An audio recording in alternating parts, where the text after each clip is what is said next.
Good evening. Oh, I should take the book down. I forgot to swap that out. I'm just gonna turn that off. There's one more thing.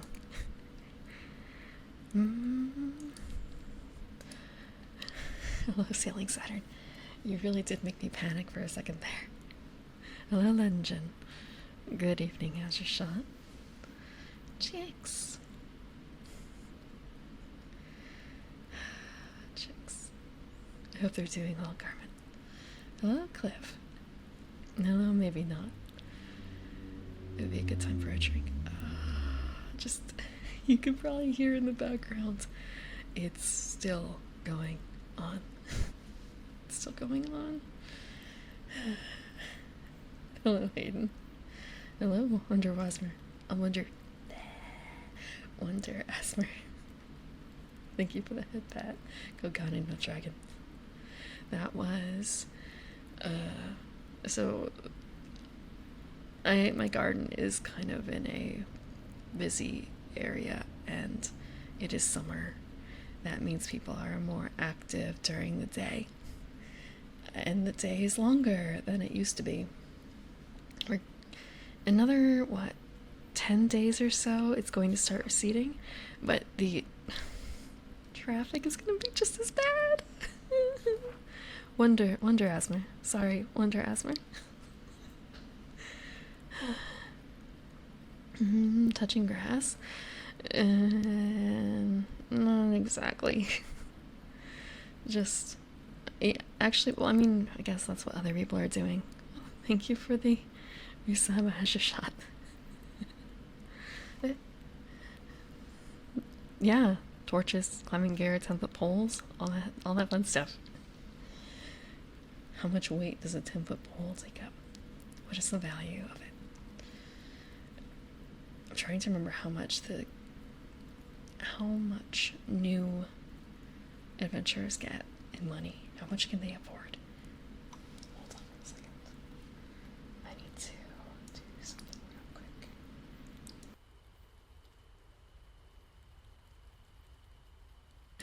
quick. I might have. I should probably assign a hotkey for this. I have a bit of a cough and I meant to deal with it beforehand, but I didn't have enough time to before I woke up. I'm not certain, but we'll take a look at that. How much they tend to get on average at start, and how much. Part of it might be that it's been a long time since we've really covered the classes. We can take a look at what they get out of pocket, plus gold, if any.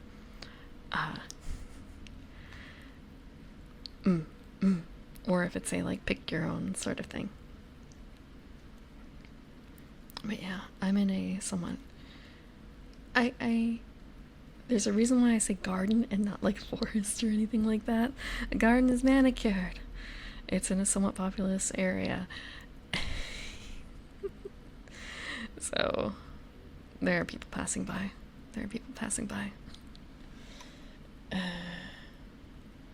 And yeah, summer is busy. Summer is always busy.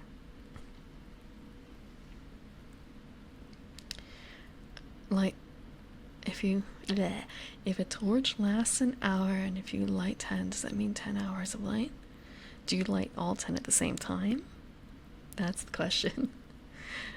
All I can think of is that one meme edit. Is it an edit actually? I don't think it's an edit per se.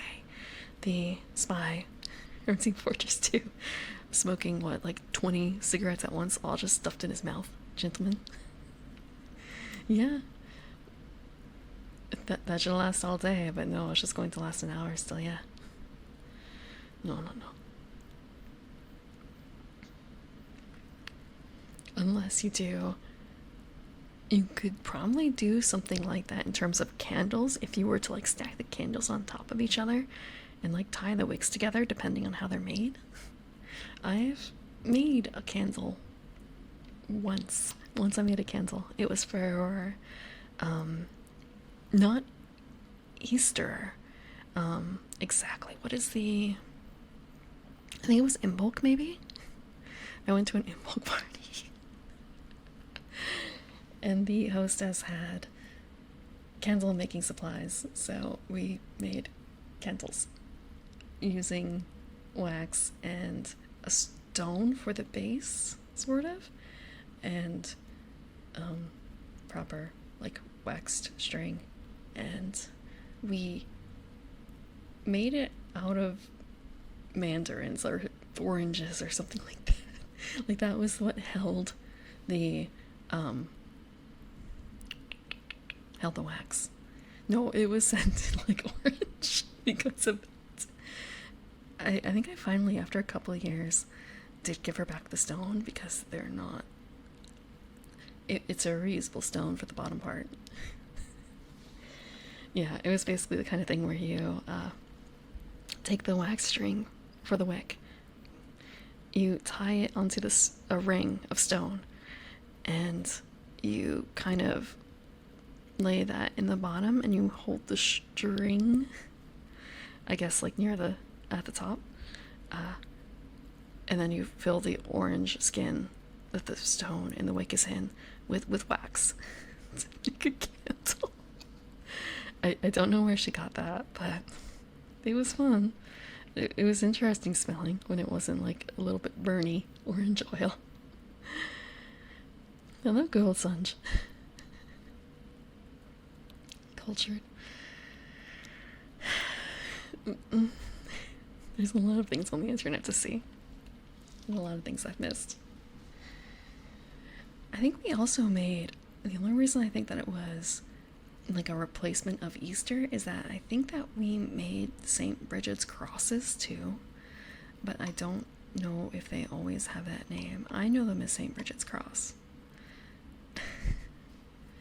And it was kind of a case of, I already have one of those. I think I was the only other person aside from the hostess who was like really familiar with them. Like my family has a couple.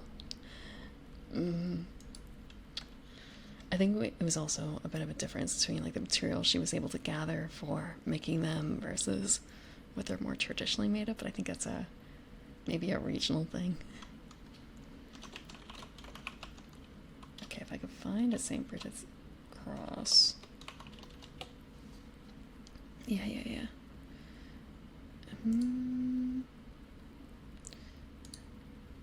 Yeah. Let's see if I can grab a photo actually real quick. This is going to be a little bit blinding maybe. And let's see.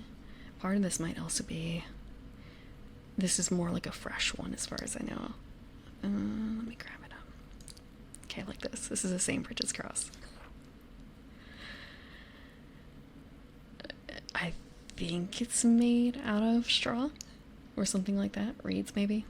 And when it's not fresh, it's like a brown. It's not green anymore. It dries out. They're not like terribly hard to make as far as I know. I don't know how long you're supposed to keep them. I wonder. What do you mean, ew? What do you mean, ew? Ah, okay, so it is in bulk. It is in bulk. That was the party.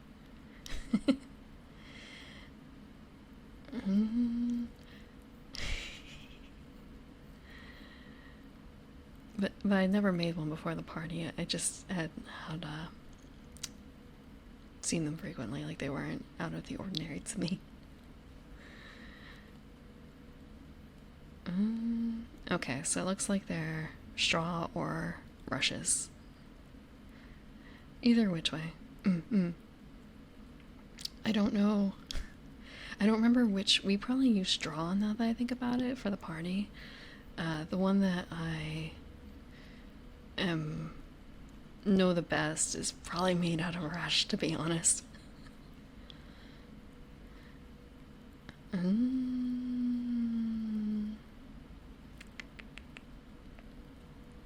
Yeah. Could be either. I could always ask. I could always ask what the one that I know of, what that's made out of. I'm trying to remember if there was anything else at that party, and it's kind of a what do you do at an in-bulk party? What do you do at an in-bulk party?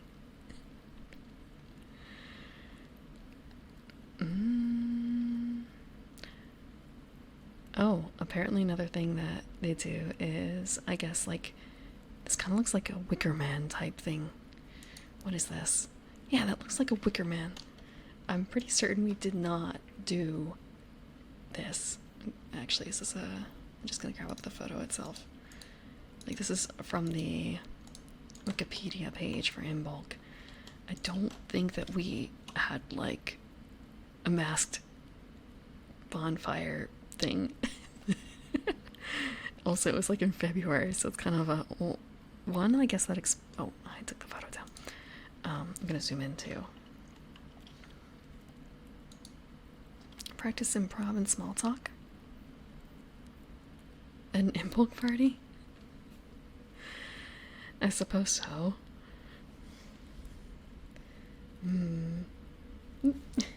We'll cover it up there. Maybe I should move over just a little bit. I'm gonna move over just a little bit, actually.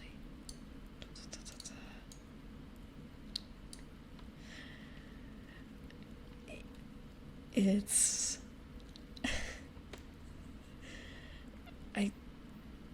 yeah. What kind of party? Yeah, Imbolc party. Imbolc festival. This is what pagans do, I suppose? We did not have the opportunity to do that. That takes a little bit more than the space that we had available to us. And also, I guess this reads a bit more like a May Day party to me. Yeah. It reads a bit more like a May Day party. But, except for the fact that they're a bit bundled up for May Day. A bit bundled up. But it looks like it's fun. Oh, and I guess there's also, I guess, just, you know, alcohol involved. Lots of mead. Lots of mead. And that would be for all of them, though, wouldn't it? Like, is there a situation where you wouldn't want... Is there a festival where you wouldn't want alcohol? Is there? Is there actually, like, an abstinence one? Sounds like a fire hazard.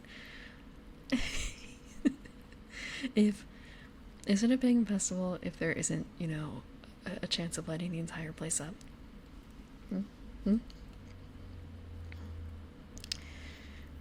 I know that there are, or at least I think there are a few where there's more like effigies burned. I just don't remember which. No mead festivals? Really?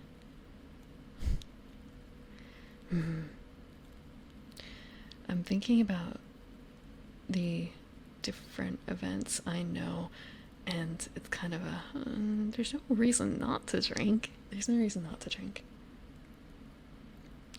Actually, June 21st or 20th is going to be, what, the start of summer? Is that a special event too? Let's take a look.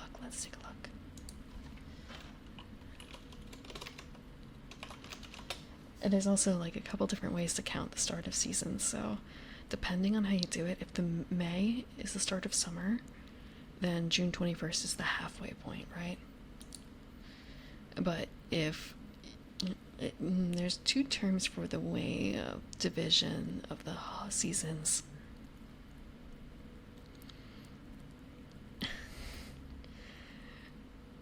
If it's June 21st to like September 21st for summer, then July has the midpoint, right? Or is it August? Shit. I guess it's kind of like in between two. But if it's May, June, July for summer, then June 21st is the halfway point, right? And I guess that's called Litha? I could be mispronouncing that. Possible evolution into Burning Man. I don't actually know a whole lot about Burning Man aside from I guess they have a effigy of a man, but isn't that like a big music festival or something? I could be wrong. And I guess guess I know some people go to something kind of like that. They go to like some sort of steampunky festival out in the middle of like the desert every year. Maybe not every year, but every couple of years.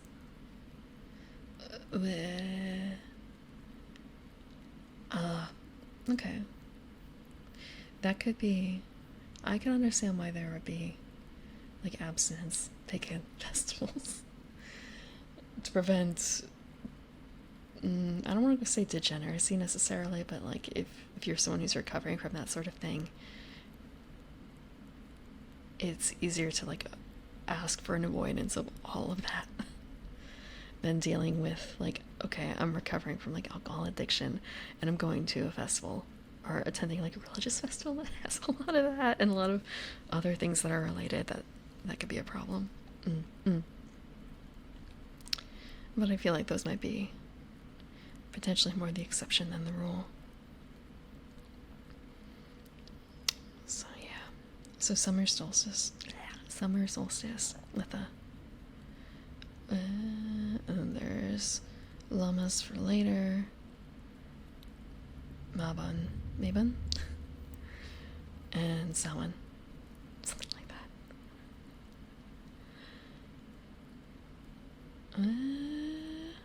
Ostara? Okay, no, it was not Ostara. So it wasn't Easter that we went. Easter is more Ostara, and Bulk is just beginning of February. You guys over the pond have other pagan festivals? I don't keep a pulse on this sort of thing normally. This was just kind of a, right, the candle making and spiraling from there. I had kind of forgotten that entire thing happened, even though I had that stone for the longest time. Just having to return it. It was a bit like it felt like a promise ring sort of situation. Having to bring back that stone ring that had some meaning to it. It was not easily acquirable. How easy is it? Like, okay, still.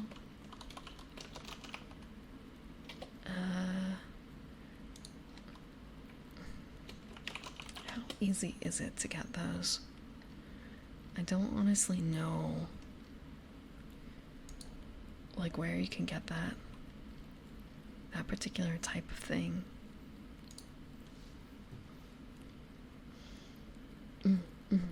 Yeah. I'm not super knowledgeable on a lot of festivals. I know that there have been a couple or other. I know of a couple, but I haven't really gone to a whole lot of things like that. I've been to Renaissance fairs, but I don't really know if they count. I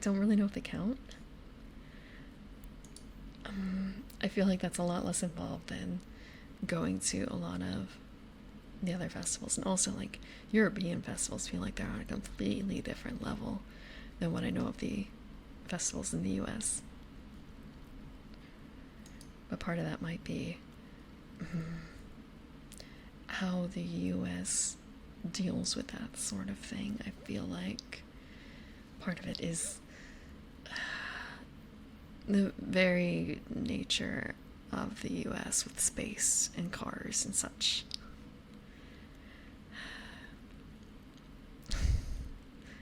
There's additional logistics that have to go into it.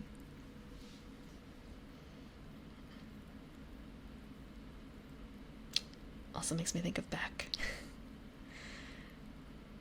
I want to say, in Beck, they did have access to a car, didn't they, for gigs and stuff. And plus they had to like transport things like that, so I guess that's a really good reason to have a car. If you're a drummer, especially. But that was probably like all of them piling into one, versus in America where it would probably be, okay, so everyone in the band is bringing their own damn fucking car. Plus, like, let's say in the audience, everyone's bringing their own car too. The ones you went to in Belgium, Netherlands had big family gathering vibe and living out the lifestyle hobbies. And there are some festivals a little bit like that here, but they're much more like day things than multiple day. they're usually, I think, run by particular like towns, so they're made to be family friendly, and only during the hours of like 9 to 5. Hold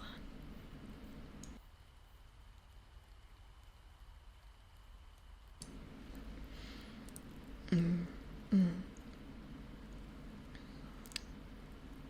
I was about to say, what am I doing here? Like, why?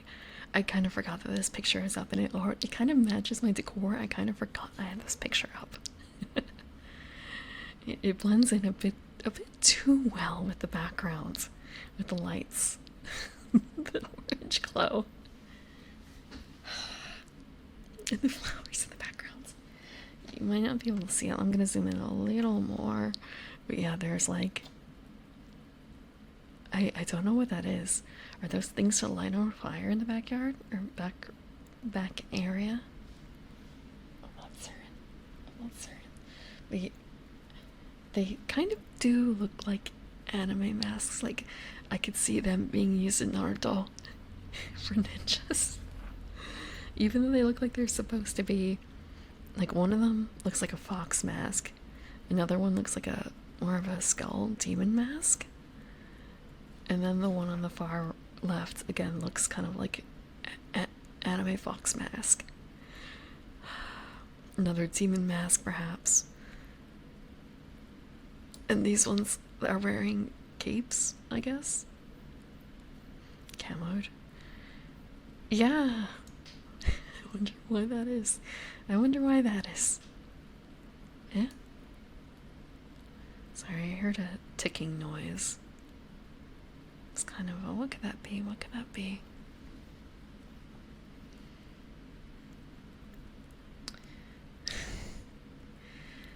I don't know if they qualify.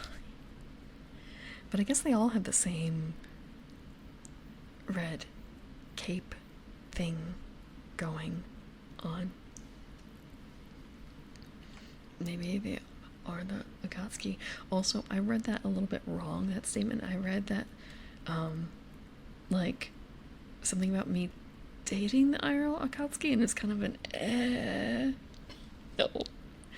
No, I don't know enough about them to make any sort of declarative feelings about things like that. I don't know if I really made it that far into Naruto. I know of them, I've seen plenty of cosplayers, but I never really... I think I dropped the series after Sasuke left, just because it was kind of an, what's going on? Do I care enough? And then I read the last, like, chapter or two so I could get a feeling for the ending. I skipped almost everything in between. That was years worth of content that I was just like, whatever, don't care. I don't have time to keep up with this.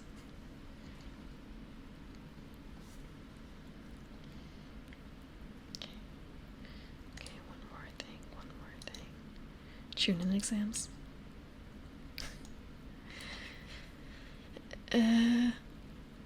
Wasn't Orochimaru and picked up and like grabbed Sasuke and left after, like, at the end of the Chunin exams?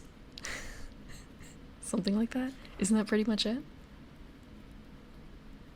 That was my recollection? Yeah. Because it was kind of a thing like, here are two ninjas and they didn't pass their fucking exams because one left and the other one, well, it's Naruto.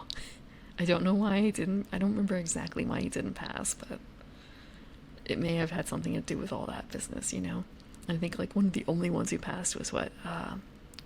Shadow Boy. Or the only one that passed that year. Sorry, hold on.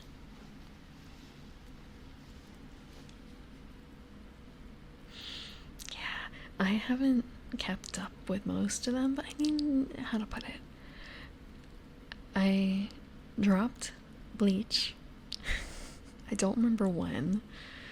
In terms of manga, I do know where I left off in anime, and that was after the Bount arc. Or maybe it was the arc after that when they went into the net. Or if they... So it was the Bound arc is filler. After that, there may have been another arc that wasn't filler. I don't really remember, or if they just went into another filler arc. Yeah, Soul Society, that's a good way to end it, because the ending of that was good. The ending of that was good.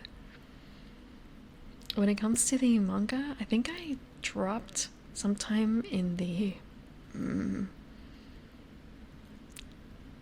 chasing after Aizen in the I don't remember all the terms, but they were in like the desert home area of the demon people.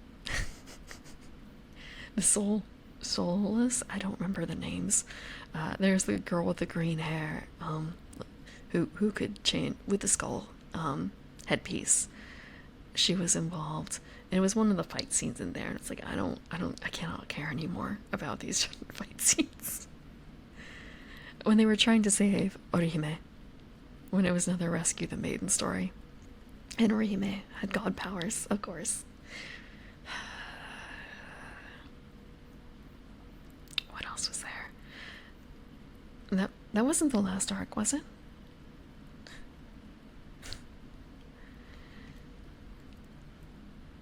I think that wasn't there another one?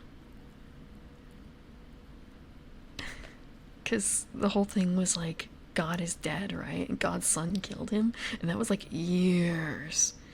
No, I dropped this like years ago. And Bleach has only been stopped for like a few years, right?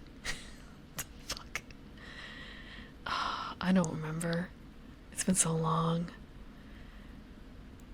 And I never really read One Piece. I read parts of it because I did a cosplay. And I wanted to understand the character. But I haven't kept up. Hello, Defo Human.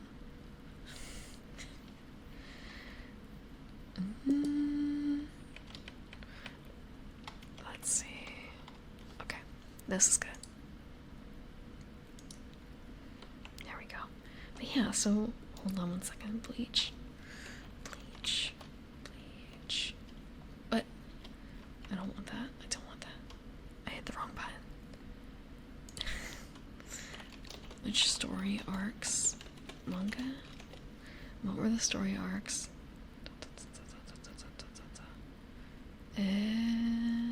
There's a lot of these listing out the story arcs. What do I trust? The one from 2022, I guess.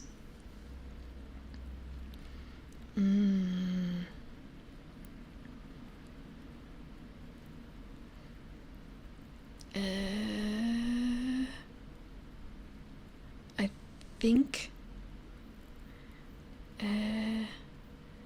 so wait, is this the anime one? 13 distinct arcs in the manga. There's the Agent of the Shinigami, like the substitute Shinigami arc, Soul Society arc, Bount arc, Star, Arrancar arc, Hueco Mundo arc, the new Captain Shusuke Amagai arc, the Past arc, the Battle of Karakura arc, Zanpakuto Unknown Tales arc, Gote 13 Invading Army arc, Lost Substitute Shinigami arc, and the Quincy Blood War arc. And last one is No Breaths from Hell. So I think I stopped at the Hueco Mundo arc. Let me check.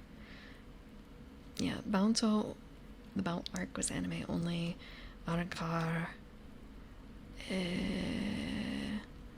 I remember. Yeah, I think I stopped in Hueco Mundo. Yeah, I don't remember Shusuke Amagai at all. Oh, that's anime only. Again. Karakura was another thing. I don't remember this. That was anime only again. Lost Substitute Shinigami, I don't know. Quincy Blood Arc, I remember hearing about it. Hueco. It's Hueco, isn't it? Fuck. Am I mispronouncing it?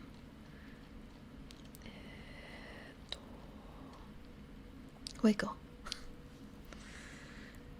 Finish a manhwa. It does feel weird when there are shows that do that, doesn't it? There have been a couple others that I've watched that have like it's a 13 episode series of something, anime usually, and the first 12 tell the series story, and the 13th they toss in like here's the fan service episode. Here's a time when all the characters go to a indoor water pool area or something. Yeah, it's Wickel. I could be, yeah. Azure spelled it. Azure spelled it. Oh right, her name was Nell, wasn't it? Niliel. Niliel to something or other.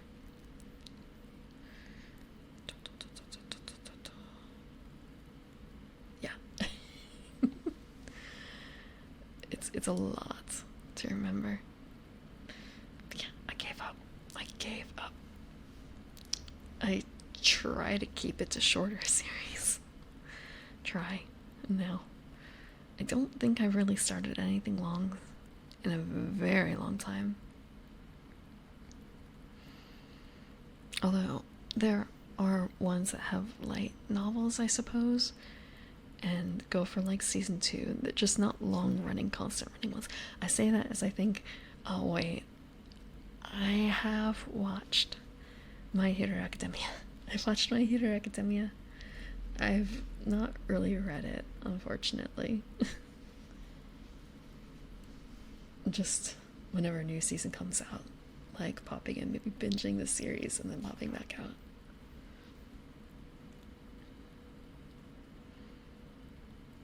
And Quince Invasion? I thought Bleach finished. Like I thought it was done. I thought it was over. Unless I thought the anime was done too. Yeah. Eh? Okay. I guess they're doing like a catch-up thing. Like they're actually going through, instead of putting in filler, they're doing like, okay, we're stopping with we're waiting for the manga. We're waiting for the manga. That's something that they probably should have done from the start. No filler. A side story is less takes. Yeah.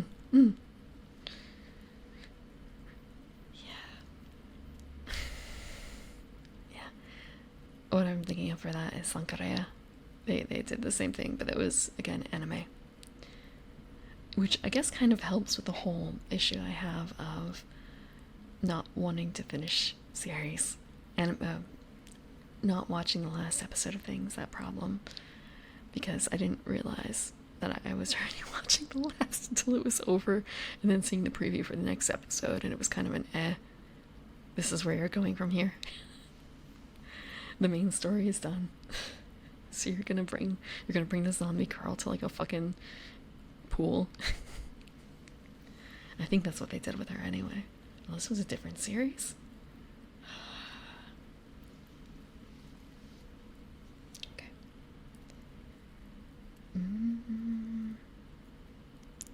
Actually, I hope. Let me see.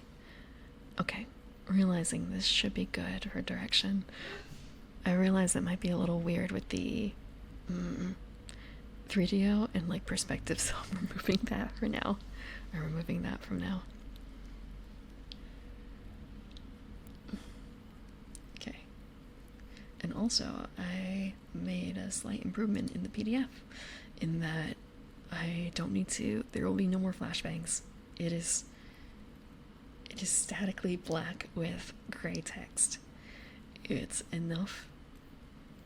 It's a stark enough difference to be readable. I also found out how to quickly do this, so I could theoretically make the background purple and the text gold if I wanted to. Which I realize now, like, maybe I should have done that. Instead of black with white.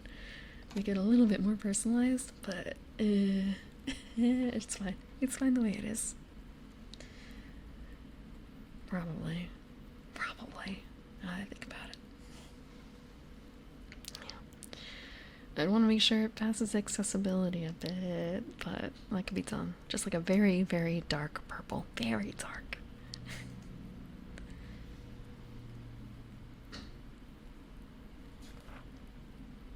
super unsafe so fantasy comedy, and those almost never seem to finish.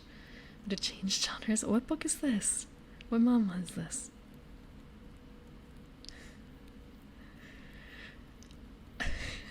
You're not gonna get punked for it, I promise. Just thinking about the other things I've heard in the past couple of days, and I've been listening to streams what have been discussed, and it's kind of things that I haven't discussed on stream. It's kind of okay. Glad to see someone else really enjoyed that series.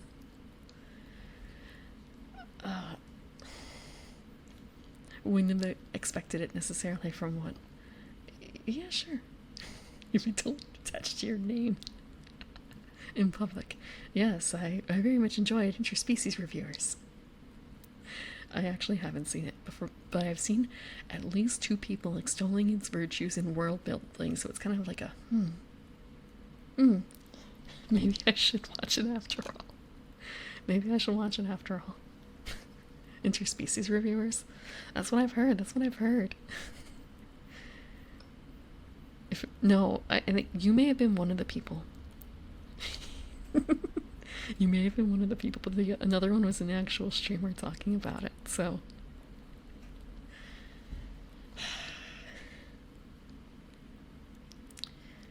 And thinking about the other one is kind of a, how? We must have probably, it may have been, I don't remember. Oh, the person I heard her. No, I was watching Jordana. I believe it was Jordana talking about it.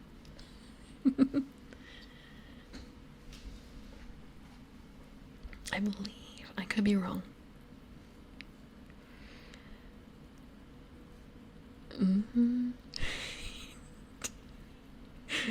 So, D also likes it. In that case, it's kind of an, okay, yeah, I will. I'll go find it. I'll go get a copy. Like, I don't know if I can make the time, certainly. It's just, I trust all their opinions.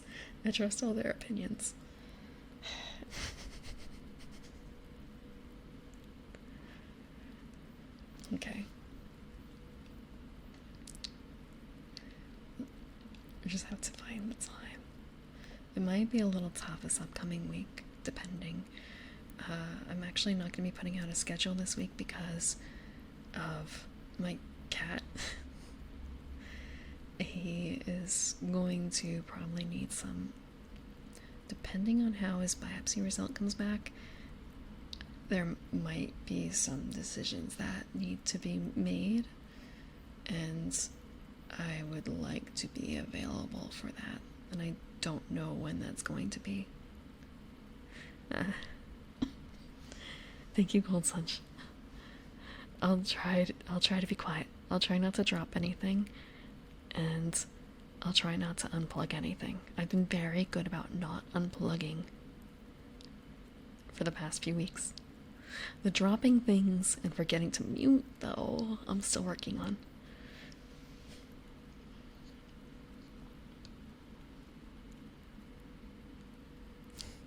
I haven't actually run a game in at least over a year now. And we generally avoid most of that, generally, in my other groups. I'm thinking about, okay, the closest I think we got was, I remember trying to copy Dawn, a princess, and failing. Oh, and I guess there was another section about elves. That wasn't me, though. That was someone else. Oh, I forgot about the half-orc romance. Okay, never mind. But nothing like terribly spicy. Nothing terribly spicy.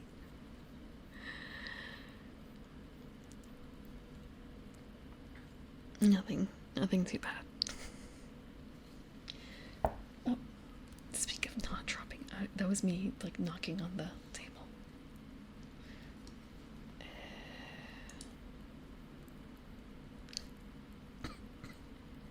Hello, Vane the Quiet Trucker. How are you doing? Okay, I'm actually gonna start reading. It's been a while. It's been a while since I've done the actual reading, I feel like. Okay, so we're gonna be reading about equipment. I failed to Gabidon. Rolling Death Cradled? No, I just failed to impress her. I was playing a very rough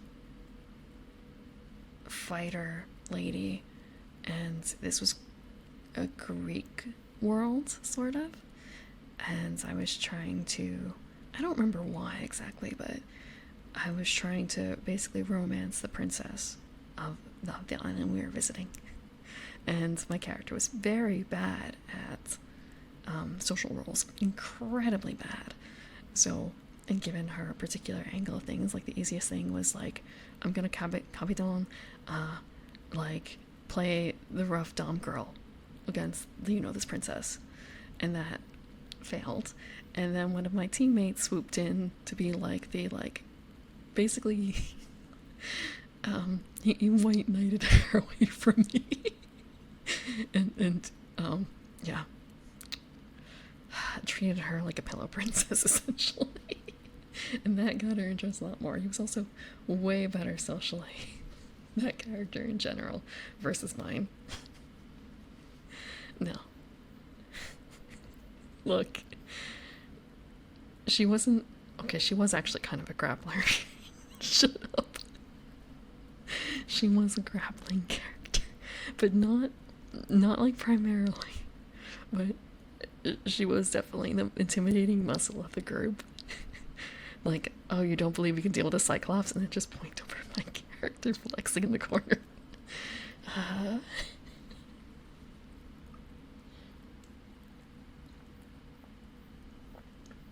Lifted her up. Yeah.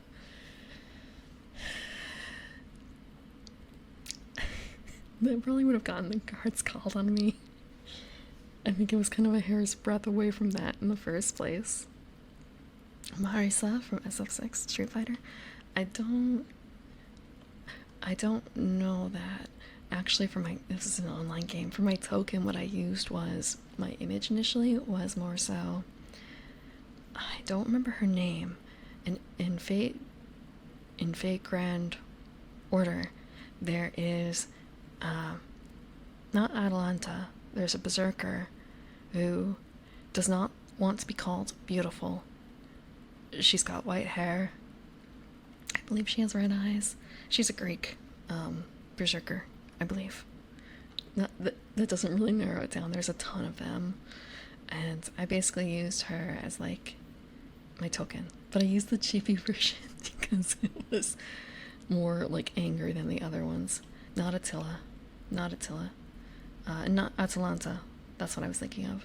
Atalanta is the green-haired cat girl, berserker / archer. I don't think it's Attila, because Attila isn't Greek, and Attila... Wait. I'm thinking Altera. Or... Shit. The names. Sorry, because there's Artoria, and then there's Altera, and Attila. Okay, hold on. Attila... FGO. Which one is she? Yeah, no. That's Attila is Altera. If I look at the FGO, Game Press, that was a pretty good selection, right? I don't remember names because it's been so long. Yeah, I think it was Penth. I think it was her. She has the event, yeah, amazonas.com. So I do they in the fandom call her Penth or Pentha with the shortening of her name? Penthalesia or Penthesilia.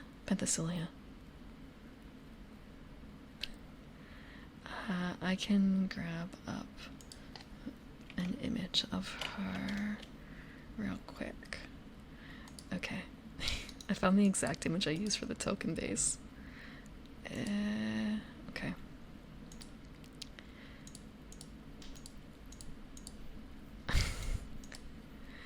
So, this was the one that I used for a character sheet. I used this one. Yeah, I used the April Fool's image. I wanted to get across the anger. The shark teeth. I'm not joking.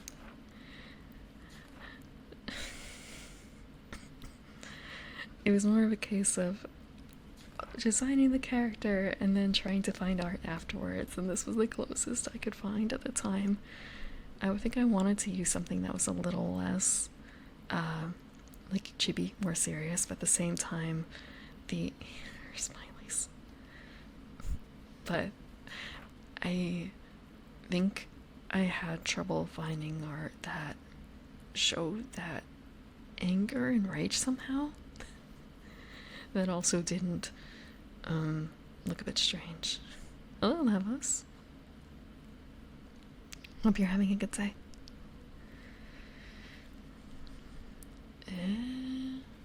Let's see. But yeah. So, her doing the cover donning. Let's see. And failing. And failing. And failing. I can grab up an image of what Penta usually looks like. Let's see. Twitch, please don't ban. Twitch, please. I guess this is probably the safest. Yeah, this is the safest. I think part of it is I wanted someone who looked a little buffer than this. Like, I guess like a bigger body type than this, because this is still quite small seeming. And then there was the whole, like, for her under chest area where it was kind of an, I'm not certain about that. Yeah, this is Penta's first card art. Her stage 3 is more covered. I thought that it was a little less. No, stage 3 has like a strip for her. She's going like 5th element under boob. Like she just has a strip to cover her boobs. That's it. Like she's got more hip coverage. Yeah, if you look at the chest area between step 1 and step 3. Yeah, so this one has more covered chest. Step 1. Look at her chest, damn it. Look at her chest. I'm not putting on the 3rd stage because, again, as I said, she's showing a lot of underboob there. And this one is covered. And her stage 4 is really uncovered in comparison. It's not like a sexy thing, at least. It's very depressing. It's incredibly depressing when you think about it. Thank you for the water. Yeah, because the waist area is what everyone's worried about, right? And not the top.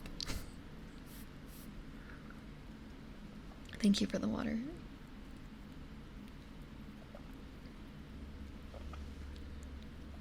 But yeah, looking at the final evolution that I can't show because she's actually, in comparison, like between that and the how does that even work? Like she's only wearing half a chest covering at best,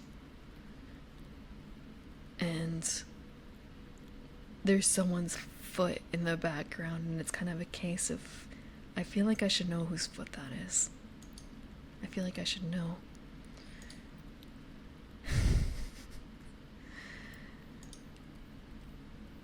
Okay. So I think it's the strap that's undone. But yeah. I feel like more people... Let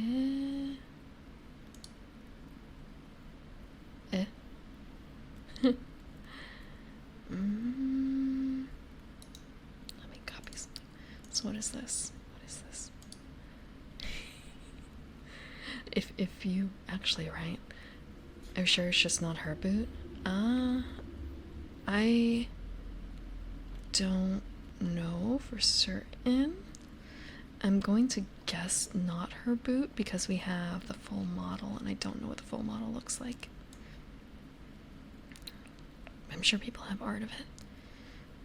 Like what her sprite looks like. Okay, if I look at Pentha sprite, Pentha sprite. I don't think I have a copy. Pentha Alicia sprite. Can I spell Pentha right? Probably not. Looking at her sprite, assuming everything is about the same.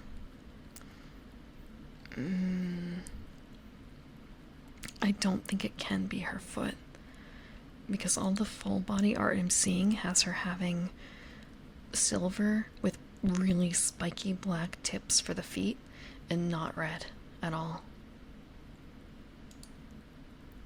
And if you look at the chibi design especially compared to that, like use the chibi as the base. Oh, and then there's the red. Maybe you're right. Maybe you're right. Maybe it is hers. It's just, where's that red coming from? Is that purely from her cape? I guess it is. Okay. You're right. I'm wrong. That is her own foot. That is her own armor that she's pulled off. Okay. I'm sorry, I'm discussing that something I cannot show on stream.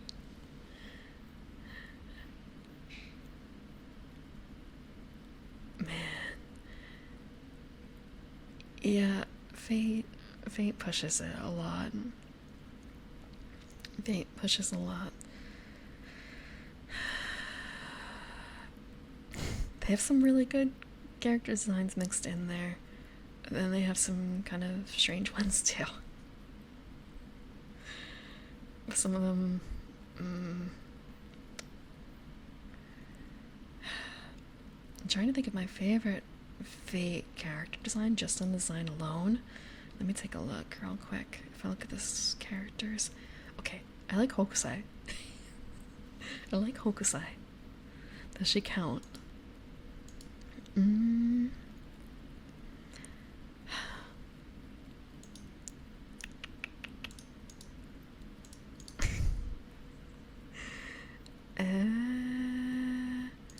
I guess more so like for girls versus for boys. Like those are completely separate categories too in my mind.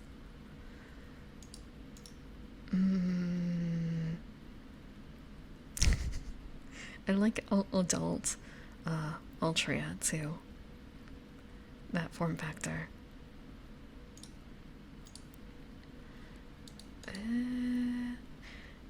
And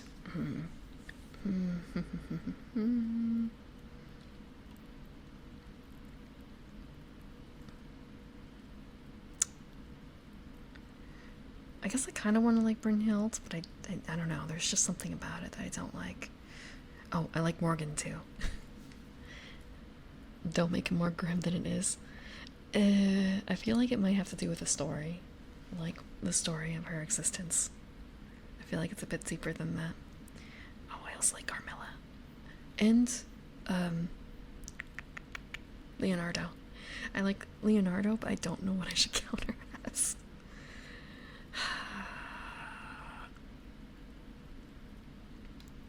There's Semiramis too. Semiramis. It's gotta. There's a lot of good-looking girls in Fate. There's a lot of good-looking girls.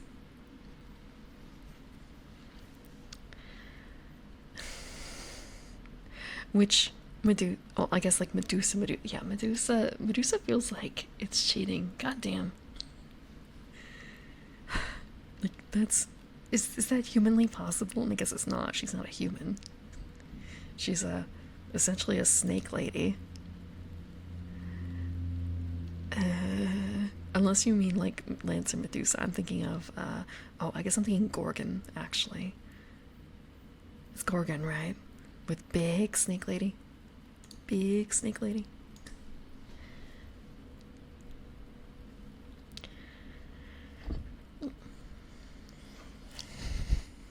I want to say, but Jeanne d'Arc is big sister. Unless you mean Alter, in which case, go on. I understand. I understand. I want to say, I wish that they were coming out with more males, but I also understand why they don't. And at least the ones that they've been coming out with are mostly like really good designs. There's no real phoning it in, it seems. Rider. Okay, that one. Like the base one, not the big snake lady one. I like big snake lady better.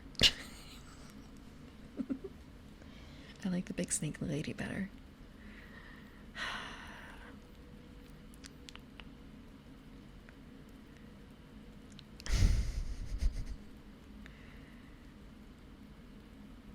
Then again, okay, looking at some of the other designs.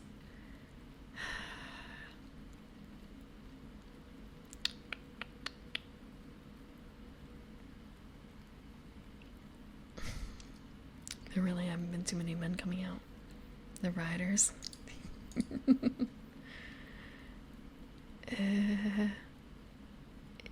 Yeah. And I mean, you have, Teach too. Blackbeard. There's a number of, I guess the problem is that I feel like riders are never really in demand, are they? I think at least for the events that I've been a part of, like, people don't build things that rely on riders too heavily. Riders are never the stars. And you can kind of see that right in their reflections of their ranks. Like, so Sima Yi, I guess, is EX minus, but otherwise, not high on the list of tiers. What do you mean? I'm looking at the list. I'm looking at the list. Oh yeah, no, there's two. There's Alexander and then Iskander. So Alexander is the young version, Iskander is the adult version. I have an Iskander. I think I also have an Alexander too, because he's only a 3-star. It's not hard to get him. I also haven't played in over 3 years. Maybe even a little longer. So a lot of these are not necessarily ones I'm super familiar with. I know a little bit about them. Like, I remember when Nemo was coming out in Japan, I heard about that. And looking at the other ones, okay, so Sima Yi, I don't know much about her. Otherwise, next one is Da Vinci Rider for like tier. Oh, and Kintoki, the Rider version, not Berserker version. Yeah, they've made a lot of alternate versions. So for example, they also have Young Gil and Fate Gil as 2 separate characters. They might have another version of Gil, but I'm not certain. I don't know how many other male characters have alts like that.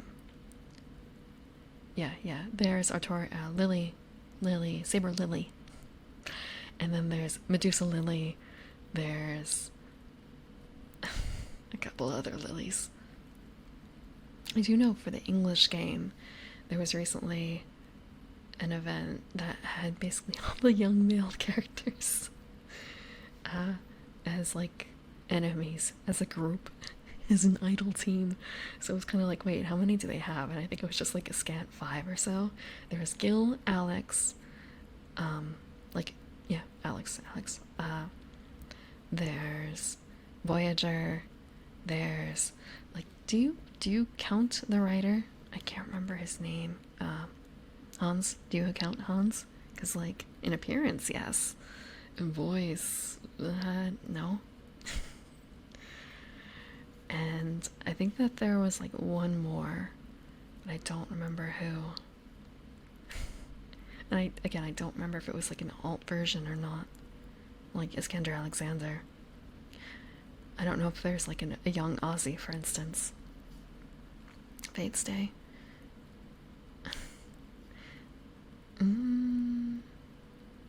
Yeah, Fate Zero. Fate Zero had Alexander, Iskander. Thank you for the follow, Nezuko Kamato. Thank you for the water. But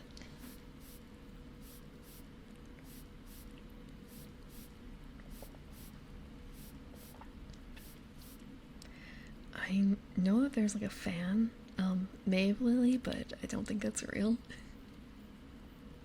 I don't think that's real. And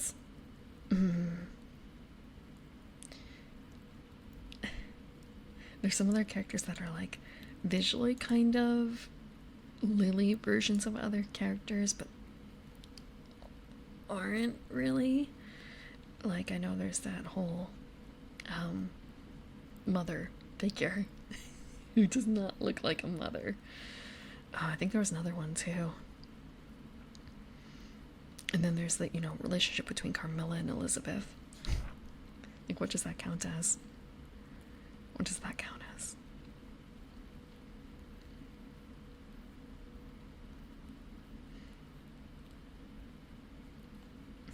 A strange manga. What kind of strange manga? I do know, I think one or two that had that sort of thing going on, but I guess I don't really read about that so much. I don't really read too much about that. It's just more so, I guess, engaging with, I don't know whether it's like the engaging with grappling rules or what. When I choose to play a fighter like that.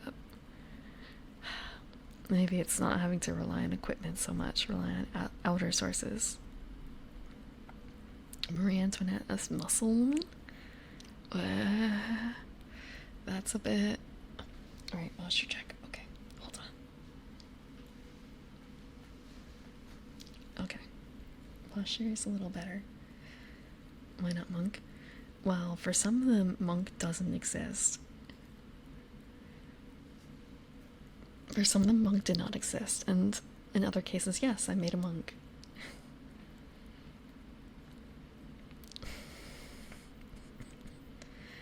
So for like D&D 5e, I made a monk for 3.5. I made a monk, well, like unarmed sword sage with the DM's permission.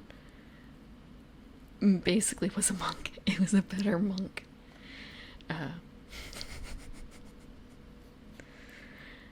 And in other games, like, that sort of thing doesn't really exist. So there's like in Scion, monk, there's no classes like that. It was simply choosing options that suited that concept best. Like not putting points into brawling versus into melee, I think. Power Antoinette. I only know a few that cover Marie Antoinette, and one of them is Rose of Versailles. Which I hate to say is kind of funny in its own right, but it's dated. It's dated. I've only watched a few episodes, but enough to shake my head. Look at the cover art for Power Antoinette. Let's see. I have 14 tabs open, not including the second browser. This is your fault. It's not my fault. Power Antoinette.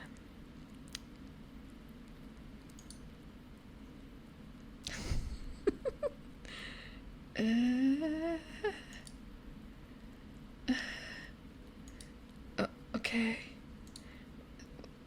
Her back muscles. Dang. Okay. I'm going to grab. I don't know which cover to grab because there's so many. I'll grab this cover. I'll grab this cover to show, if I can. It's getting a web adaptation. I wonder if it was like web animated 5-minute shorts based on the way those tend to go. This is it. This is Power Antoinette.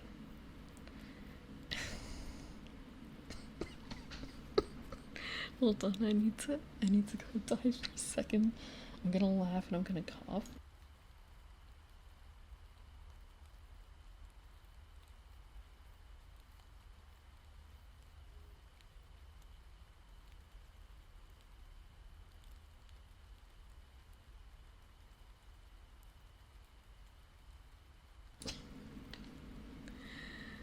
Sir, how many more grapplers do you think I'm gonna make? I assure you that my next character is not gonna be a grappler. My next character is not gonna be a grappler.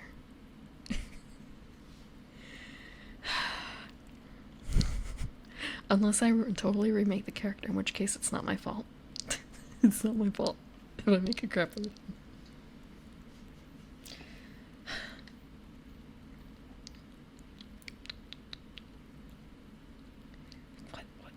For a second I thought those were bunny ears at the top and not... Oh, you can't quite see it. Maybe if I zoom in, because of the way I cut it for using the different file. Maybe if I zoom in. But yeah, the top with the feathers, it kind of looked like bunny ears sticking out of her hat.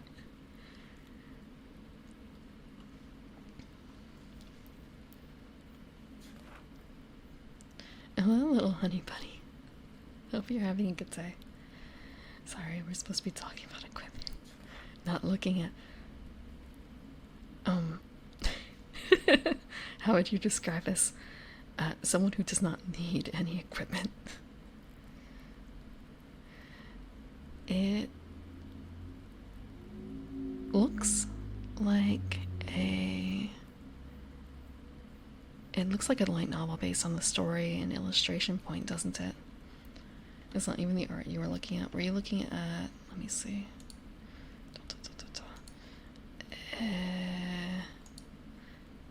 Okay.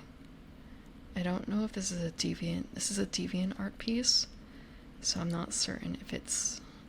It's probably a fan piece. What do you mean I have to log in to look at it? I'll not grab that one then. There's another piece that has a... Okay, this one. Can I look at this one?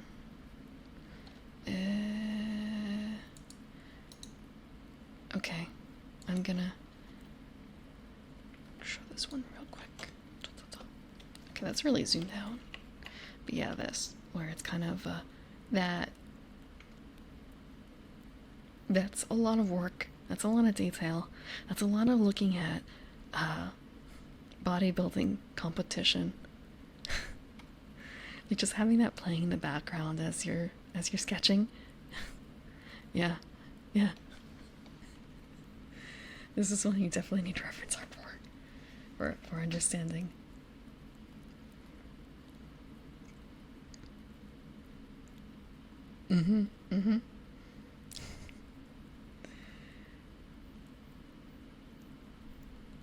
Just the hair is a bit strange though. How long it looks in the... Oh, she has a braid. Okay. She's got a braid under the hat. I can see it, like right here. Just initially, this looks very long, and that looks a bit short, so... And like, that's coming around, so it feels like it should actually be shorter. It's kind of the issue. If you have a character with their hair up, it's going to be shorter than if they have their hair down. So, like, when someone has a side ponytail on one side and their hair down on the other, they shouldn't match the same line, you know? So it kind of had an issue of like, wait, why is this longer than the other side? And then, braid. Okay. If there's a braid, there's other stuff going on with the hair.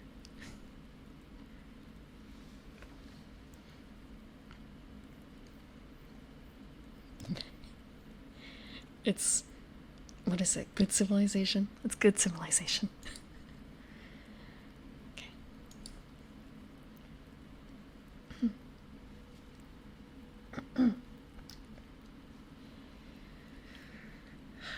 So let's see.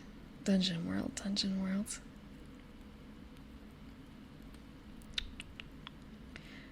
Okay. So, actually, I have to clear my throat. Give me a second.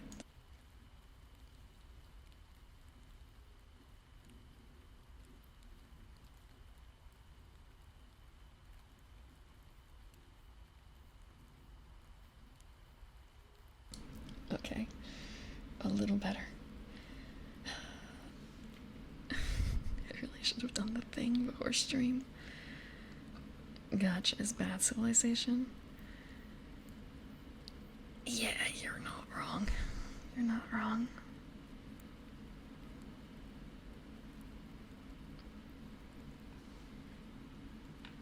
Okay, so this is chapter 18 out of a lot. In the section before that was Tinker 321, 322, 323, 323. Yeah, okay. That's the one thing I don't super like about the books here. You can kind of see it here where, so this is the page that would have the splash image if this were not the free version. The free version doesn't have images. They're not released to, like, free use. Only the content, like the text is. So, yeah, they have, like, the chapter marker, and then the next page at the bottom has, like, what it is. And it's a little frustrating. Like, maybe it makes more sense in published format versus in PDF. Okay, here we go. Thank you for the water.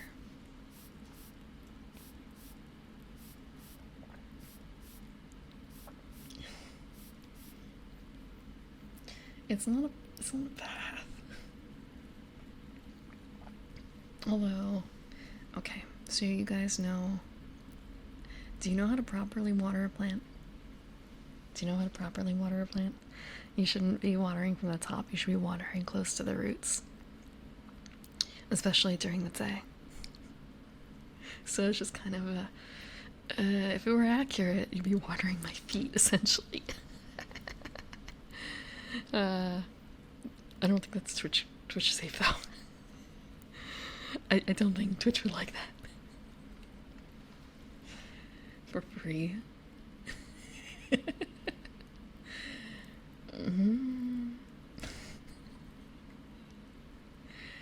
I don't know what you mean, Asher.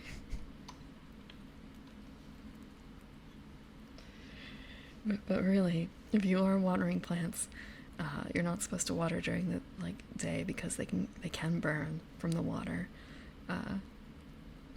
and for that purpose, and the plants, the leaves and stuff don't really absorb anything, but the roots do. So it's better to water the ground around it and like the very base of the plant versus like spritzing the tops.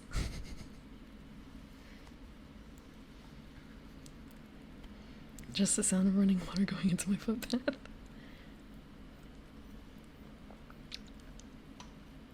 I think that might have some other problems. Just the occasional sounds of running water.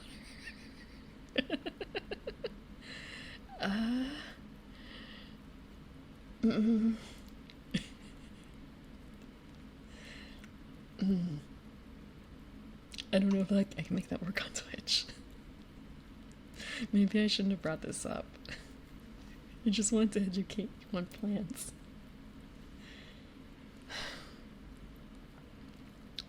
For me, constantly hearing running water at my feet. Look.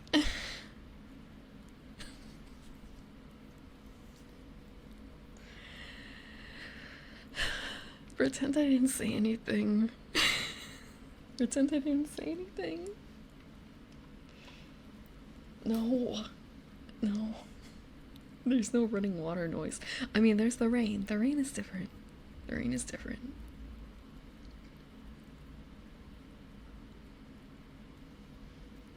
It's a shame this is the internet.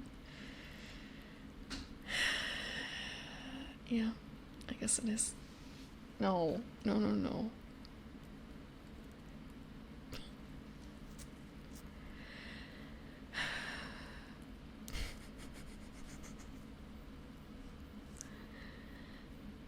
Okay, equipment.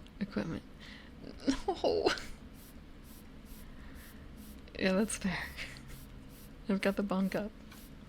I've got a bunk up.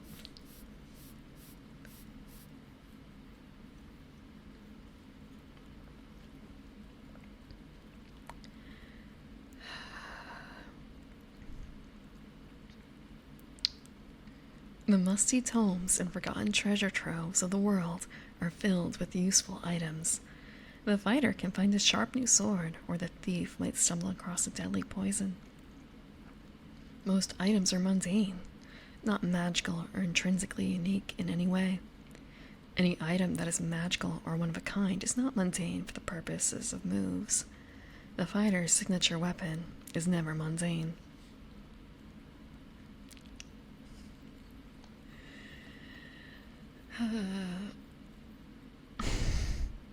I want to say, if at least you chose rosewater, that's an actual thing.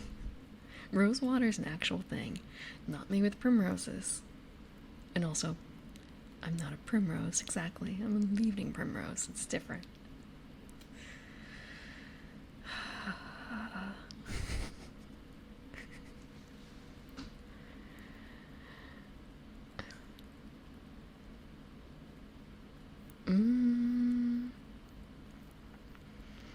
Each piece of equipment will have a number of tags. These will tell you something about how the equipment affects the character using it, like plus armor, or suggest something about the way it is used, like the range tags. Like everything else in Dungeon World, these guide the fiction you're creating in play. If a weapon is awkward, it might mean that you're more likely to drop it when you fail that hack and slash roll. By no means is this an exhaustive list. Feel free to create your own tags.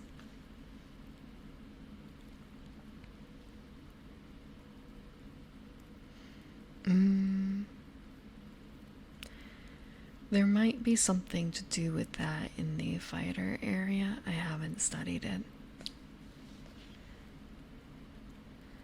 There might be something of an option in there. Or maybe, how to put this, there might be something, a additional class that's not fighter, that's more specific.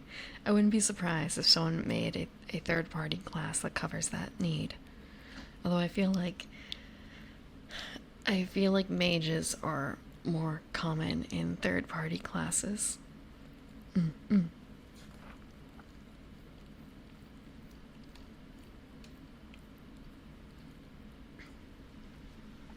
General equipment tags. These are general tags that can apply to just about any piece of gear. You'll see them on armor, weapons, or general adventuring tools. Applied. It's only useful when carefully applied to a person or to something they eat or drink. Awkward. It's unwieldy and tough to use. Plus bonus. It modifies your effectiveness in a specified situation. It might be +1 forward to spout lore, or -1 ongoing to hack and slash. I can hear the air kicking in, so it's kind of I hope that's not like too much of something you guys can hear. Since you guys can hear like everything ever. You can hear forever with these ears. It's kind of do you have an elf's hearing right now and answer things like this? Oh, hello, baby. Thank you for the raid. What were you doing? What were you doing today? You were just chatting? I hope it went well. For those who don't know me, I am the Evening Primrose. I'm a garden elf. Tonight it's a little rainy in the garden, and we are reading a book. We were chatting until a few minutes ago, though, to be honest. We were talking about this and that and the other thing. We're all building things, you know. I hope your stream went well, and that your internet was good to you. And I hope you have a good evening as well. If you need to go take care of something, if you need to go get a drink, get something to eat, go to sleep. I understand it's quite late for people. Definitely not talking about French muscle girls, never. Definitely not talking about Great Girls Cabidoning Princess. Absolutely not.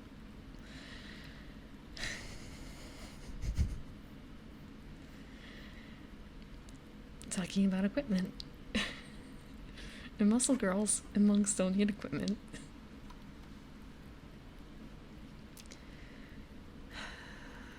So I am reading a book called Dungeon World. It's an RPG system that is based on Powered by the Apocalypse, and this tabletop RPG system is free online, like free beer or free speech. And the book I'm reading from is the free copy. So in the past, I've read through approximately 300 pages of this material before. I finished a monster tier list most recently. That was weeks and weeks of stuff. And now we are reading about equipment. 10-foot poles, wizard staves, things like that.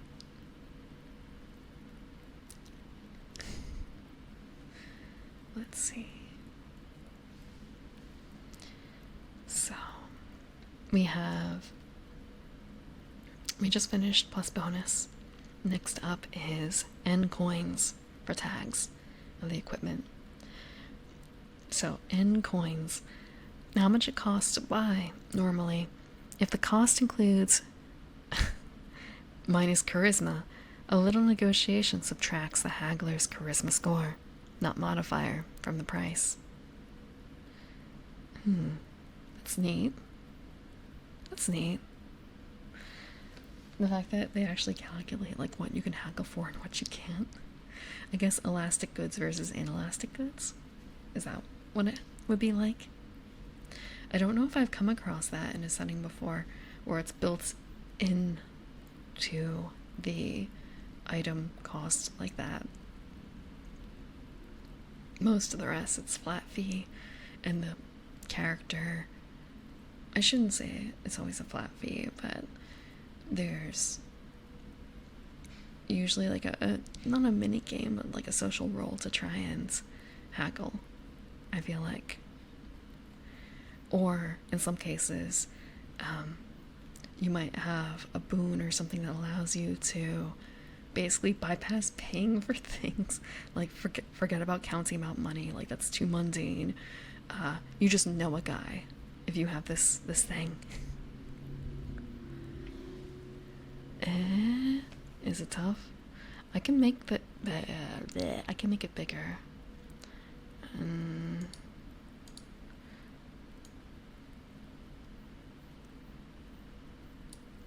Let's see, this is 500%. I can also make the actual item.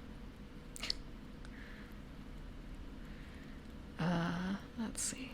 It's also a case of how it looks on a Twitch screen versus how it looks on a full screen. And also, I feel like for ASMR streams, having the screen visible, I don't want to say it feels like a luxury, but I'm not banking on people actually watching. If that makes sense. Also, thank you for the follow, Blaine. Let's see. So yeah, now if there might be a little bit of scrolling on the side, depending on if there's sidebars. I feel like there might be more sidebars for this compared to in the monster section, where there are very few sidebars.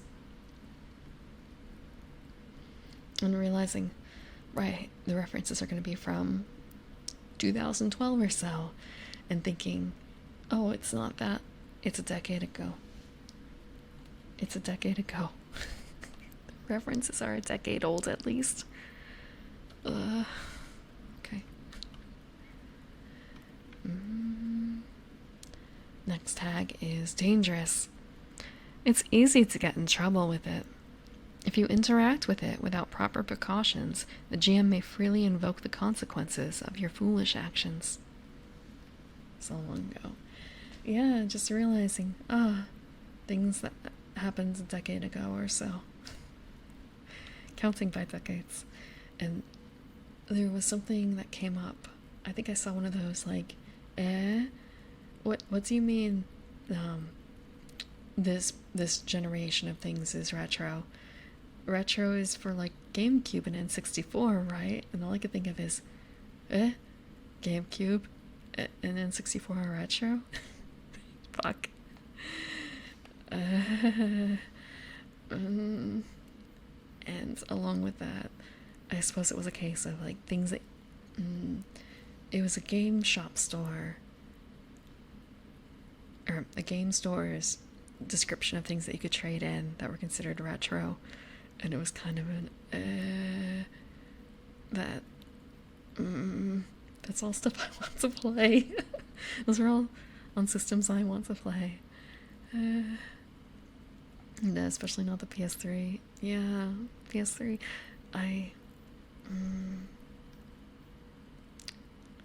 Thinking about it, PS3. Was the PS3 the one that came out with the Blu-ray player? Like, that was the first one? And that was during the Xbox war, like HD, DVD versus Blu-ray. Kind of that's my guideline. I don't super remember, because I didn't get a PS2 for, I think, until after the PS3 came out. So my memories are a bit foggy, and my memories are foggy of all that.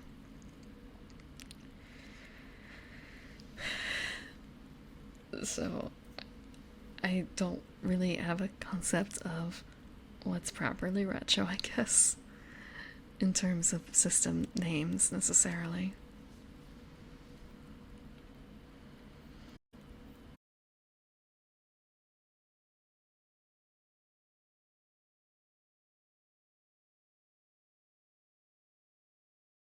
They just buying into a more limited look, or is it, or were these like really good graphics for the time?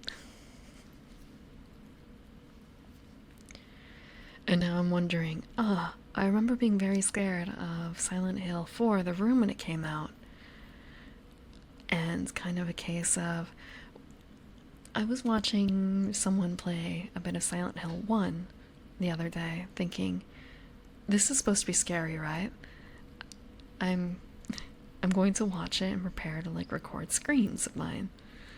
It wasn't very scary, and part of that was the sheer graphics of it, I guess, maybe? I'm thinking, if this was PS1 graphics, maybe I won't be as scared of some of the other Silent Hills, like 4. I remember being very scared of 4. So it's kind of, maybe I could do that. And I don't know. Let me take a look, actually. How scary, just how good are the graphics of Silent Hill 4?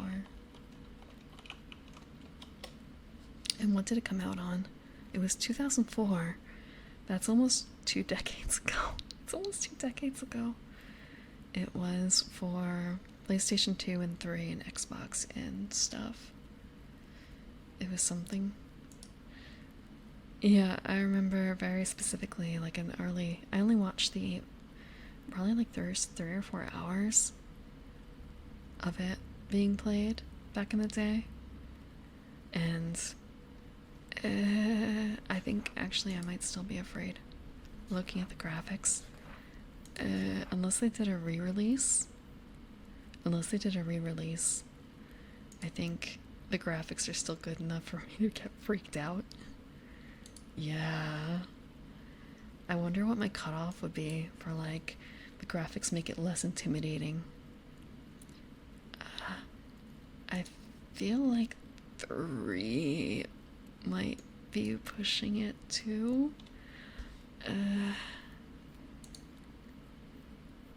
2 looks okay. I guess it's hard to tell. Maybe it's a little different when you're actually playing it, though. I'm not certain.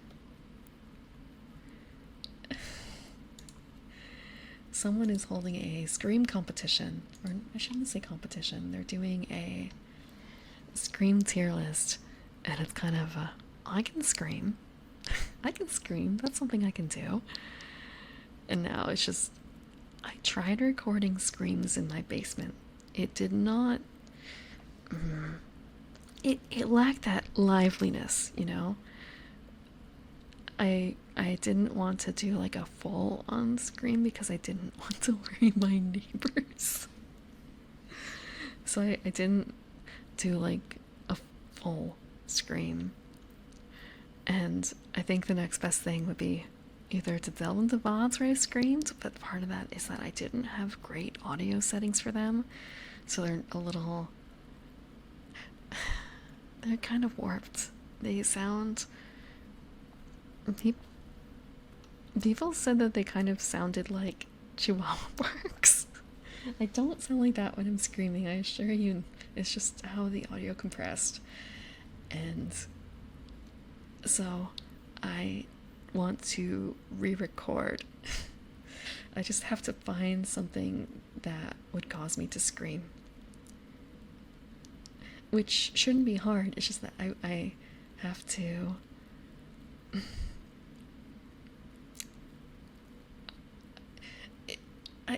I don't like being scared, so it's kind of a mustering up the fortitude to actually sit down and do it.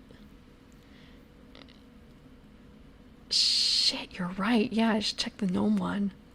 I was looking at my old ones from when I was doing Yomawari Night Alone, because for the first like 1 or 2 streams, or maybe it was even earlier than that, I think I kind of fixed the audio a bit. The foods. Oh fuck, I don't know if I could do that. I don't know if I could do that. And it's also kind of a case of maybe I should actually do that as a stream. Like it's just no it's not. No, it's not. The potato, man. The potato. I can't. I honestly don't know if I could do that game. What we're talking about is Cooking Companions. I think it's Cooking Companions. And it's a visual novel that is set in, I guess, the early 1900s, and it's about a bunch of people living up in a cabin, and you're playing, I guess, like the owner of the cabin, and you're basically preparing for dinner, and you're trying to figure out what to cook, and you're also looking for your like little chibi friend foods. So they've got they've got Cooking Companion. Is it Cooking Companion? Yeah, it's really cute, sort of. Let me grab up an image of it. Okay. It's cute. We're going to. Okay, so it's from the Kickstarter. I think this is pretty indicative. We're gonna open up this tab. I'm gonna zoom out. It's cute. And you can see the cabbage in the corner. Like, if I zoom in more.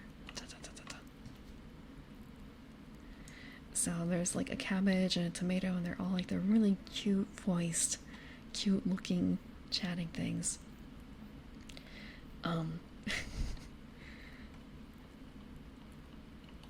And those are your companions that you cook with.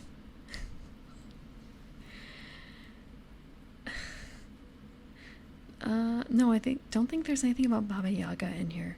I actually did go ahead and read the plot because I wanted to see if it was too scary for me, and I honestly don't know. But I don't think it's Baba Yaga related. But it is a Eastern European background for the story.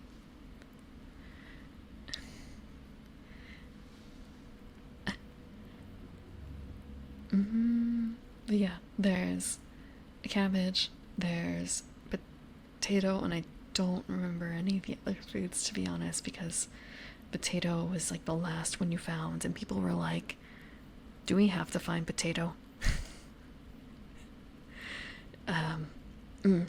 And this looks really cute. Thank you also 02 for the follow. I'm sorry I missed that. And thank you Boniface for the water. And thank you Sasha for the resubscription. Welcome back to the garden.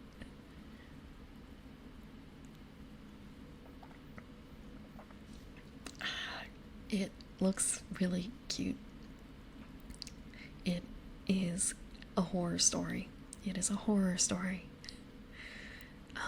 It depends on if you want spoilers or not. But you can see a little bit in the background that your companions are friendly. The back area is a little desolate and empty. It's a little rundown.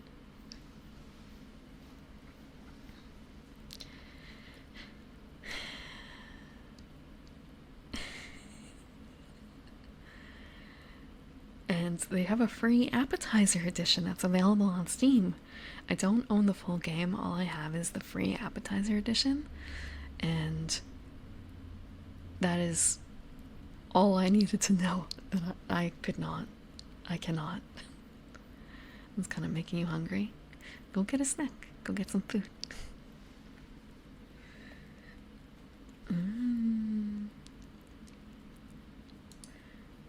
Let's see. I bought some popcorn. I had popcorn. It's a bit of a shame I couldn't get plain popcorn in bags. I had to get some lightly buttered. I wanted to just have plain popcorn in a bag to easily eat up in flavor as I want. Like, popcorn furikake on it is pretty good. Thank you for the follow, Fraser B. Thank you for the follow. Yeah. Really nice to have popcorn as a snack.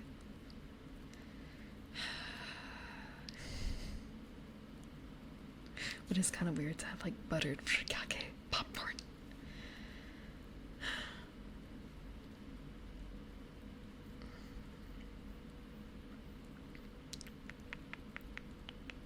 Then again, I also, I guess a lot of the furikake I have has fish in it of some sort, or like seafood, and I suppose that's not to everyone's tastes. That's not to everyone's taste.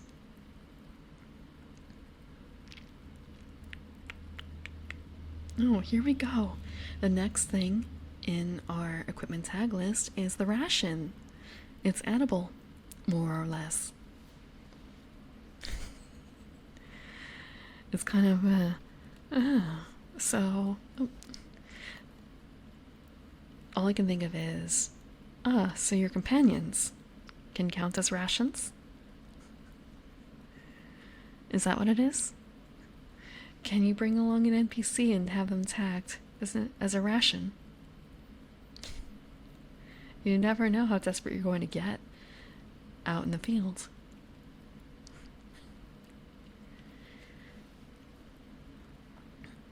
Evil characters are available.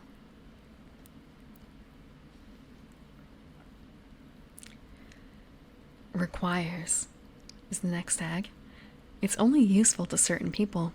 If you don't meet the requirements, it works poorly, if at all. And next tag is slow. It takes minutes or more to use. Touch. It's used by touching it to the target skin. Two-handed. It takes 2 hands to use it effectively.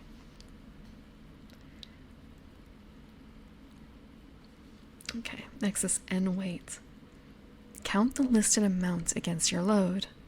Something with no listed weight isn't designed to be carried. 100 coins in standard denomination is 1 weight. That same value in gems or fine art might be lighter or heavier. Next tag is worn. To use it, you have to be wearing it. And I think this is our last tag. N uses. It can only be used N times. What are we doing? We're starting with weapons. And here I'm gonna have to zoom out a little bit. Can I get like a 425%? 425. Yep. Okay, maybe a little bit. Can I do 430? 35? Sorry, I'm fine-tuning it a little bit to get out. There we go. Not cutting off anything. Oh, but wait. 34? Okay, this is much better. 434 exactly. So we get the full sidebar, and we don't get a scroll on the bottom. Okay. Next thing, or rather, after the tags, is weapons. Weapons don't kill monsters. People do. That's why weapons in Dungeon World don't have a listed damage. A weapon is useful for primarily for its tags, which describe what the weapon is useful for. A dagger is not useful because it does more or less damage than some other blade. It's useful because it's small and easy to strike with at a close distance. A dagger in the hands of the wizard is not nearly so dangerous as one in the hands of a skilled fighter. A good weapon is good at bonking? I guess so. I mean, good at bonking? Yeah. I think this is actually a really interesting way of going about it. You can kill, I mean, how to put this? You could kill someone with a pencil if you were determined, right? I suppose it's easier with, say, a knife, but at the same time, if you're effective at using weapons, but then again, a pencil isn't actually a weapon, is it? It's not officially a weapon. More of a case of, I think this is an interesting way of handling it. And it definitely prevents the whole thing of like, oh, but the katana, should be the stats of a katana. Like, it doesn't matter what the weapon is, really. It doesn't matter. It's just a sharp enough object. You don't have to worry about choosing a one-handed, well, I guess two-handed sword versus, say, a halberd or a two-handed axe. It's the same effectiveness, it's just a style choice, really. Let's see. Oh, there are separate weapon tags, too. So we have a sidebar here. He equipped himself with a dagger, sword, and spear, in addition to the blade she had taken from the barrow. Eilonwy carried a slim dagger at her waist. Taran collected as many bows and quivers of arrows as he could carry. The group was now lightly but effectively armed. From the Book of Three. I have no idea what the Book of Three is. I feel like I should know.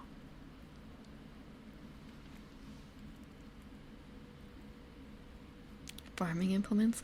Yeah, like sickles, right?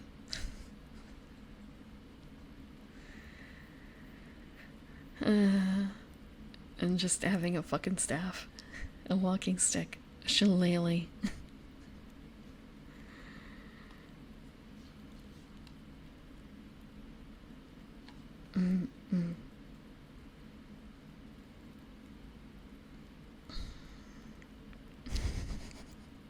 I wonder if we're going to be seeing a scythe in the weapons area, or if it's not going to be listed at all, or is it going to be in a different area? But it also kind of, I suppose, makes a difference between, say, a warrior who has a scythe for a weapon, fantasy, and the farmer who has the scythe. The natural difference in the effectiveness for killing, I suppose, is going to be reflected in the stats of the character and not the item itself.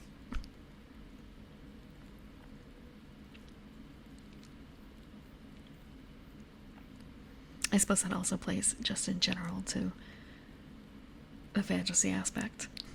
Again, like, a scythe is not really that effective in killing people, is it? It's a really awkward weapon to wield. Not that I have any experience with scythes like that. Just machete. And the machete is kind of annoying too, but it's much more of a normal, or close to a normal weapon than a scythe.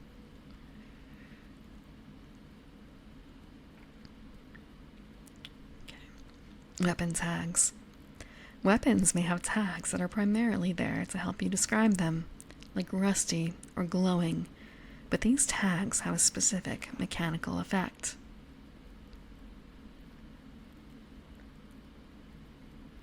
The fantasy of signs as a weapon far outweighs the practicality thanks to the Grim Reaper. Yeah, it's really fucking cool as imagery. It is cool. I have to wonder, actually, where did that start? That imagery? There has to be, like, what is the first example of a skeleton wielding a scythe being interpreted as death? What is the first example? Art history, tell me. Where did that come from?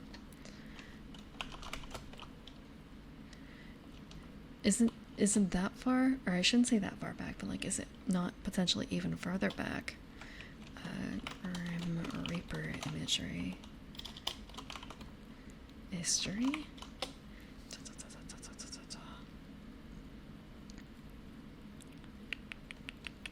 Death as a personification. Thank you, Wikipedia.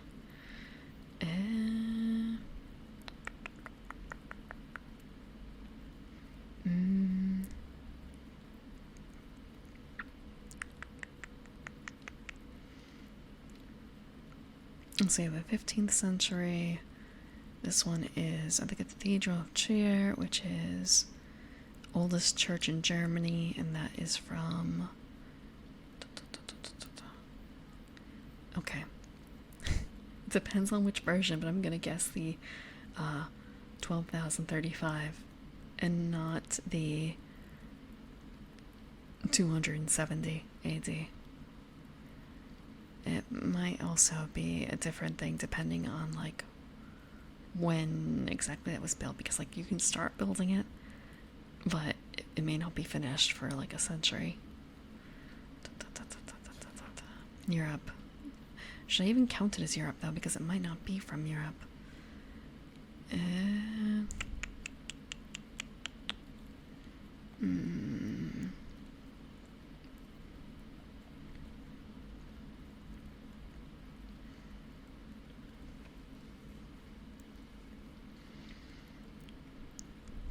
We have talk about Izanami, King Yama, Levant, Uncle.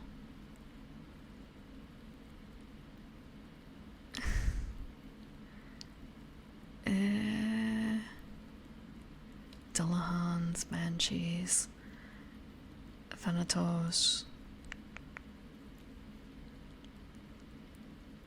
Low Countries, Abrahamic religions.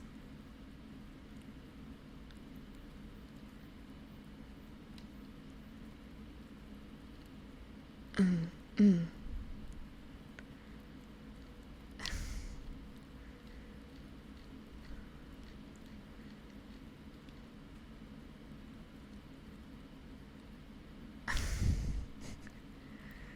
Yes, but like who? I don't want to say who created it necessarily, but what is the earliest time that, or like, where did it come from? Is there a particular thing that it can be pointed at?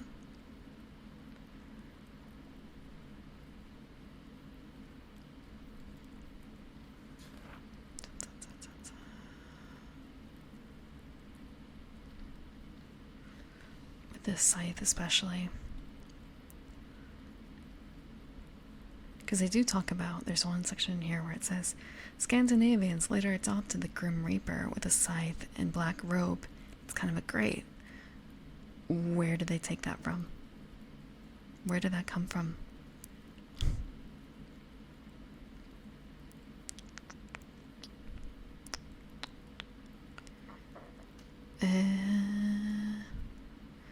Okay, so in the Netherlands there was the Bone Man, or Uncle Hendrik.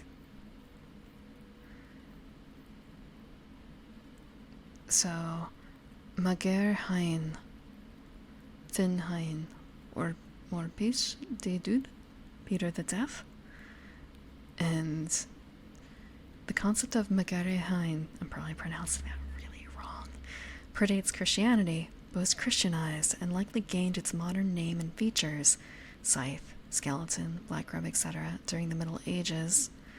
The designation Mager comes from its portrayal as a skeleton, which was largely influenced by the Christian Dance of Death theme that was prominent in Europe in the late Middle Ages.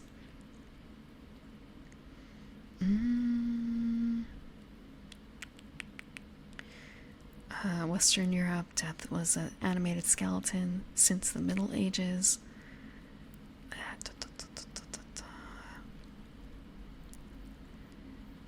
Give me more detail. More detail. Maybe I should be looking at the references, actually.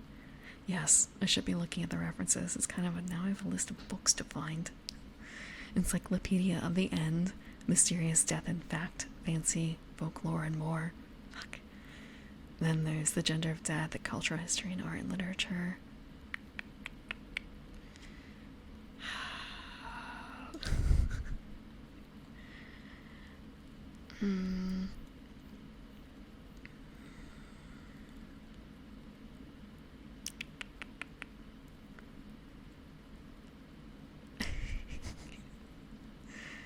I want to say, it'd be a great time reading some of those maybe on stream if I can find copies. I feel like, how to put it, I know that for like scientific papers and stuff, if you ask the person who created the paper, they'll usually give you a free copy instead of having to like submit through like the publisher or something like that. I'm not planning on doing something like that, but more of a case of I feel like spreading the information inside that paper or inside the book might be more might make things a bit more forgiving, you know, for something as niche as that, for such niche topics.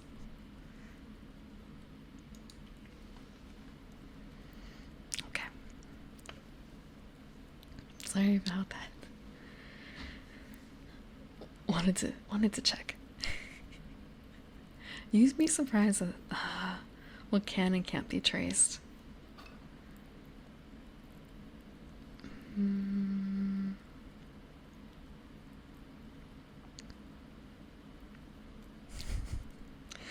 Thinking about some imagery where I was kind of, we can trace it back to like 1500s, but no further.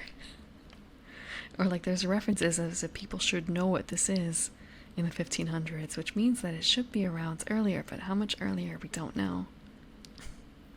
Or maybe someone's pranking us in terms of the writer makes it sound like it's well known, but in reality, it's already kind of a niche thing. Who knows?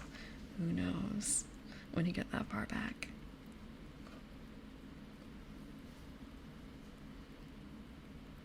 What I'm referring to in that case is there were sections on Maeve. And I guess like where exactly her stories come from.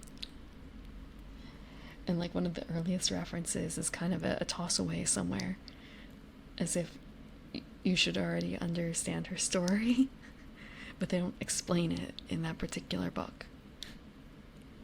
Or in that, I shouldn't say book, but in that particular writing where they make the reference. Yeah, mythology is crazy. It's really fun, and especially with how I say theoretically open-ended, but when things are spread by word of mouth a lot, is there any real story to it necessarily? Is there any one truth to it?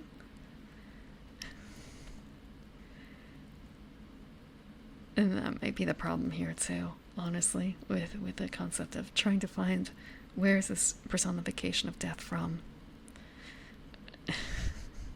maybe it's more than one spot. Or maybe it really is lost to time. Let's see.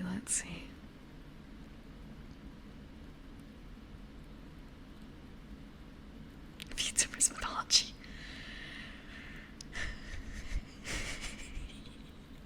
All I can find is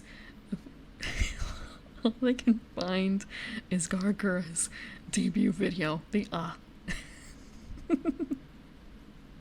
just the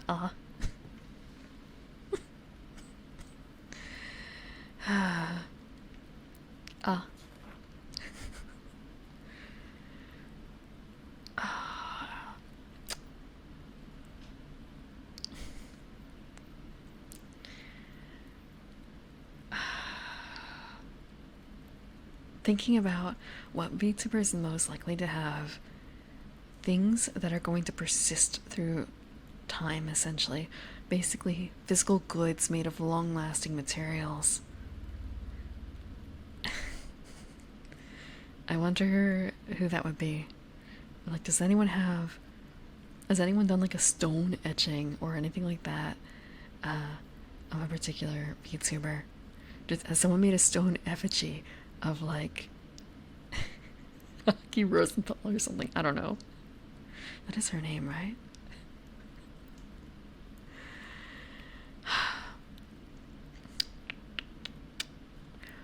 Or actually maybe so like plastic is going to last a very long time, right? But it tends to fade and get scratched, so I wouldn't say someone who has like a printed ink plastic cup, but if it was a molded plastic cup, it would have something like that, where it's basically a relief in the plastic of the cup. Who is that going to be? All I can think of is it's going to be a 3D Snuffy, isn't it? There's going to be a 3D plastic cup Snuffy or something. It's the modern day what is it? Willem and Venus, the Snuffy cup. Or actually no, 3D models. 3D models. Or anime figures. 3D anime figures.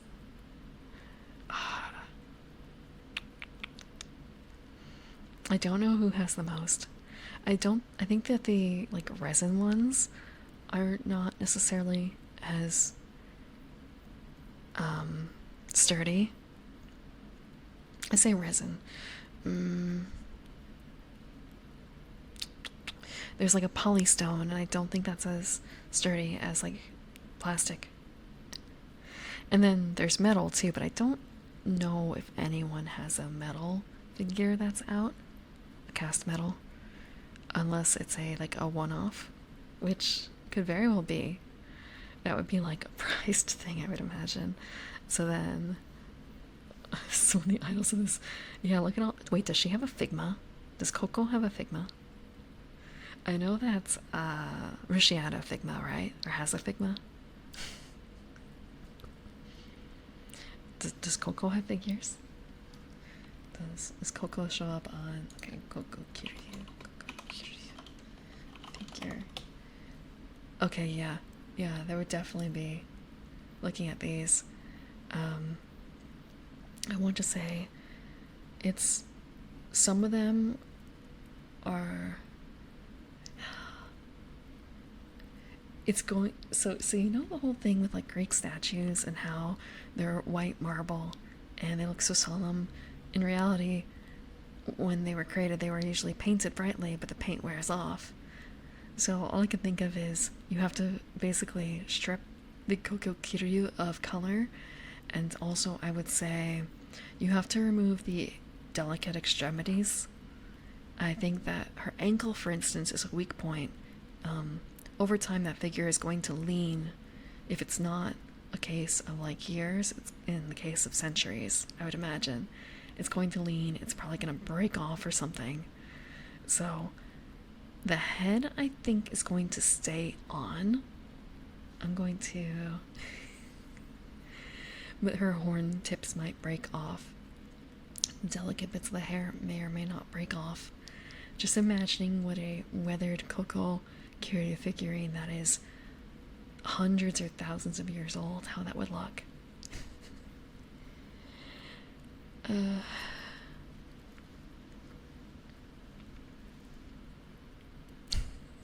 In different cultures. Yeah.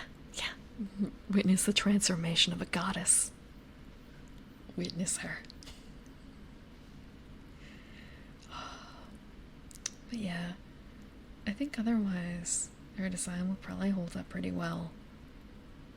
The model, the figure, with how close it is.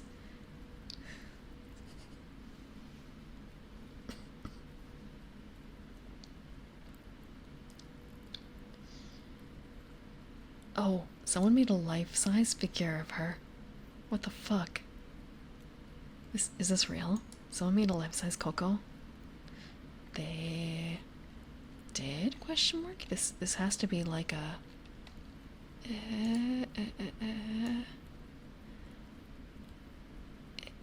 It's kind of like, is this a 3D thing, or is it real? I can't tell. Not surprised.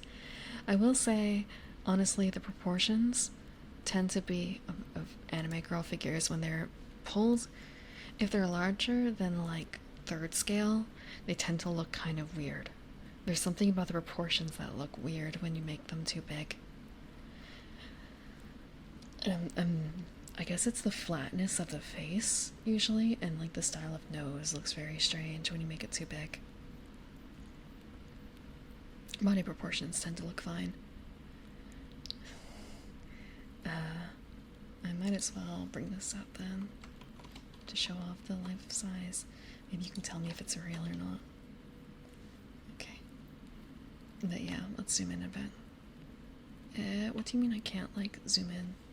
It's not actually making it bigger, it's just like, it's not making the pictures bigger. Can we, okay. Yeah, like there's something about the face. And I've noticed this more in like bigger figures. Again, it can happen at smaller sizes too, like doll range, 60 centimeters, which is I think a third scale. It takes some of them can look flat, and some of them are good at that size. Hold on. Sorry. Hold on.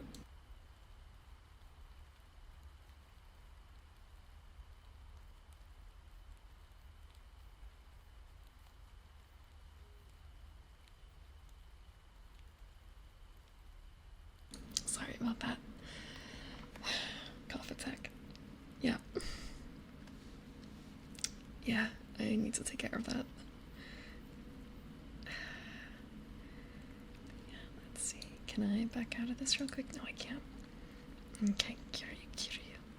Yeah, there's something about the face. There's something about the face. Maybe it's also the eyes. Like how it has to be done.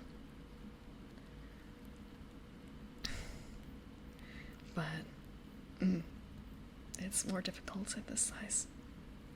But yeah, so imagine finding one of these weathered a couple 100 years into the future with, okay, not going down that far, with delicate bits broken off. I think this one has a pretty good weight though, so it should, like the gun I would imagine would be broken off probably, but like the body weight is pretty good. It would probably look better if it were colored. Yeah, well, might be more so with shading proper in addition to this. I don't know if like, okay, like flats alone I don't think could save it, but with shaders afterwards, yeah.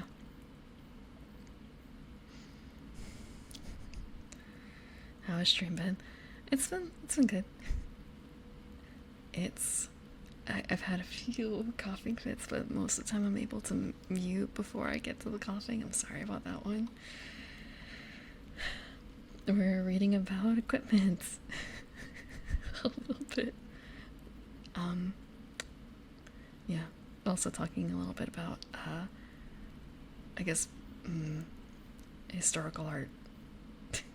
This could be historical art. A couple hundred years into the future.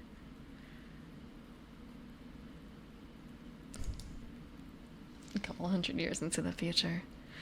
Now it kind of makes me. I don't have any figures like that I would want to age necessarily. But that would be an interesting project, making an aged anime girl statue. Archaeology and grave robbing. Time. That's the only thing. 100 years. Yeah. Yeah. And perspective too. Perspective. Thinking about American archaeology on things that are like really not that old in the long run. Really not that old.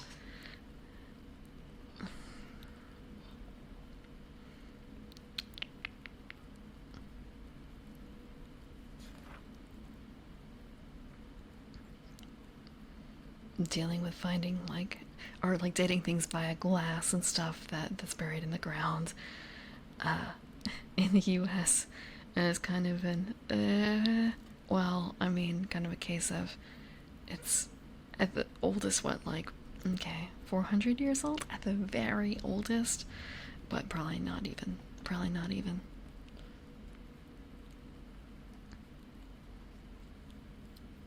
Yeah. British and Egypt.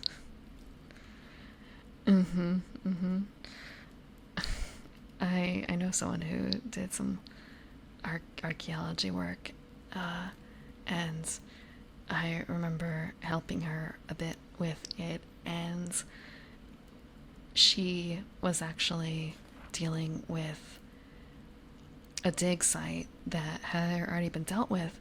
The problem was that they basically didn't write any notes about the shit, so her project, like years after the initial dig was done, was basically taking all the materials and sorting through it and like writing proper notes because the people initially didn't. I don't exactly know how that works. It was just kind of like there's multiple levels to it. There's like the really cool standard stuff, or flashy stuff of like going out and doing the dig, and then there's the boring paperwork side of it. Thank you for the follow, Champ Matt. So kind of it's more than the like actual unburying. That's when you're, I guess, only grave robbing. You have to take notes about what you take. in order for it to be archaeology. Otherwise, really, you're just. If you don't have notes about what you did, is it science? Is it science? Yeah, she was dealing with a lot of glass and like pottery and stuff, and that was about it. Like, not flashy at all. Not flashy. Not like working with bones or anything like that. But I suppose, how often would you be dealing with that sort of thing? I feel like a major case for archaeology now would be what? To be hired by the government for, in cases of people are doing construction and then coming across something that may indicate this is something that needs to be preserved, and then you call in the government to alert them, and like everything stops while the archaeology team is sent in to like double check what's going on and give a go ahead, or like, no, this is now like a preserved site. I feel like that is something that happens.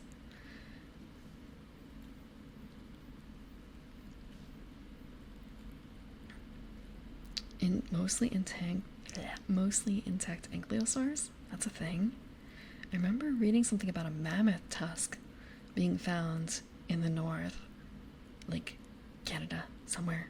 Maybe not Canada, but I didn't hear about mostly intact ankylosaurs. Like, how intact are we talking about? Can we know if they have feathers? I'm not huge on dinosaurs. What the fuck is that? What is this? Oh, okay. It tried to autofill for Ankylo to ankylosing spondylitis or something like that, which is a back issue.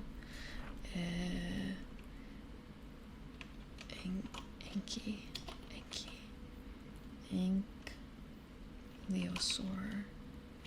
Can I spell ankylosaur? Okay. What's in the news?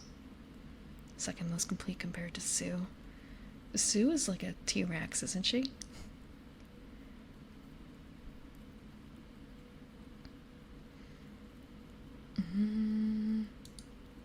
Yeah.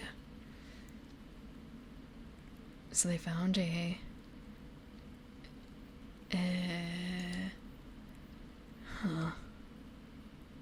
They found a voice box. That's neat. Time for them to make a new Jurassic Park, incorporating the new noises. Oh, that's dangerous. Sorry, on the on Google results for Ankylosaurus, they now have a little sound box, so you can, I guess, hear what it sounds like. I'm not going to hit that. I don't want to like have ASMR dinosaur noises. ASR dinosaur noises.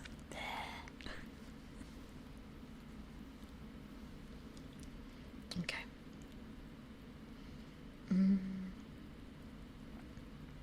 So weapon tags. N ammo. It counts as ammunition for appropriate ranged weapons. The number indicated does not represent individual arrows or sling stones, but represents what you have left on hand. Next up is forceful. It can knock someone back a pace, maybe even off their feet. Next tag is plus N damage. It is particularly harmful to your enemies. When you deal damage, you add N to it. So I wonder if that's how they get through with the character sets the damage, but there are some things that are very clearly meant to hurt other people. Next tag is ignores armor. Don't subtract armor from the damage taken. All I can think of now is The katana is gonna have a plus in damage. Obviously, it should have a plus in damage, right?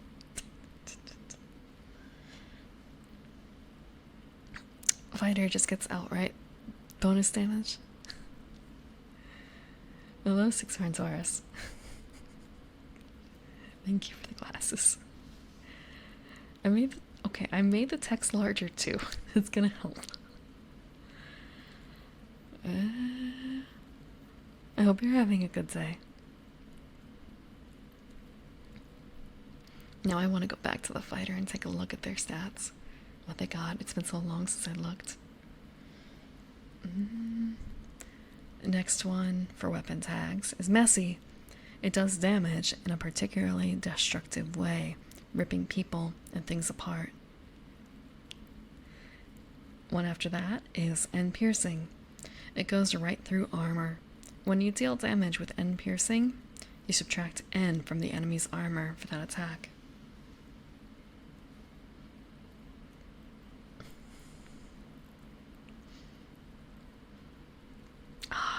Okay. Plus 1d4 from their first level up. They can. They can.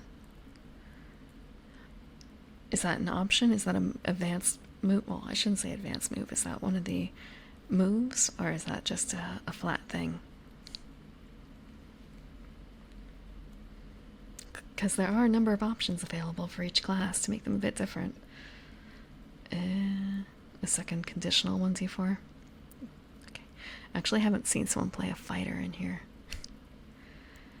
So, next tag is Precise. It rewards careful strikes.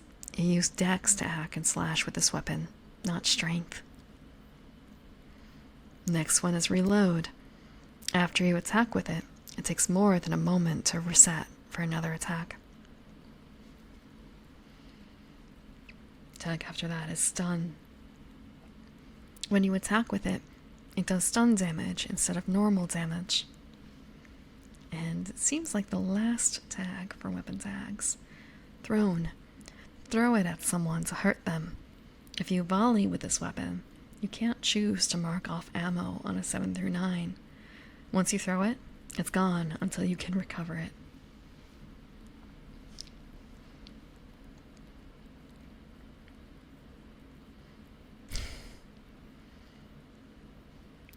Ah, okay.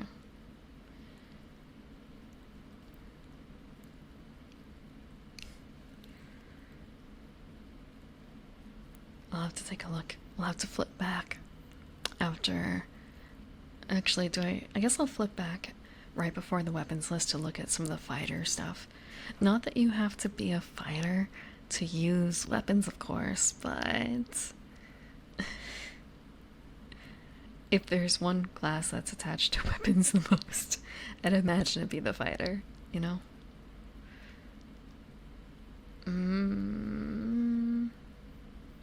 Thinking back, and it's kind of a rogue also would be.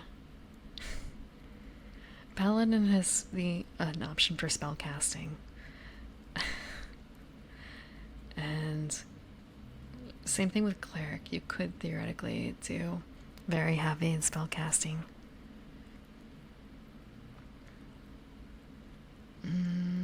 I guess ranger too. I don't remember what they get. Man, it's been a while. Okay. Weapons have tags to indicate the range at which they are useful. Dungeon World doesn't inflict penalties or grant bonuses for optimal range or the like. But if your weapon says hands and an enemy is 10 yards away, a player would have a hard time justifying using that weapon against him. First tag, hands. It's useful for attacking something within your reach, no further. After that is close.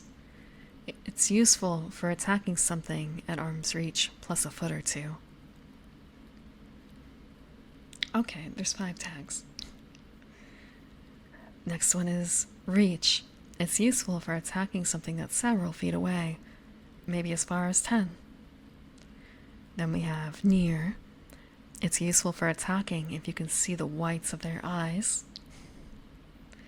And the last one is far. It's useful for attacking something in shouting distance. When I initially looked at this, I thought it was a, like the black space here. I was reading it as like an artistic approach and not a left line, right line thing. I was thinking it was like an E. E. Cummings poem. Like, what is that doing in here? You don't think? I don't think they really do either. I should say, I think you could do something, but it's going to be more of a... This is something that we did in another game too. Having a visualization of band structure. Like, you're not necessarily showing someone being next to each other, but like, this is the circle for showing like, these are the people in this range, and you're like 2 or 3 bands away from them, essentially.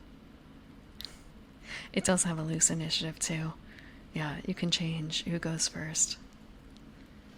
Or like, who goes next. But that can also be dealt with. That can be dealt with. I have seen a grab guide to D&D, the Joe Cat one. Yes. I've also seen his Final Fantasy XIV guide. Actually, this is a little embarrassing. I once met Joe Cat at a convention. I didn't realize it was him though, because he wasn't wearing the hat. Or like, he wasn't wearing the headpiece, he was just next to it. So I asked if I could take a picture, and he was like, yeah, sure. And I was just gonna take a picture of the headpiece because it was sitting on the table, and I didn't realize it was him. It was really embarrassing to later go back like, I'm so sorry, I didn't realize you were Joe Cat. He didn't sound like he does in the videos. He's using a bit of a voice, so... Yeah, I have a photo of it. And him next to it.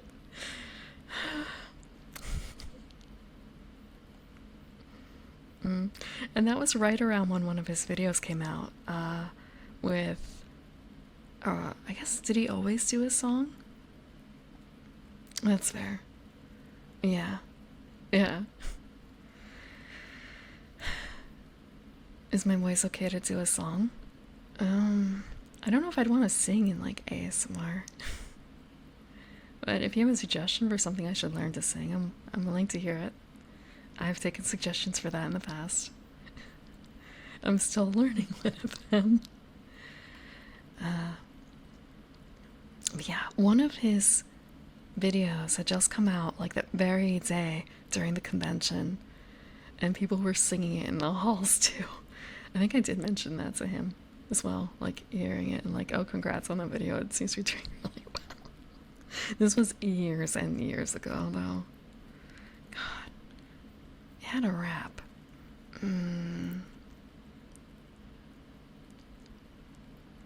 Oh, the Wizard song? I don't remember. It's been so long since I've seen it. It's been so long.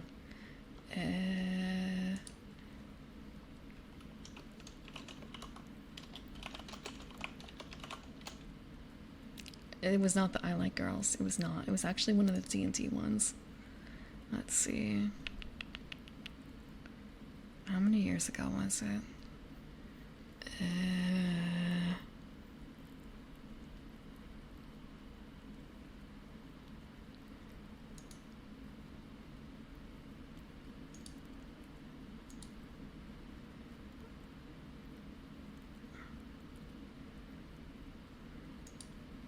Let me see. I would probably just have to look up and do a little bit of like, if this came out during this time frame, and based on the time the video came out, it was this particular video. If I think about when, let's see, hold on. When did this game come out?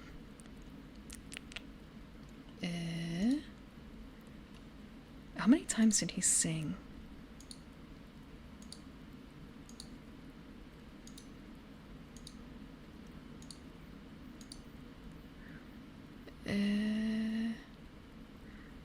Oh, that's the wrong video.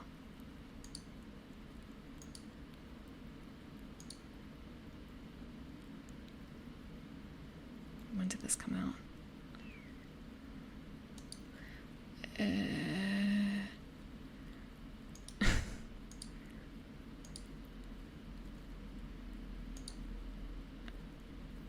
I don't remember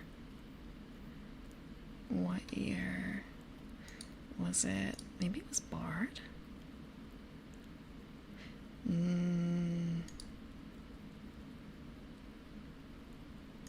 When did the race one come out? It may have been the race one? I'm not certain. Thank you for the follow, Vansencito.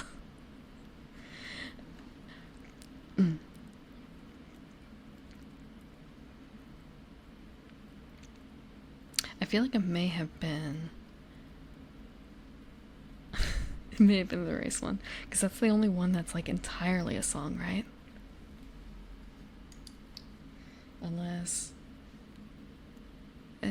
Bard is not a song, right? It's not a song. Or at least it's not entirely a song. Is Alignment a song?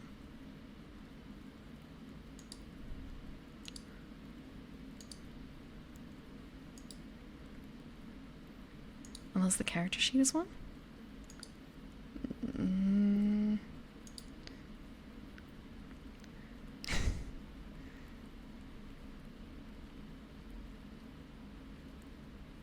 Unless Paladin had a song? I don't think it does. Nope. Nope. I think it was probably when Races came out. Although it does not quite fit what I was thinking. I could also probably just do a check of like, okay, so where did he show up in public spaces in this time frame? But I'm going to do that off stream to figure it out.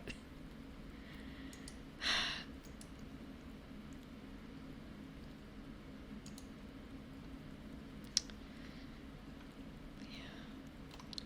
I don't remember the Wizard song.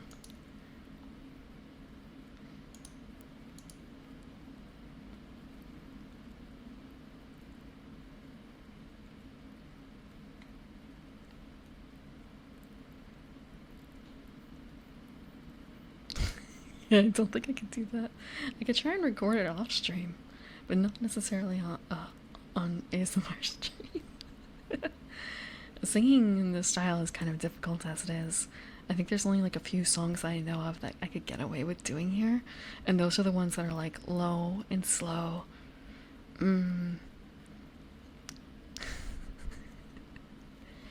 I think that one's a bit upbeat. Like, let me think. Give me like 1 second. I'm gonna try something with the mic off.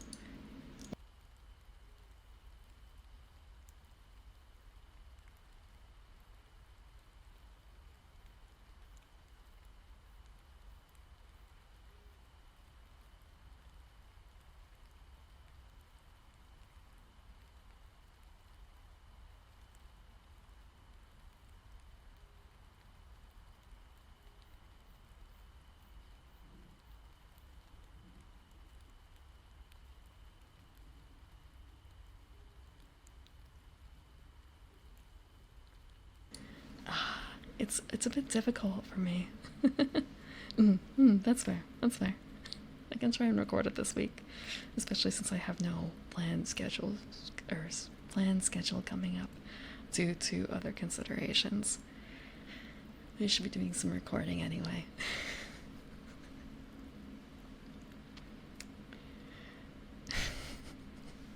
But yeah, I was trying out 2 songs that I know of, and like, I guess there's like sing-songy type voice, but isn't actually singing, that can be done with ASMR.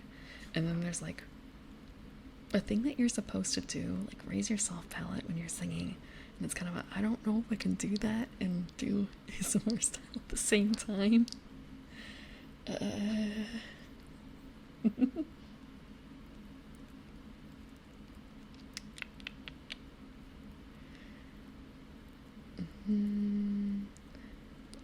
was trying.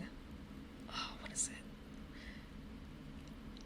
I forgot the name of it, but it's a Bon Jovi song that I've sung at karaoke once. It was. Oh, if I were to put it anywhere, it would probably be on Twitter, to be completely honest. It would be on Twitter. I should probably put it on YouTube as well, but I would post about it on Twitter, honestly. I've done some, like, when it was March, I was doing Singing March for like a couple days, and I posted songs on there, and now I'm just looking back and fucking cringing at them for like 5 or 6 different reasons.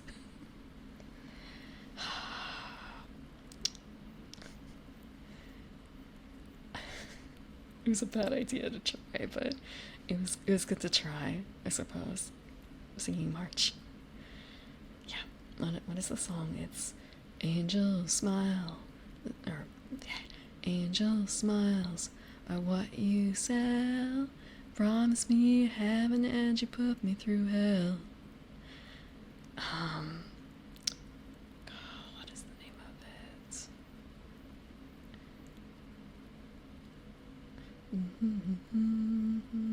Hold on me. Da da da da da da da da.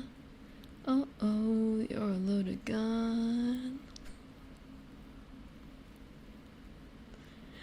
Uh oh, I've got nowhere to run.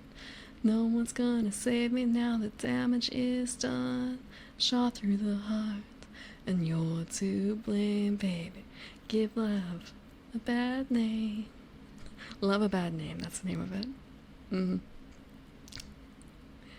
So I can kind of do that if I do the This Left Feels Right version. When he turns it into like a slow, not jazz, but like bluesy kind of thing. And then there's another one that I know where it's originally like a 80s pop, like glam rock. And another group redid it as like a I don't know how to describe it. It's not blues and it's not like jazz. I guess a slower song, like more chill kind of thing, but not like what is the like lo-fi beats to study to. It's not that kind of chill. It's something else. And that song is Dance With Me, yeah. But that's a little bit higher than Bon Jovi is. So, that's like the only Bon Jovi song I want to ever sing at karaoke. I don't want to see Bon Jovi otherwise. Which is kind of a shame. I know too much Bon Jovi, but I don't want to know Bon Jovi, if that makes sense. I don't want to know Bon Jovi.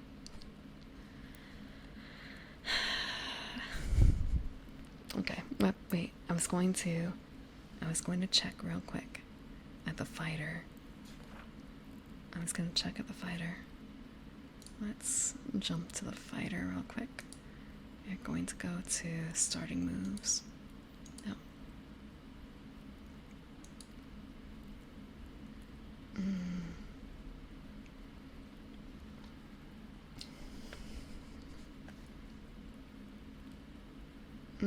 Nope. I have a PD. Okay, so there's a free InDesign file. Like that is the official, like, free printed version of it from like the alpha beta. And I have InDesign. I know how to use InDesign. So able to like edit it there. But there's, if you have a PDF of this already, you can, with any PDF, I can give you the steps right now how to edit it. Oh, I should specify, I have Adobe Acrobat Pro. I don't know if that, like, I don't care. I don't want to improve Adobe products. I don't. Go away. Why are you crashing? Why are you crashing? Adobe, please. Never show this again. Okay. If you have any PDF that I guess has like readable text. I'm gonna grab this file. I'm gonna grab a character sheet. This actually is a bad idea. This is a bad idea. This is not a good character sheet for this. Okay. I'm grabbing a song sheet. What do you mean it's not openable? Let me find a file. Open. Yeah. Okay, let me see.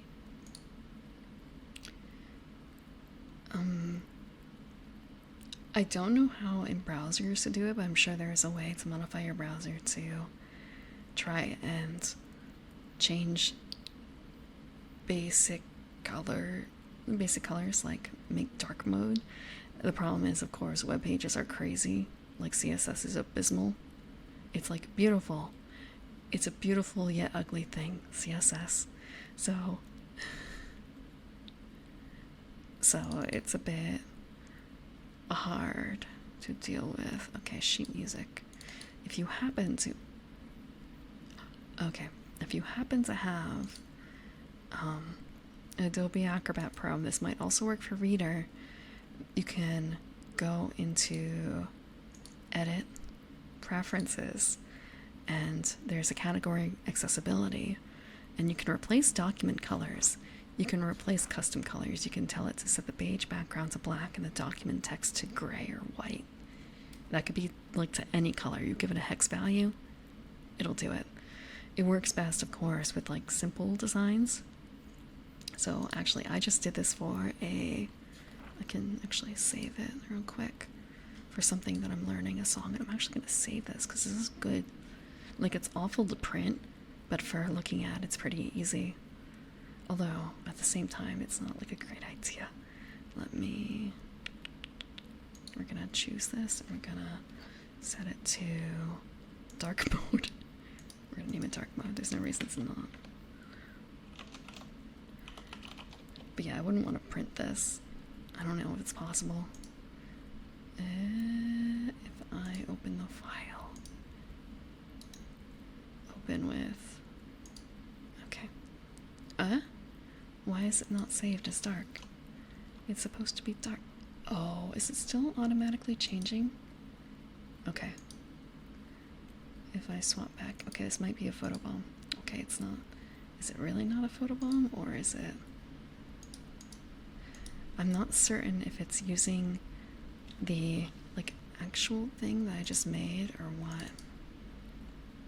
Oh, it didn't actually save the thing. Did I not apply it? Did I not apply it? It's so weird. Because when I saved this file, it worked fine. Yes, I want to do this. Now if I open this in here, yeah, it's not doing the dark mode. I don't know why. I don't know why. Technology. Yeah, this is one of the songs I'm learning. This is one of the songs. This is definitely not an ASMR song. Back here. So looking down, they have a signature weapon. Choose a basic weapon, basically customize a weapon, and you get good shit for it. You have gear. Okay, so you choose 2.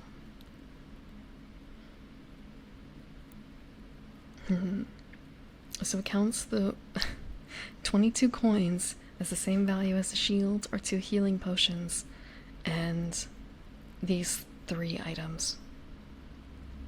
Good to know, essentially. So you get about like 44 coins worth of stuff, plus armor and weapon, and additional dungeon rations. That's quite a bit of equipment.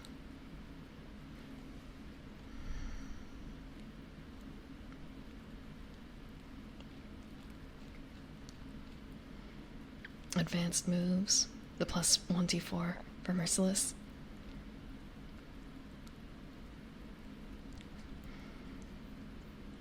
A hero is someone who has killed so many people the word murderer falls short. Yeah, it... whether or not it's the actual value. But we can take a look at that. That's part of what we're doing here. I wonder what class is the one that starts with the most money theoretically in their pocket.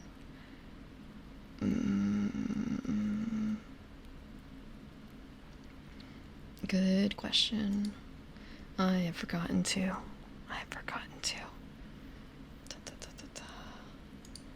Okay, so if you do a hack and slash, roll plus strength.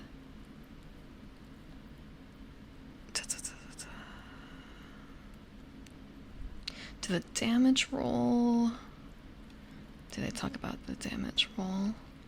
I'm going to guess it's kind of a, okay, 11.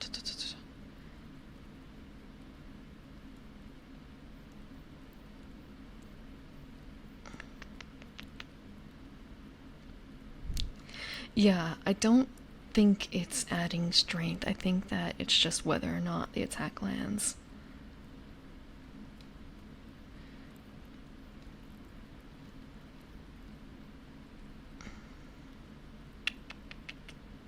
I'm gonna go back up. So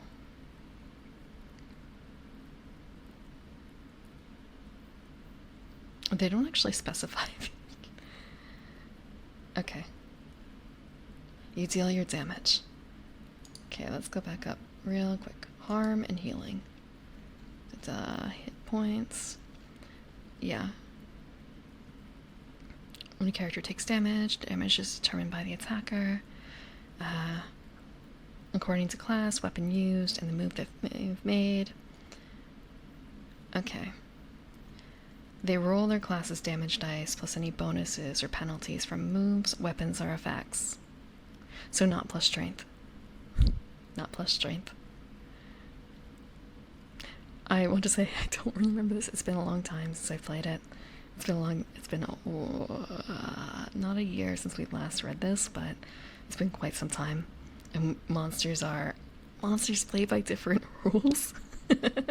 Monsters play by different rules, and that's what we've been covering for a while. D10 plus 2d4 plus 2. I mean, that is the one thing of fight. You're putting a lot of resources into doing a lot of damage. There's a lot of things that you're foregoing by doing that. Thinking about the thing that I've seen other characters do, like the magic system, potentially can be really broken depending on what the DM allows. Versus that kills a dragon. Yeah, but you have to be min-maxing for that too. You have to be min-maxing to do that. Shit.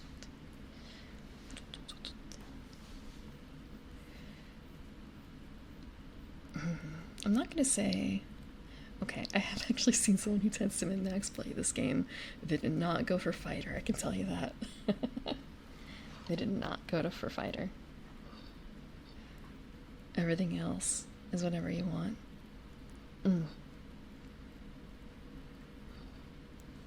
I mean, there's also like more advanced moves, I think, right? Because it's, let me see, fighter.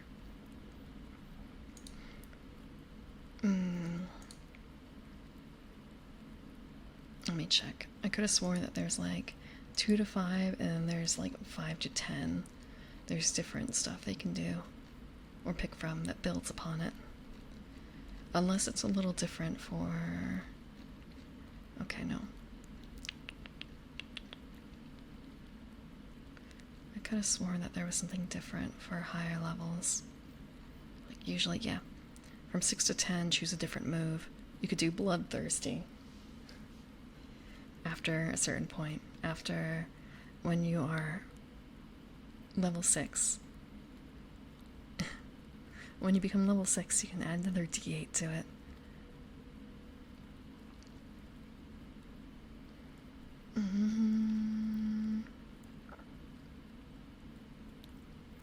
And then Taste of Blood. You were saying it was Merciless and Scent of Blood. So yeah, the advanced versions actually, because they replace. Never mind. Yeah. So you're adding. If you take both of those at level 7, it's up to 28 damage. The base is still the same because it's a 1d8, or like it's the same floor, but the ceiling is higher.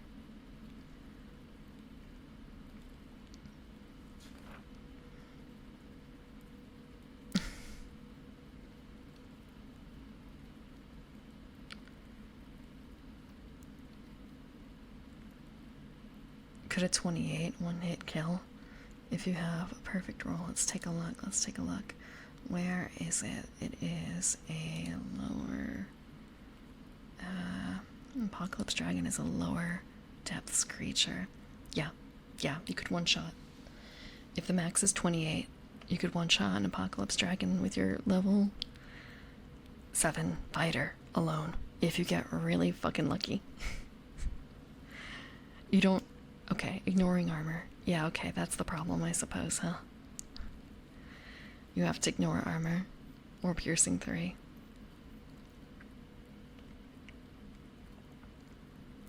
Is there anything that gives piercing 3, I wonder?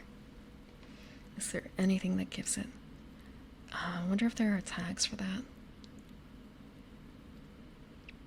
Like for your signature weapon. So you could have it be sharp, which gives it +2 piercing. Have to be magical. Either that, or you have a sharp and hooks and spikes, because for the +1 damage, it's kind of effectively +1 piercing. Effectively. Or serrated edges. Oh, were you doing a different calculation for it? Were you already calculating that in? Ah, okay. Hooks and spikes and serrated edges. Okay.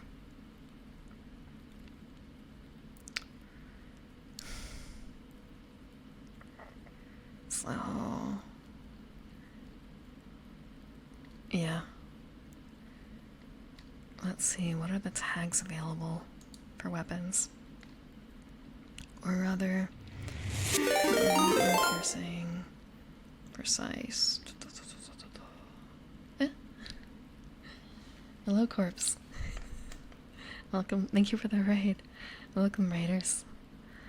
You're playing Crystal Project. I don't know what Crystal Project is about. I should have looked it up. I did hear about that beforehand, though. I hope you had a good time. For those who don't know me, I am the Evening Primrose. I am a garden elf. It's a bit rainy right now, so we're doing some reading. We are currently reading about weapons. And we're kind of in the background trying to create a fighter that can theoretically one-shot an Apocalypse Dragon. Open world or Final Fantasy V? Ah. Wait a second. Okay. Thank you.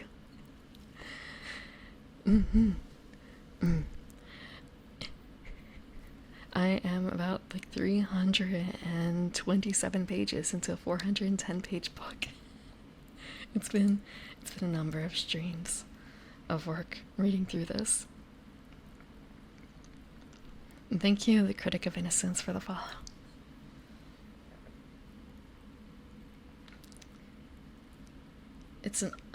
You had an all-monk group during that? I haven't actually played Final Fantasy V. I played a bit of, I think... I know I played 6, 7, 8, 9, and I played a DS version of, I think, one of the first 3. I feel like a fake fan. I haven't played most of them. For some of the later ones, I have the excuse of I didn't have the system, but the earlier ones, I actually have copies of like the PS1, like Final Fantasy Chronicles. Like they made a anthology. I think it was Final Fantasy Anthology was one of the PS1 CDs. I say CDs, discs, and I have it. Like I can't point to it. It's like right over there. I no longer have a PlayStation 1, but I still have the games. There's two of them actually. There's two different discs, two different series. Actually, I'm going to like take a quick gander. I want to grab the discs. I know I have them. They're right. They have to be right over there. That's where I had my Legend of Mana disc. So, give me a second.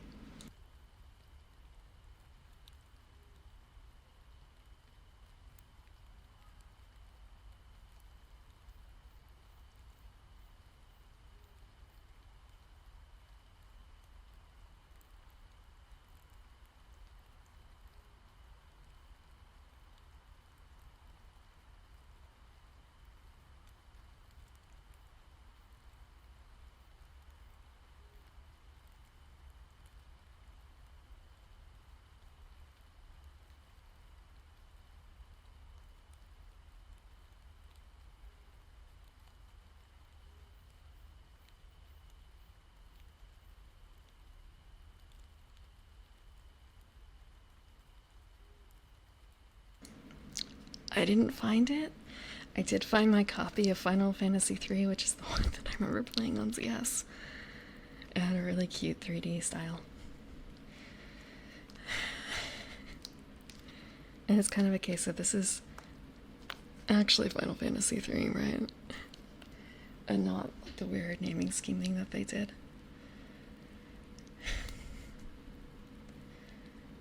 Grind job XP to unlock abilities they can carry over to other classes. Okay. I feel like I've seen that same thing happen in other Final Fantasy games. Namely. Actually, hold on, I have to cough.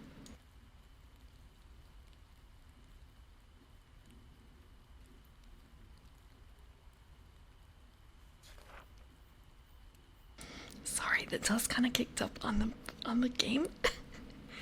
So, breathing in dust maybe was not the best idea.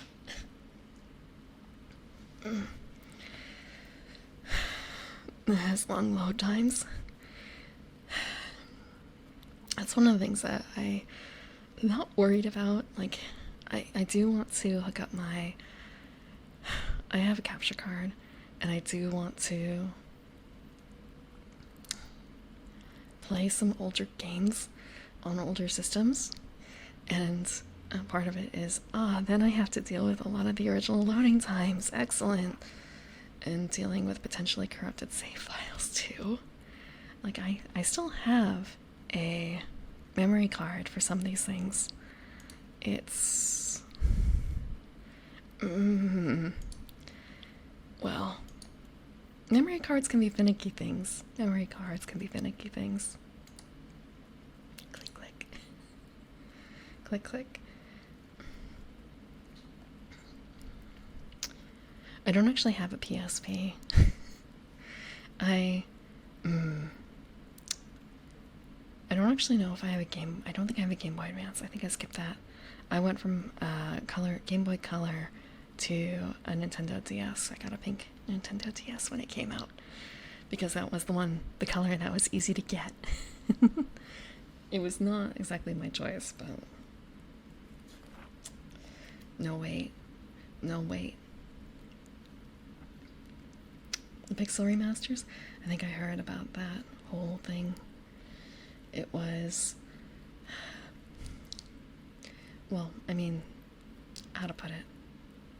The effects of CRT, right? How that affects rendering and softens things up.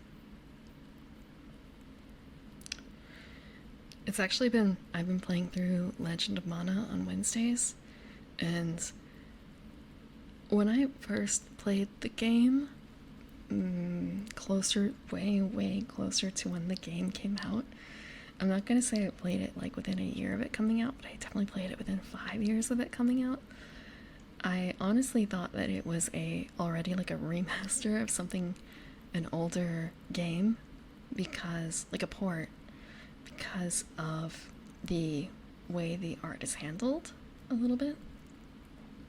Because the characters are sprites, like actually sprites, but the backgrounds are detailed, and the characters have flat portraits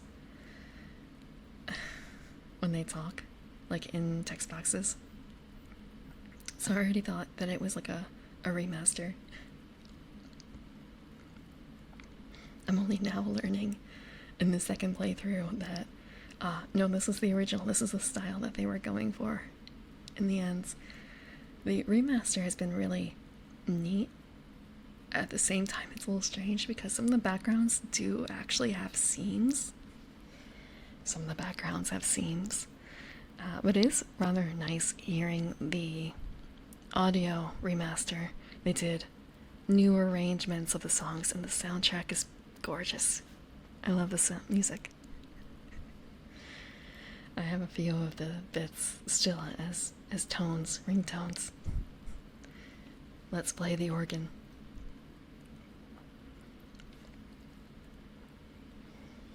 But the only systems I think I have right now, actually, it's kind of a case of does it still work? I don't know if my Game Boy, I may have gotten rid of the color. I may have gotten rid of the Game Boy Color, but I'm not 100% certain. Alright, I may have, because I do have like a second or third hand. It's probably a third hand advance, because I remember wanting to play Pokemon Pinball, and I think that the color was not working anymore for that use case. Thank you. You know what an Eldrin is. Thank you.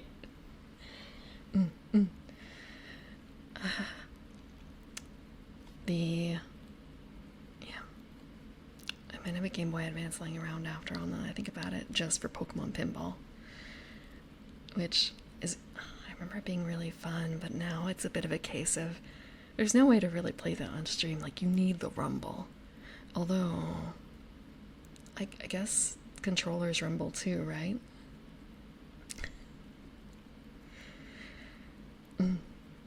You never know. Not everyone plays with them.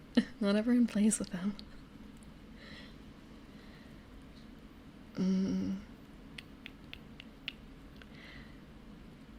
I have a Wii, which has a copy of My Life as a Dark Lord in it, and it's kind of that would be fun to play. I just have to get some chords for that.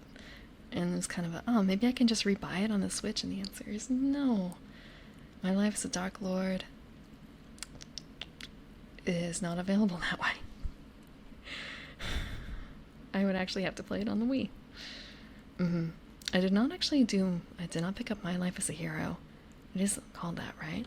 Like, I know that it was a two-parter. I say two-parter. 2 parts of kind of a vaguely interlinked story, like same world. And I like Dark Lord. The Dark Lord was cute. You found another way to increase the damage for the fighter? What was that? Is there a particular weapon or something? Oh, yeah, because there's the multi-class thing. So would that be... Hold on, let's go back up. Sorry. Sorry. You're welcome. It's probably... I need to speak slower, probably, for a lot of it. I have to remember to speak not super fast.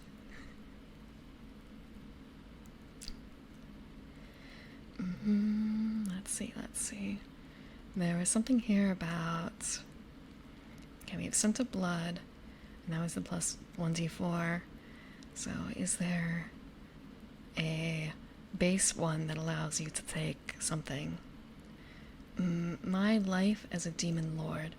It was a Square game, vaguely Final Fantasy, like not system but world, and it is a game where you play as an awakened Dark Lord lady.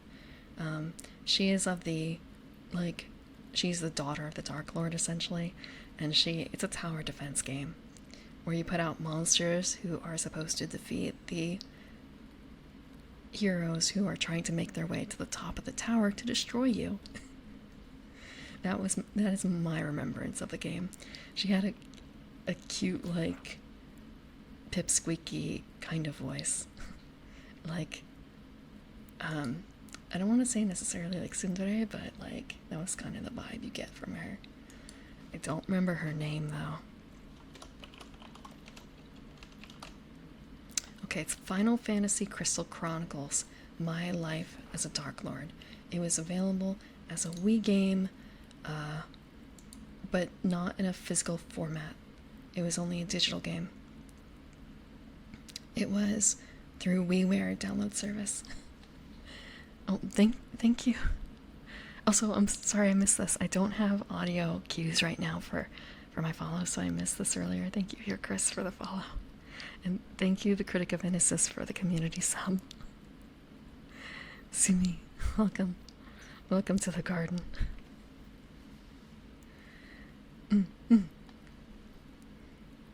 Mira? What is Mira? Oh, Mira is the name of the Dark Lord. That makes sense. So, okay, so the first game was Final Fantasy Crystal Chronicles: My Life as a King. My bad. Again, I didn't vibe with the concept, but I vibed with My Life as a Dark Lord, apparently. It was cute, I suppose. Well, kind of cute. And who doesn't want to be, who doesn't want to be the Lady Dark Lord hanging out at the top of your tower sending monsters to deal with your problems? I feel like there's a song that I've talked about that kind of has this feeling. 74 by Tokihana, written by Toby Fox. Kind of similar vibes. Kind of similar vibes.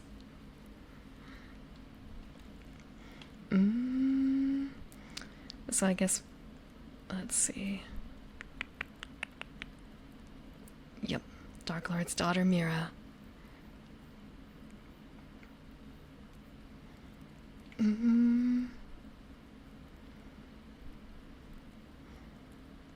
The song that you kept trying to find?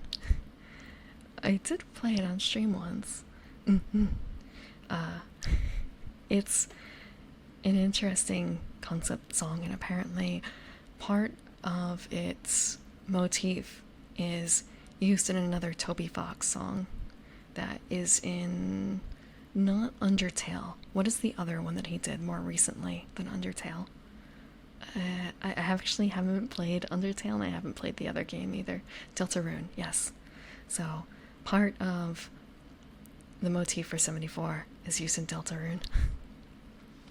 Or one of the Deltarune songs. But I didn't know that except through extra research to see if I could find info. Thank you, Nabbit3, for the follow.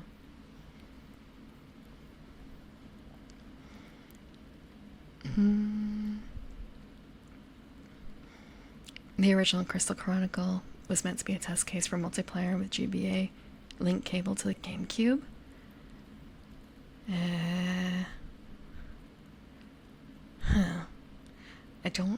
I skipped the GameCube and the GBA initially when it came out entirely.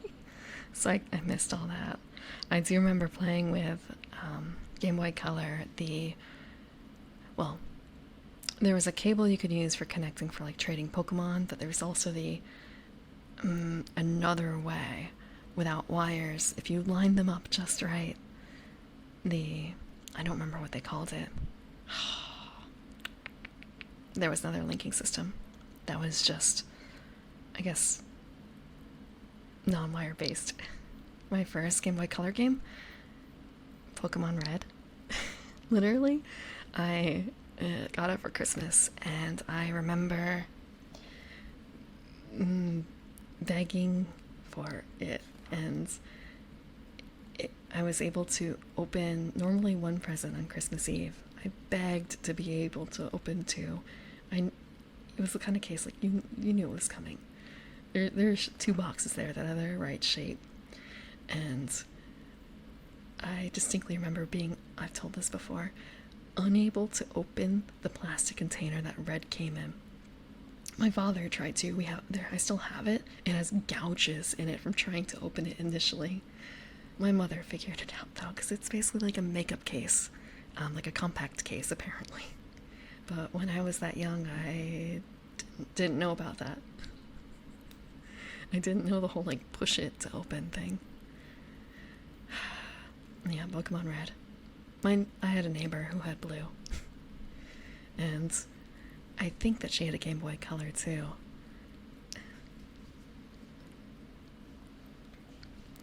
After that though, I had Tetris, I believe, and I also had one of the Super Mario games, but I don't remember what. I probably still have it over here. Although, I do have some blurry memories of being with a cousin and doing like a temporary trade between our games. So I think I played. Is it possible that there was a Sonic game? Could not have been a Sonic game on Game Boy, right? Or like Game Boy Color. Oh, and there's also Pokemon Pinball. Pokemon Pinball. But I have silver too. But I don't know if there was yellow. My Game Boy collection is just a bunch of Pokemon games. There have been a Sonic game in GBA. Maybe. Wait. No. There was a song in this. There was a rondo song. And whatever game that he lent me used the rondo. I don't remember the exact rondo, but it's a famous one. Fuck.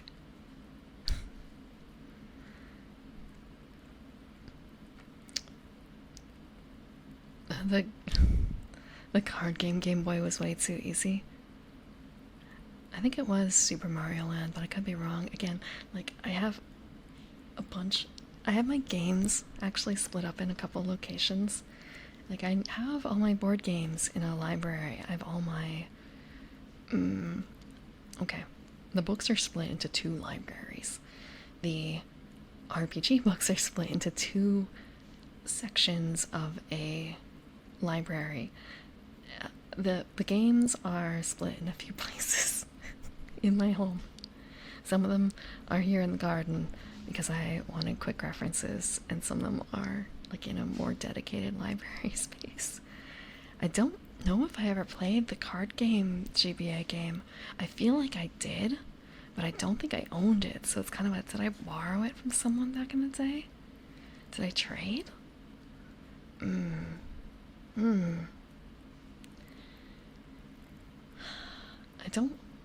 I can't imagine renting it. So I feel like I was probably watching someone else play it, or I borrowed a copy.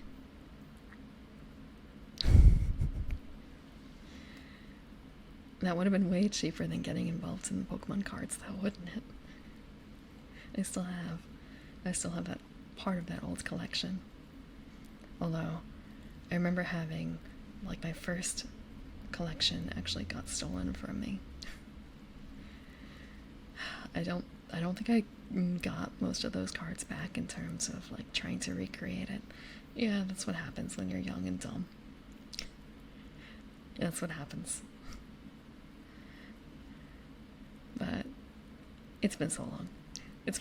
I can only remember like one or two specific cards in that collection. It's kind of they're only cards. It's only cardboard.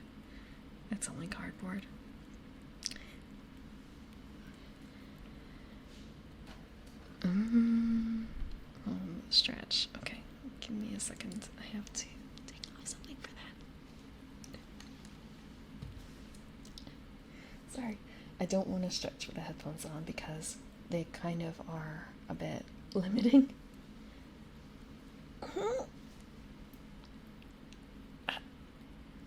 Okay, ow.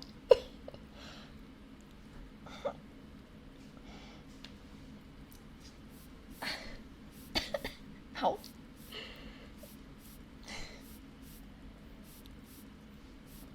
Thank you for the water.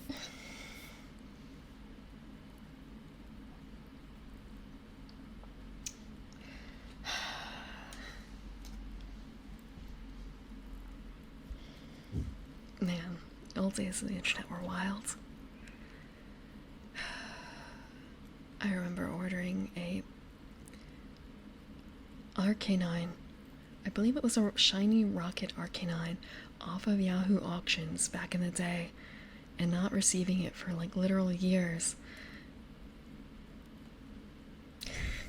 Yeah, they're not official glasses. I want to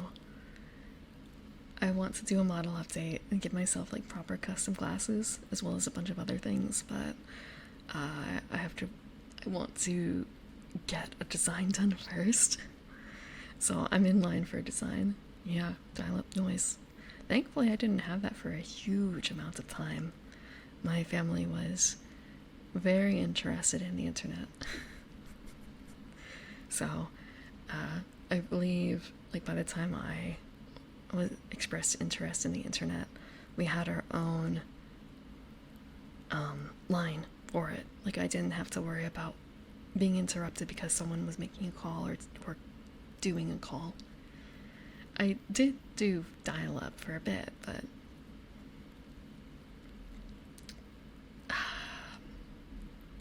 it wasn't that bothersome. You know, aside from the time it took to download anything. Good morning, Salted Coffee. Oh, that's right, I guess it's still evening, sort of, but it's also morning at the same time. It's past midnight.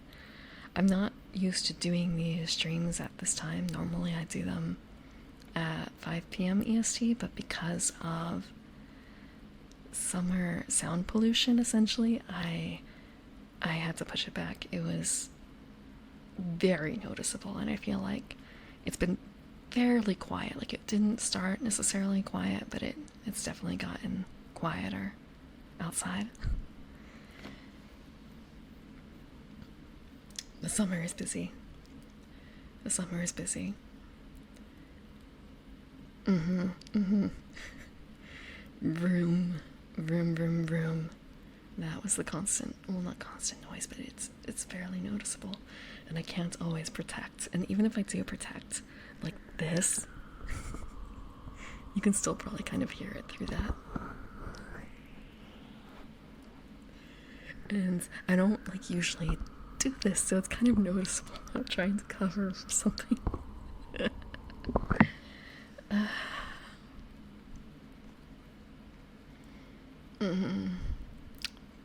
Waited a week to download Sims 2 with DLC. I still actually might have a copy of like Sims 1 from a friend. That Prim doesn't protect.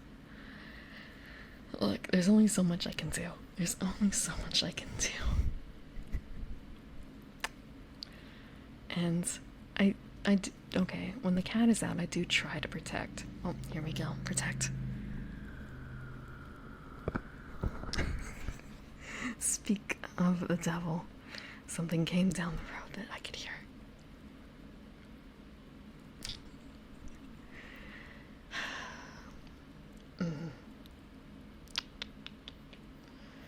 Yeah, no, it was much more in the case of copying CDs and writing on the copy like any particular notes about using it. So I still have a few copies of things and a couple of originals. I think I still have my original copy, like the original legit copy of Alpha Centauri lying around, and it's kind of a case of I realize, I want to play this, And then, like, go find the CD. Great. That's step one. Step two, put CD into computer, and it's kind of a case of, I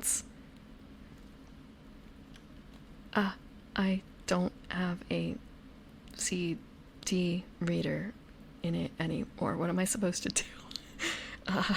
I kept the physical media. There's no way to read it. So, what do I do? And the answer was good old games, I think, .com. Since then, I've gotten a Blu-ray reader, which I think can handle it, but before then, realizing, yeah, I save space. What do you need CD readers for? Old media. Old media. And the PS3 is kind of dead. Yeah, I'm not looking forward to like trying to test out some of my old stuff. I haven't booted up my Wii in a very long time. So it's kind of a, does it still work? I don't know. Guess I'll find out. And that's right. I actually brought it up here into the garden. And the case is kind of, can I hook it up? Can I hook it up to the capture card? And the answer was not out of the box. Need more wires. Need more wires. Going to bed to download an episode of an anime at like 480i at best. That's how I watch Fushigi Yugi. Shh. Media Blaster, shh. I don't have it anymore. I bought the stupid box set for like $200, okay? For 26 episodes. I covered it. I bought both stupid box sets at that price. The OVAs were cheaper.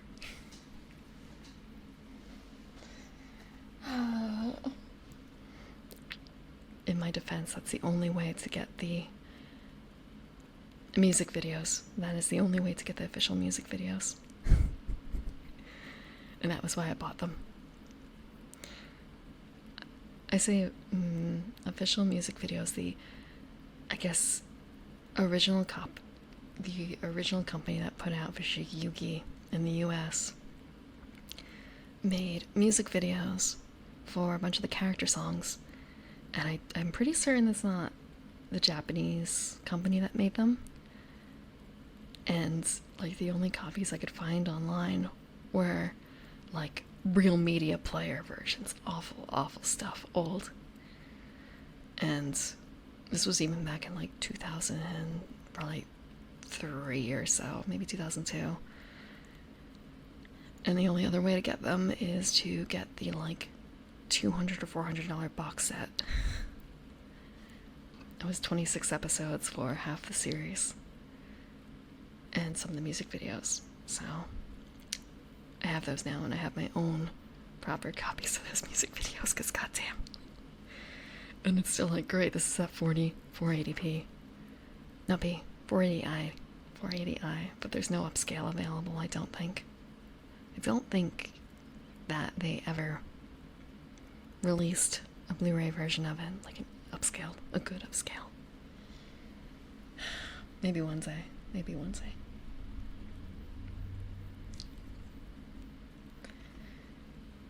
Stretch. Another one. I just stretched like 10 minutes ago. Okay. Thank you for the water too. I'm almost out of water actually. Okay. Yeah, before streaming. Before YouTube. That's fair. I should probably put on a cool down or something eventually though. There's only so many times I can like... Okay, I guess I can just do different stretches. Right now it's a different one. Hold on. Ow. Okay. That's my arm.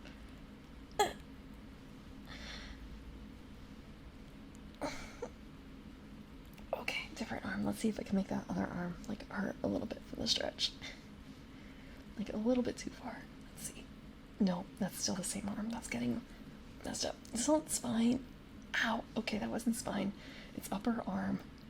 But I'm like, it's not doing damage, you know? It's just.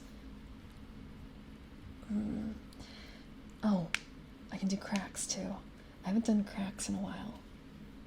Yeah. More of a.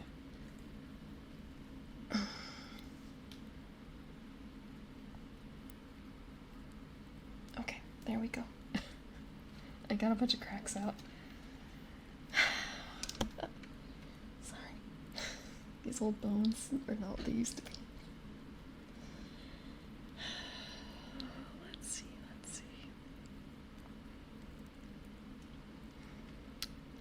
Yeah. I was looking at Annie Pike back in the day. And it was kind of, I wonder if I can still find the place that got me interested in Slayer's music. I think I saw the link, but I don't. It's like 100% chance it doesn't exist anymore. It'd be fun to look back and see what they had available. Okay. Let's see.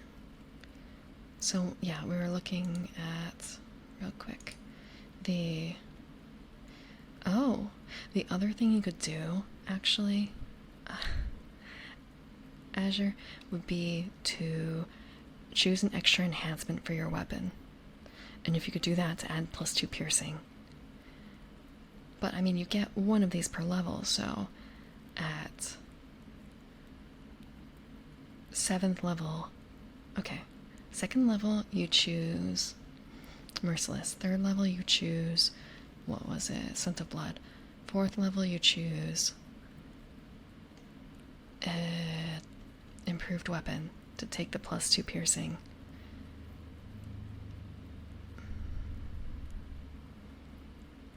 Yeah, but I thought that was the point, like min-maxing here a fighter who can do like a one-shot of Apocalypse Dragon, potentially. Then you can do the multi-class Dabbler. Instead of whatever you want. Whatever I want is to be able to one-shot an Apocalypse Dragon. That's what I want. Apparently. Yeah, Smite from the Paladin list. Okay. So another one. That's only while you're on a quest. That might actually be a little fucky, because as a paladin, as a non-paladin, you don't have quests. So that might be kind of weird, honestly.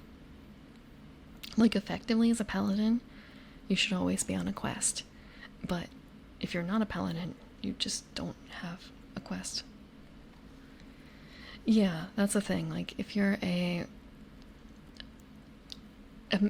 min-maxer would probably take a third-party spell class, because some of them are, like, amazingly OP. Yeah, questing is special. Yeah. Yeah, questing is weird.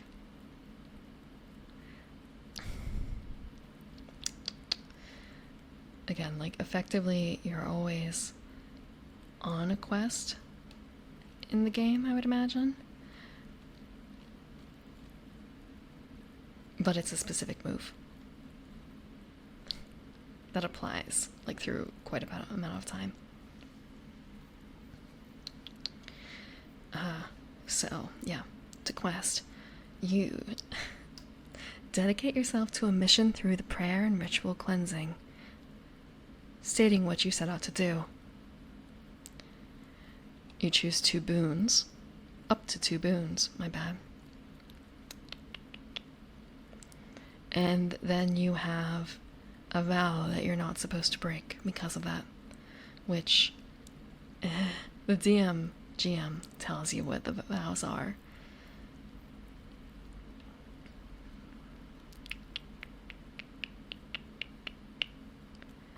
I'm trying to remember. Yes, okay. Like, it can be incredibly powerful, the boons, but at the same time, the vows are also very strict. The vows can be very strict. Well, I've played Dungeon World once, and I played a paladin actually. I remember, I don't remember which mission I took, but I vaguely understand what the quest was about in my case. That would be a question. Also, thank you, Paquitardo, for the follow. I distinctly remember taking the boons of unwavering sense of direction to blank, and blank was basically home, and a freedom from hunger, thirst, and sleep. And I distinctly remember the vow being forbidden to lie, because that was a big issue at the end of the game that kind of got someone else killed. Because I returned home and told I was forbidden to lie. So I told the truth of what we saw.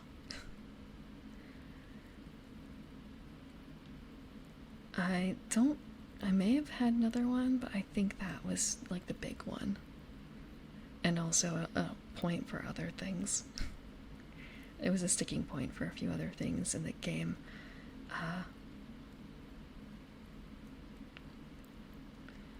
Basically, if someone else asked of me a pointed question in terms of embarrassing things, cannot lie.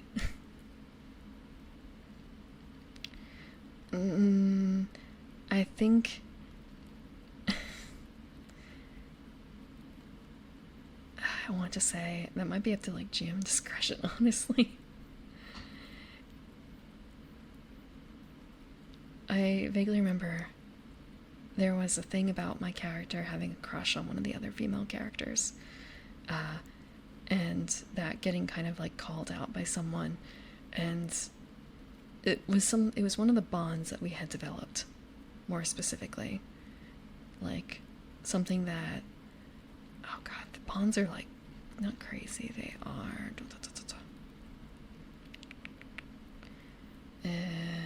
no, it was a bard thing. The bard had dirt on me that we ended up turning into a case of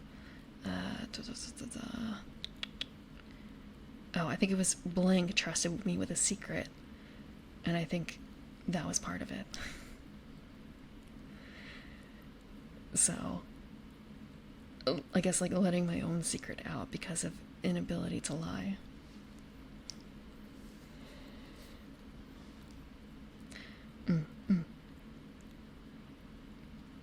But Multi-Class Dabbler, it was a long time ago too, this game. Okay. Oh wait, this is too far back. We need to go back to Fighter. So, Heirloom, nope. It is one move from another class.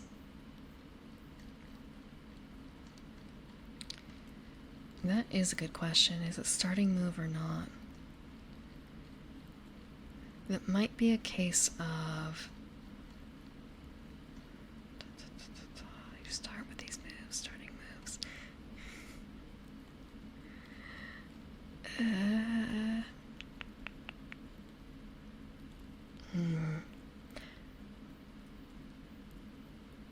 I wonder. There has to be a clarification somewhere, right? If it's not in this, because this again is, I think, like the beta writing, the first printing, quote unquote. So this information might be cleared up later. And the particular thing was signature weapon. Let's go back. Multi-Class Dabbler, and there's a lot of other classes that have that too.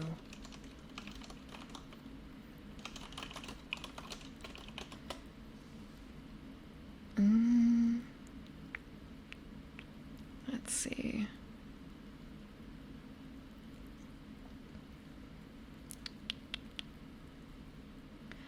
Okay. Looking at this, it seems like it's a case of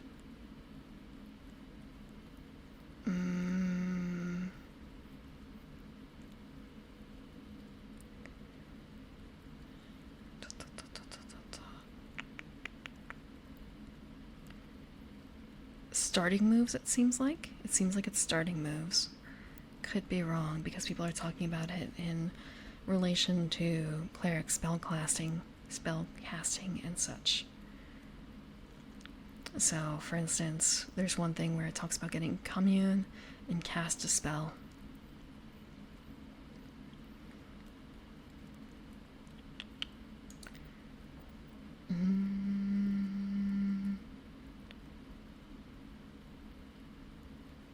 Let's see. But yeah, they don't specify.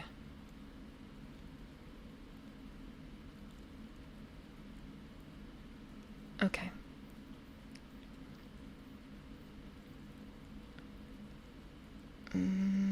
Talking about under playing the game character change. Let's take a look. Playing the game character change.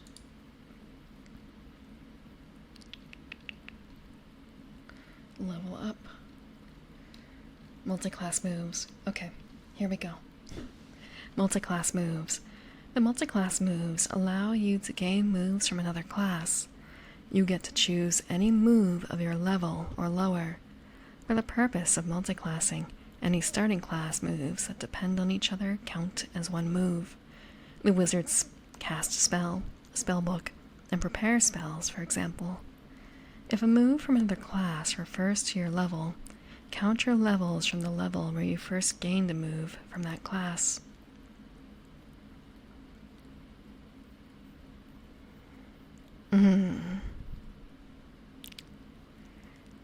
So, it's kind of a strange thing here too, because cast a spell, spellbook, and prepare spells are all base moves and not advanced. So, what moves check your level? Spellcasting stuff? Like, the very basis of spellcasting does level checks, I believe. So,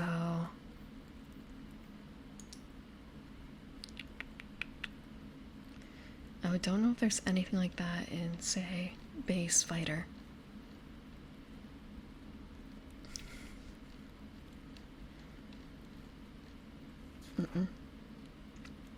Bard might have something. Arcane art. Bardic lore. Nope. Nope.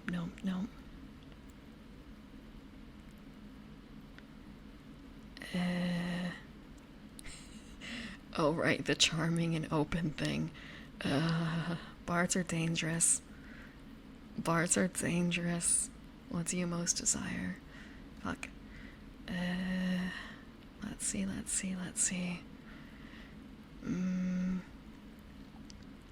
There might be other ones. Let's see.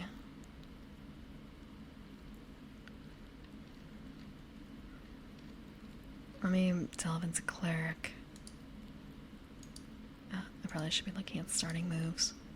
So deity, divinity, divine guidance, turn undead.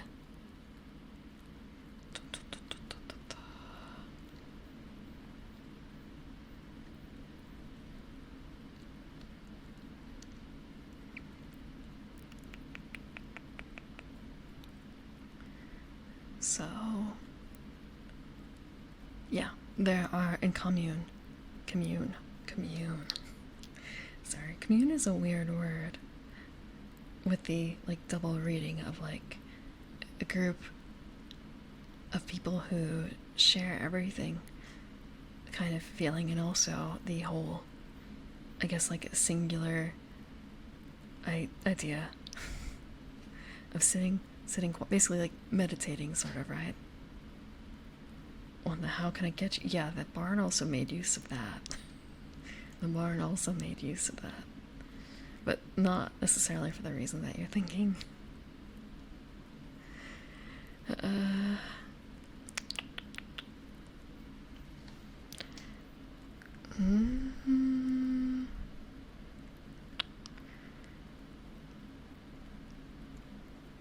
Yeah.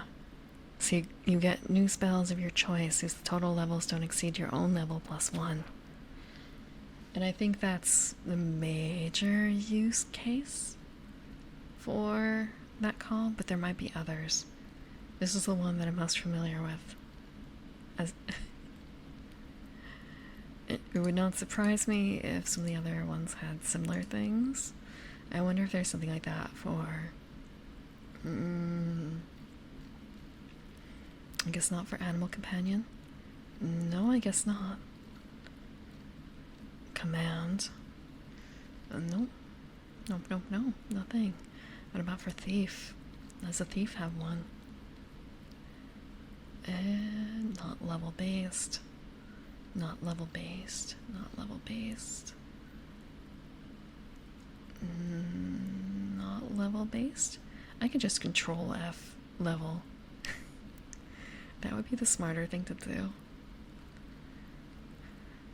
Yeah, Wizard definitely does.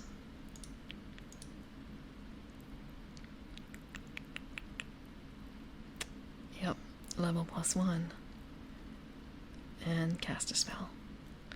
So yeah, they kind of, I guess for the purposes of that, for the multi-class move, like Spellbook, Repair spells, and Cast spells all kind of dumped into one.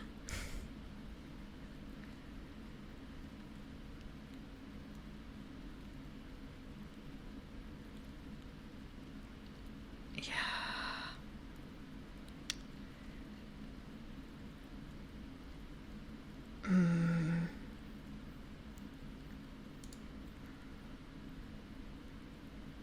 Okay. So, I suppose it's a bit strange in this case.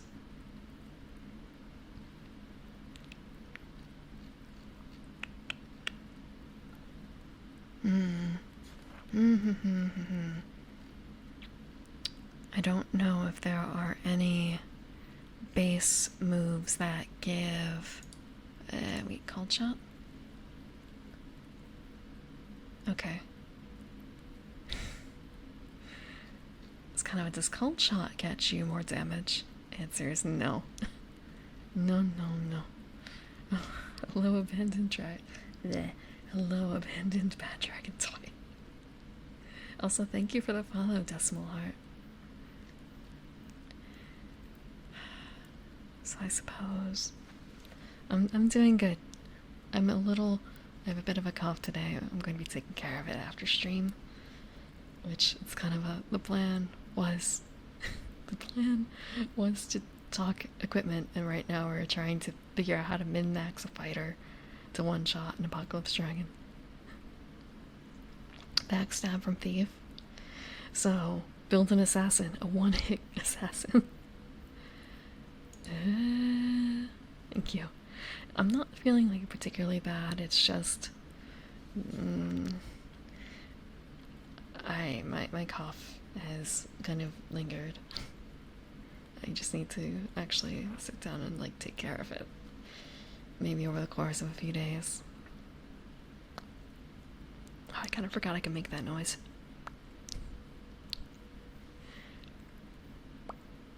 Okay. You can choose to get a plus 1d6 from Backstab.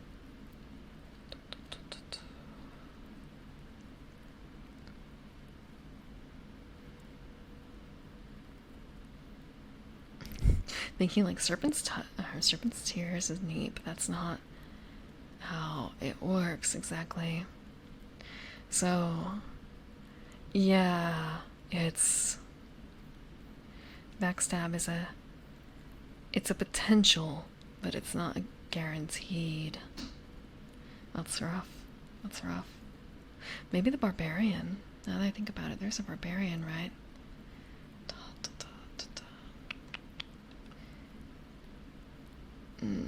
No shit, there's no Barbarian. I don't know why I thought there was a Barbarian. I'm gonna double check. Fuck. I could have swore. Nope. No, there isn't. That's the thing. But, you know, reality can be whatever you want it to be. You can ask on the webpage there is. That may not have been available on the very first printing then. It may not have been available.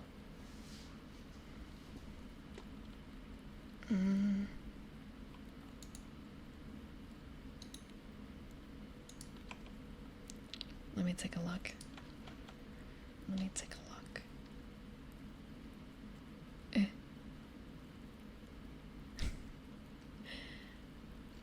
I have to find my own link. Oh, I guess I don't actually need the last slash on it. On the link. That's not the link. No, no, no.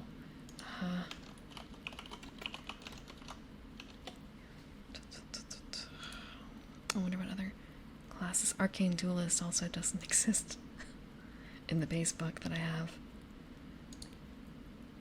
And neither does the Immolator. I have to wonder when those got added. Let's see.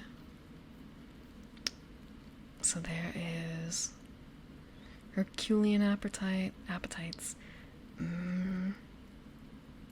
Forceful and messy tags for weapons. Nothing that outright adds damage. What about the Immolator?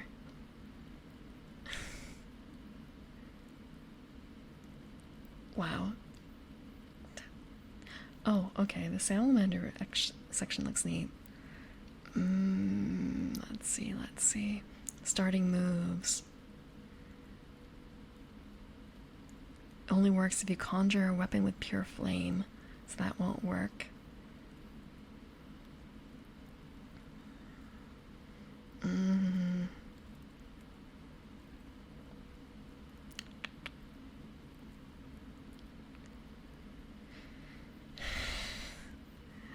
Yeah, I have to go back and reread that section. Barbarian move. Which one was that? 2 on going against them.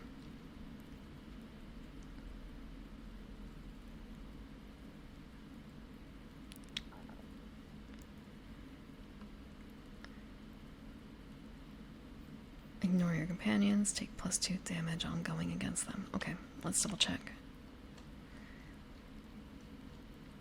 I have to scroll all the way back. We're going to deal with harm and such. Or I can just control F, ongoing.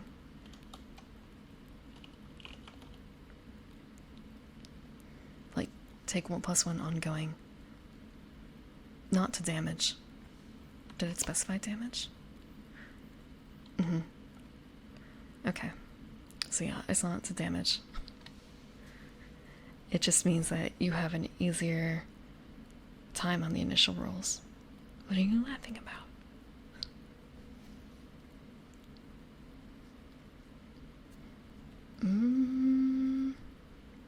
It says damage.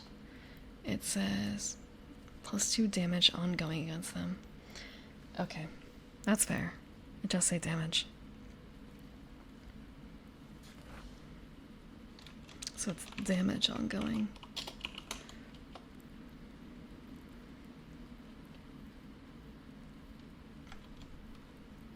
What? Possibly equip? It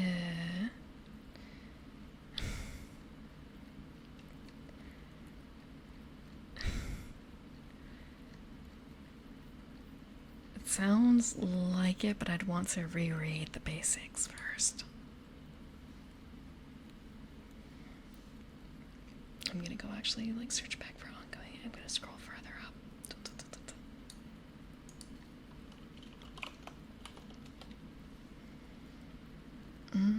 Some use the phrase deal damage, roll the damage die.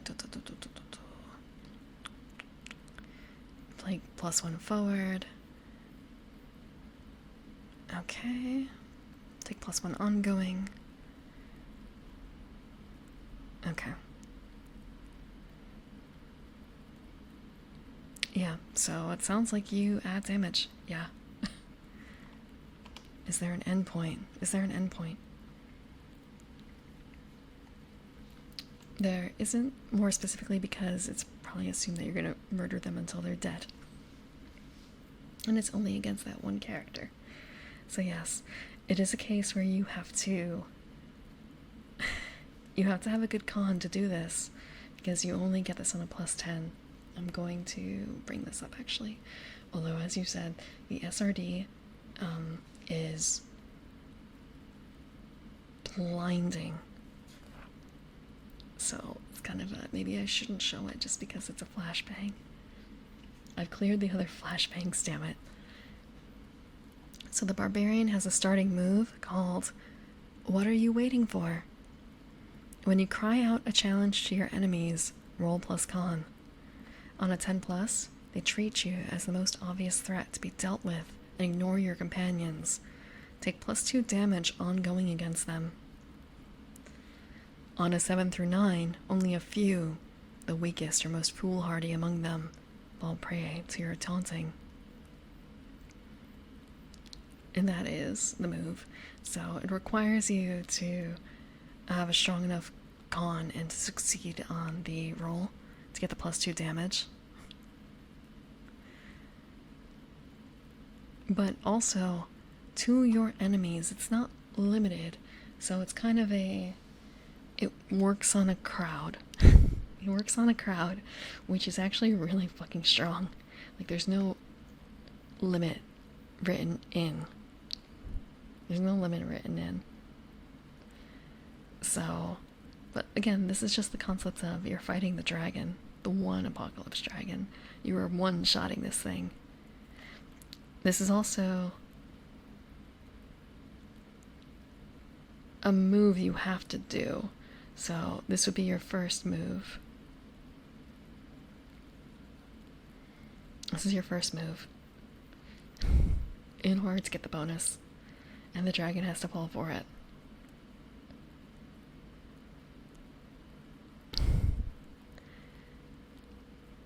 So it has less hit points. I want to say, if I've learned anything, it's that these aren't necessarily consistent between sections.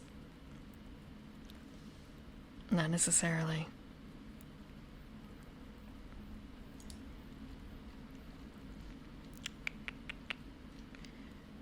Let's see. Is there anything else to know? We have alignment, we have gear, we have bond. Okay, advanced moves. It's not like the dragon gets a say. Beat the dragon by wounding its pride.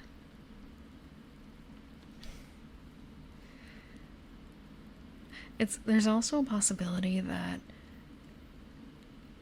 if you want to rely on outside help, like there might be something that gives you a buff to your damage from someone else, that might be something that is possible to get that one shot in.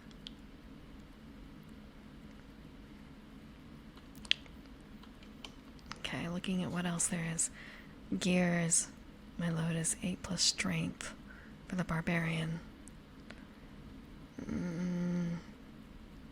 I guess it kind of is a case of like, the barbarian is a bit weak is not exactly the right phrase, but maybe thought out a little differently. The fighter also has a higher load as well. Granted, they also have more to carry, since they have the potential for the shield as well as the chainmail, versus the barbarian that does not start with the shield but can start with chainmail. So I think if you're going for like straight up damage, barbarian is maybe not the way to go. Also, I'm sorry I missed this. Thank you, Kiju, for the follow, and thank you, Blade 2089, for the follow. When I think of the name Blade 2089, just Blade Runner. Sorry. That's why I think the numbers are important. Imagine not having a magical weapon but still taking on an apocalypse dragon. You never know. What if the DM is, I don't know, being mean? What if they're being mean and they set out something against you like that? Okay. We actually haven't covered a single fucking weapon yet. It's been like 4 fucking hours and we haven't talked about a single weapon. Just like everything but the weapons. Everything but the weapons. Okay.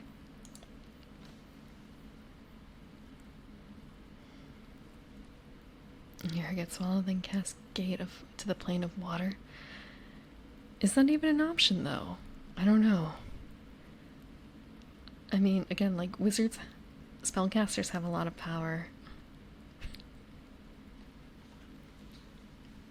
It's a good thing you're min-maxing if the DM is mean like that.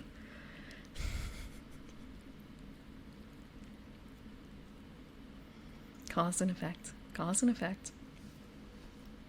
Okay. Weapon list. We're gonna get through the fucking weapons. Okay. The stats below are for typical items. There are, of course, variations. A dull longsword might be a -1 damage instead, while a masterwork dagger could be a +1 damage. Look, we can just get a masterwork sword for the +1 damage. Consider the following to be stats for typical weapons of their type.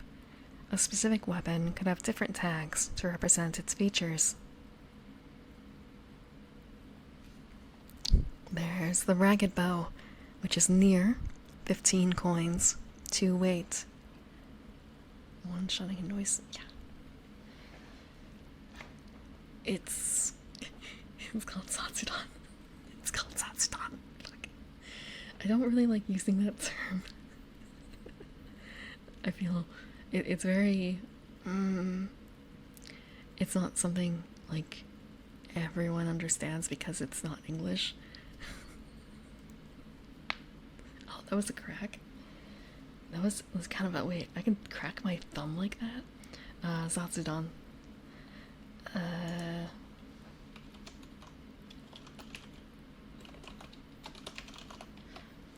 Yeah.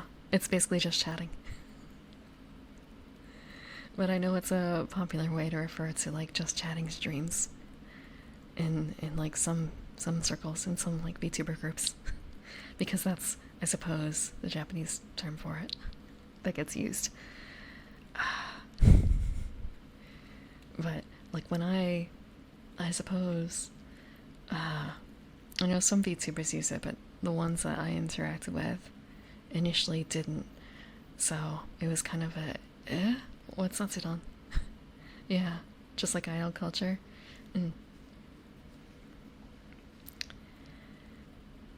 It's like a more generic concept that can have a niche name, kind of like how I have the hag tag, and that's another fucking niche.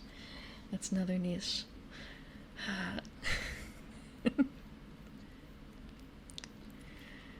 There's a couple other things out there too.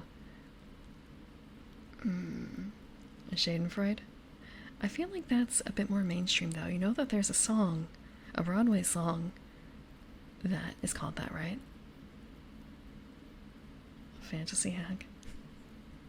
Yeah, I'm already like a huge, I say huge, I'm already a niche. I'm a niche inside of a niche.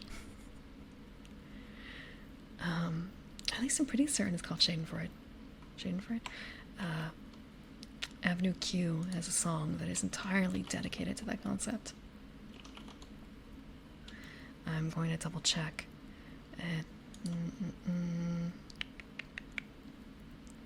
It is called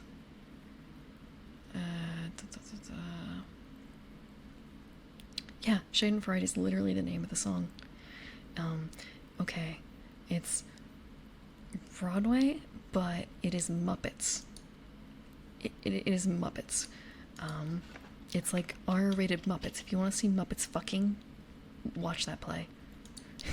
I'm not kidding. I can grab an image of it real quick to show you what I'm not the Muppets fucking, just like, sorry, it's one of the songs too. Like, one of the songs is literally like it's the Muppet fucking song. Before you get too weird, it's two Muppets fucking, not like mixed. Let's see. Here we go. Come on, copy it. Oh, I have to get the link. My bad. So yeah, it's set in New York City on aforementioned Avenue Q. Yeah. You can be as loud as the hell you want when you're having? It's making love, isn't it? Yeah. That's also where the internet is for porn came from. And yeah, it's making love. You can be as loud as the hell you want when you're making love. But yeah, there's a song entirely about Schadenfreude in there. So it's about one of the puppets just moved into the neighborhood and he's making friends with all the neighbors and stuff. What do you mean you're trying real hard not to judge? What do you mean? I haven't listened to the songs in a very long time, okay? Okay? I have friends who very much enjoy Broadway. Yeah. There's also what do you do with a BA in English? I'm not wearing underwear today. If you were gay, a couple other things too. A couple other songs. Yeah. I haven't seen it. I've only listened to the music. What? It's literally like a Broadway. How much more mainstream can you get? I guess maybe not mainstream, but like, if it's on Broadway, is it that niche? Granted, okay, it may have been off Broadway, but it was really fucking popular for being off Broadway. Let me double check. Okay, maybe it was off Broadway. Maybe Muppet fucking was too, like, niche for Broadway. Wait, no, it did have a Broadway production. It had a Broadway production. It started off Broadway, but it came to Broadway. Let It Go. Oh, are you talking about Idina Menzel? Did she write it? No, she didn't, right? She just sang it.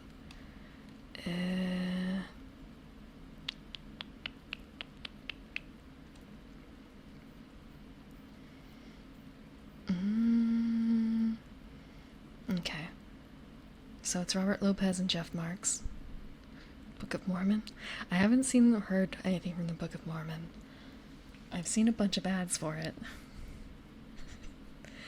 It's more so kind of it hasn't popped up in my history of things, in my list of things. And that was by the South Park crew, right?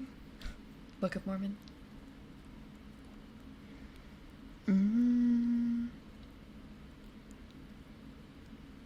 Okay. So it was Robert Lopez. Who wrote that? Who did Let It Go?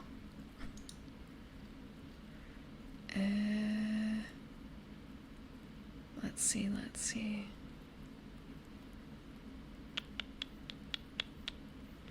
And actually, this image here, I can't like tell you who any of the characters are aside from the female Muppet is Katie? Something like that? Katie Monster? That's the only one I really remember. I think it's Katie Monster. Let me check. Yeah, Kate Monster. There's also Trekkie Monster, who's a reclusive creature obsessed with the internet.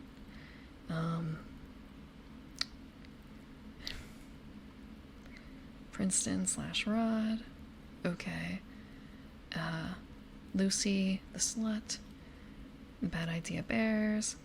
There's Gary Coleman, Christmas Eve, and Brian. Oh, and Mixtape. Mixtape is kind of cute too. My girlfriend who lives in Canada. Fine Line. Okay, like I know most of these songs without having seen it. There's a few that I don't think I could sing from memory. Like the words would be kind of jumbled up, but I remember the melody. Fuck. Okay, that's enough looking at Muppets.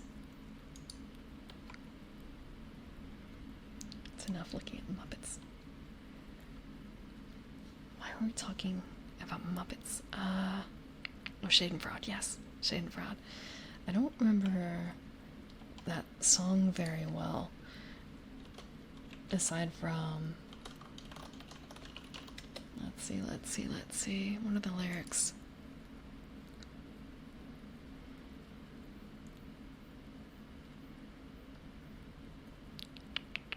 Let's see.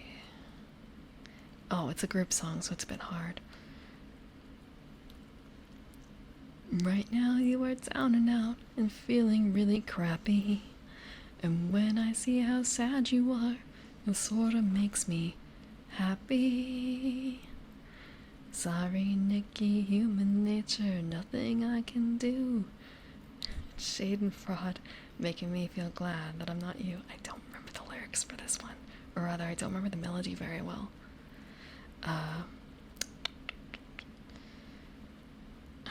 Some of the examples they gave are watching a vegetarian being told she just ate chicken, or watching a frat boy realize just what he put his dick in, being on the elevator when somebody shouts, "Hold the door. Fuck you, lady, that's what stairs are for."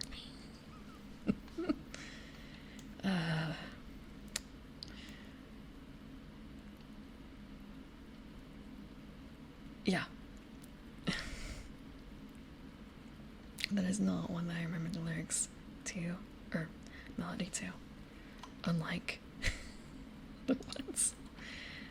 Let's see. Okay. Fine. Okay, we have the Ragged Bow, Fine Bow.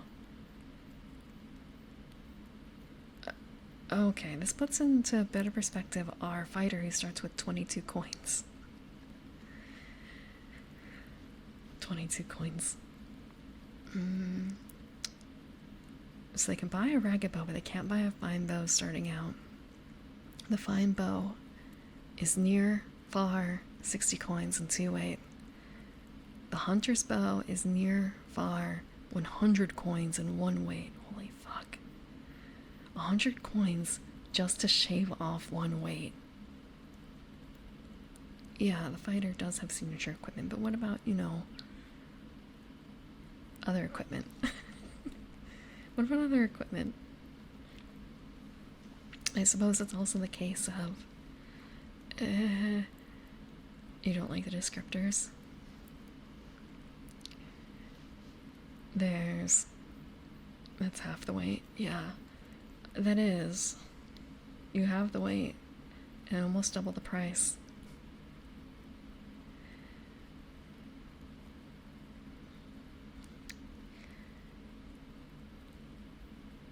Next is the crossbow, which has tags of near, +1 damage, reload, 35 coins, 3 weight. The bundle of ammo, or bundle of arrows, is 3 ammo, 1 coin, 1 weight. Elven arrows is 4 ammo, 20 coins, 1 weight. Damn, just, you add 1 more arrow, and it's 20 times the price. 20 times the price. Yeah, there's some... I'm not certain. It might depend, like, I would like to, I guess, try and build a character just to, like, test things out a little bit, just see about the value of weight here. I've played another game where weight was very restrictive. Actually, I want to say in a lot of game systems that are not your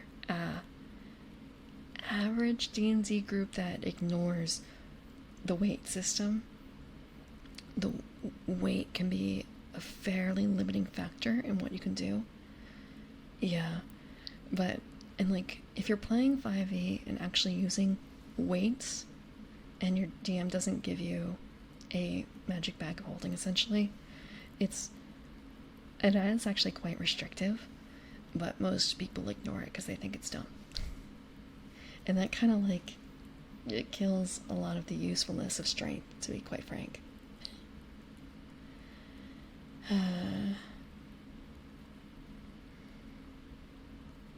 I remember building in 3.5 a character who had the carrying capacity of like 35 pounds. So it's just kind of a wow, you really can't do a whole lot with 35 pounds of carry strength, of like load bearing. So coming up, because she was a mage, coming up with basically what's the phrase? Saving up for ye old magic bag, and planning the magic bag out very specifically in terms of weight and also in terms of size, because magic bags do have a size limit. Yeah, but a lot of people do just play that way, unfortunately, but like, again, it has an effect overall in the system. But making use of additional parties like porters and pack animals and carts and stuff like that, it depends on if you enjoy, I guess, a game with those sorts of logistic considerations being made, which in the grand adventure scheme of many games, that's not something they're interested in interacting with, so they ignore it.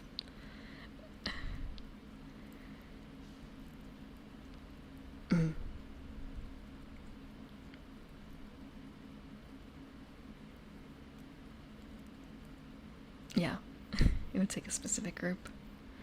I've played in that group. I've played in that group. Not well.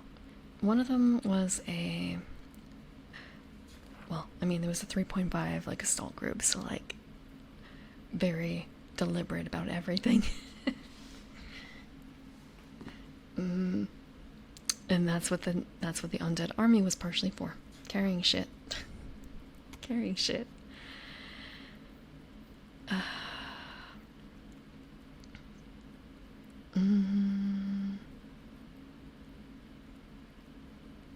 But we also like smoothed out other things, like being able to not have to interact with shopkeepers, essentially, aside from like you're able to exchange this for that. Like just give me the list of what you want. We're not going to RP that out. We don't need to like do your shopping in between sessions, essentially. Do your shopping in between sessions. I think we got through in a couple of sessions like multiple battles, like random rolls, multiple fights in one like 4-ish hour session, which feels like it can be asking a lot of other systems or other like groups, depending on how like well oiled people are. Yeah, we did have 1 or 2 shopping scenes that were very specific, but that was kind of we're celebrating the end of something. We're going to end the session on a brief meal scene where you're buying something very specific. How big were the encounters? Let's see, 1, 2, 3, 4. I would say like 5 players. I think there may have been 6 of us, I'm not certain, but I think there was at least 5 because there was Psionic, Shadow Mage, Sword Sage, there was Necromancer. Have a good night, Sasha. And so 5 players, and the GM, which range from like 2 or 3 monsters to probably like 10, depending on the specific battle. A couple of those. Let me double check my notes. I did note keeping. I was out. Let me see. Because we were going with listed XP values for level up 2. So it was a bit more important. Let's see. What did we fight here?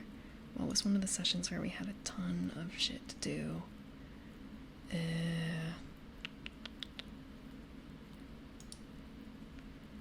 Okay. One session we fought a giant centipede, 3 Destrachons, 8 swarms of centipedes, and 7 minotaurs. So 4 separate encounters in one session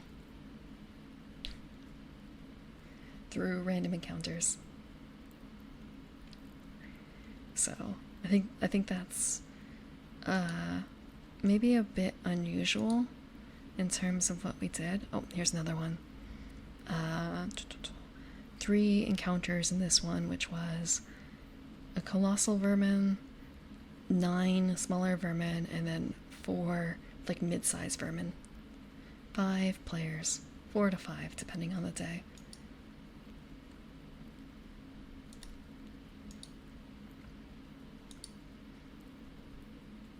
The DM was very quick. The DM was very snappy.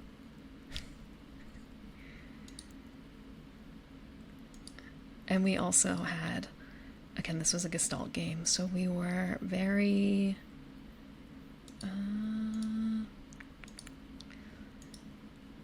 a bunch of us, I think almost all of us had like macros set up to help with damage calculations and stuff.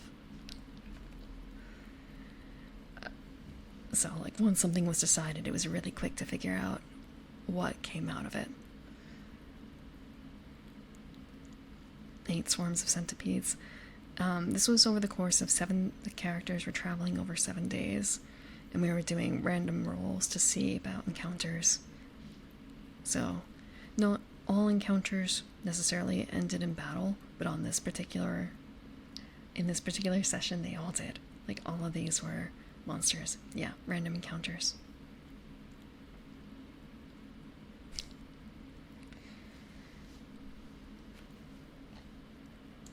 We, didn't always have that. And next session we only fought a roper. That was, I think because we had a new player. A one-shot player.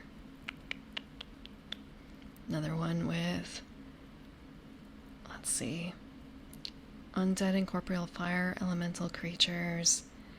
Then large undead spider. I think that those were both planned encounters.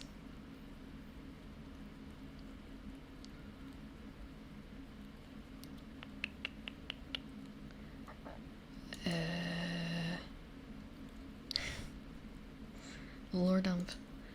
I was there for like 20-ish sessions of this campaign. I forgot about another player who joined us for a short amount of time. I forgot about that entirely.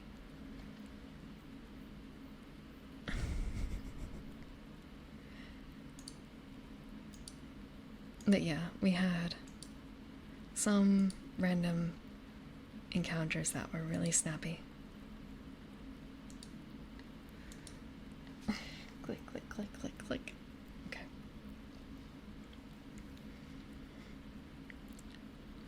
We also had, there's a Shillelagh club in here that's close. 1 coin, 2 weight. A staff, which is close. 2-handed, 1 coin, 1 weight.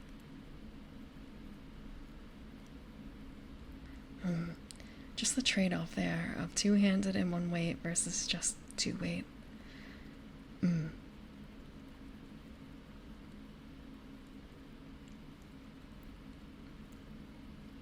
Thinking about the differences there.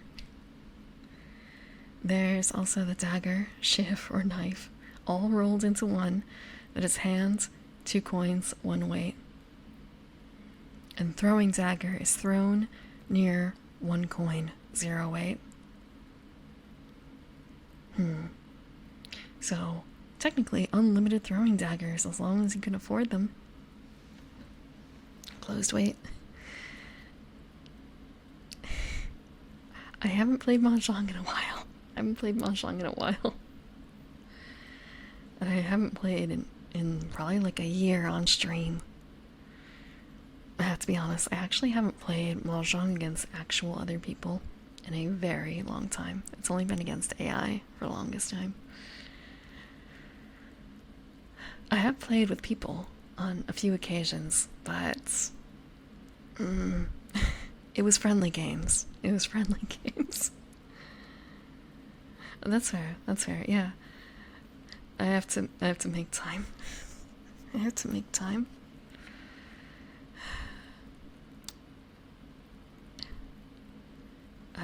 find time. I may have started a new character in Final Fantasy XIV when I haven't even caught up to the patch, and that's like eating some of my access time at odd hours. And that's the other thing, like my hours are kind of fucked. And my hours are just gonna be even worse for the next week. Which is why I'm not gonna be spinning out a schedule this week. I'm gonna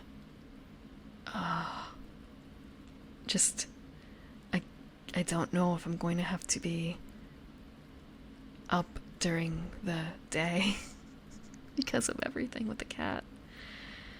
But hopefully on Tuesday, I have a better idea of what the week is going to hold.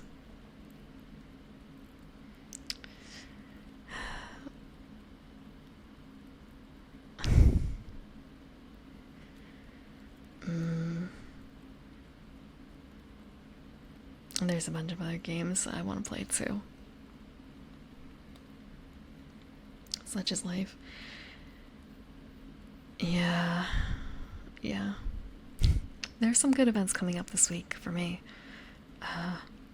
But worry about the cat is like a big event. It's already been a bit rough. I had to take him in. I say I had to. I was worried about him on Friday because he had been acting uncharacteristic. He was very standoffish to me. He wasn't coming to cuddle at night or day. And one of his eyes seemed a bit weird. And so it called for a vet visit. It was worrisome enough to bring him to the vet. Apparently he was dehydrated. Like a bit dehydrated, not like hugely so, but they gave him like a shot for that. There's a word for that. Like fluids. They gave him fluids and sent him home. And said, like, the eye thing is not a problem. Like, this particular thing. It was just a trick of the light or something. He seems a little better now. Like, he's much more friendly to me. And it's kind of a case of, were you just being unfriendly because you were worried I was going to take you to the bed again? Because, like, you're right.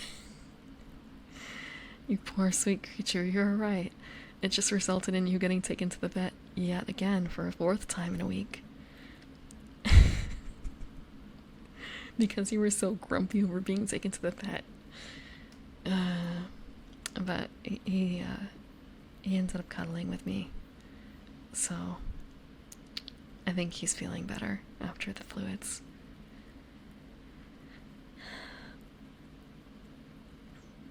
But he does have to go back to the vet next week, probably. Yeah. Yeah. If you normally, like, literally cuddle with me every day for bed, and then for like 4 days straight you don't do that, that's kind of weird. Give me back my skinship, cat.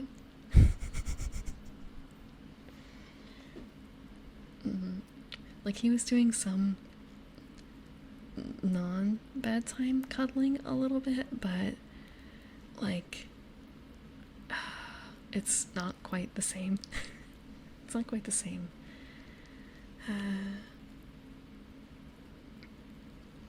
Normally he actually causes issues when I sleep because he's so cuddly about it.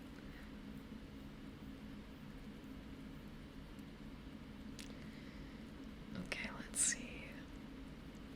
But yeah, he has to probably go back to the vet unless he has a certain thing, in which case it might be like prescribed medicine and see where it goes. He doesn't need to come in for it necessarily. But for other options, he's probably gonna have to go to the vet sooner rather than later. Hold on.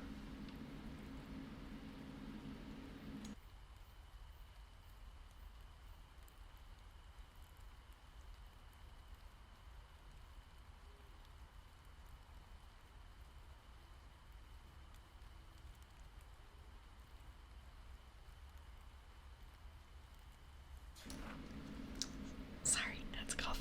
That was a pretty bad one. That was a pretty bad one.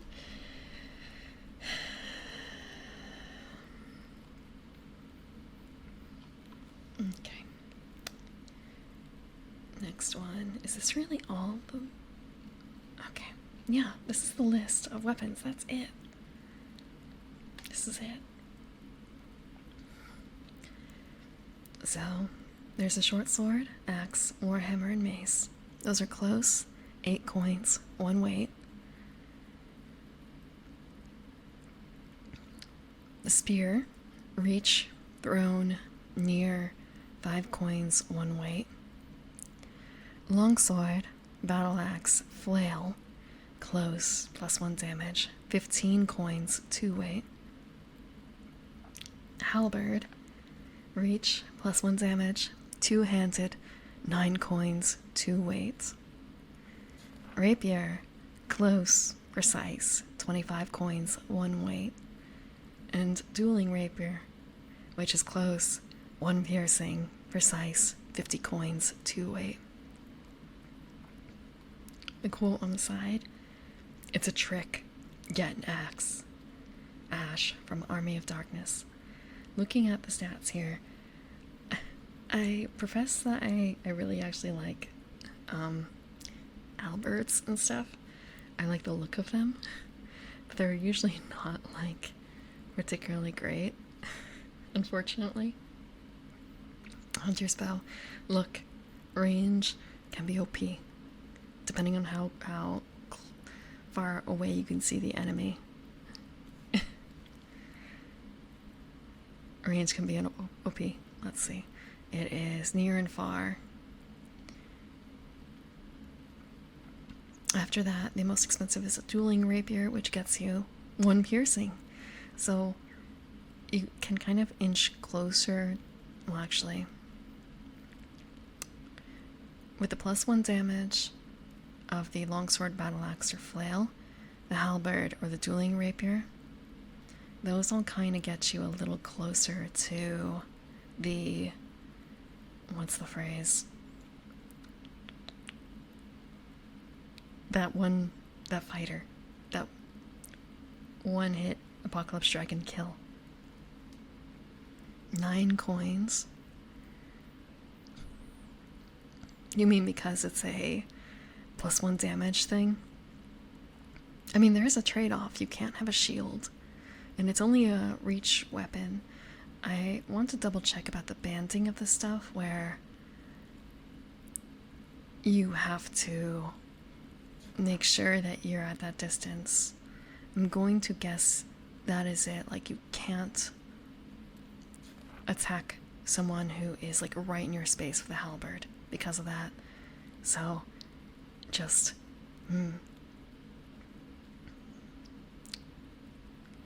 looking at the other ones, Like a spear is a little better because of the reach and near options. But there's always a trade-off, isn't it? I think that's the only one that really gets a choice in range when it comes to melee. Depends on a narrative.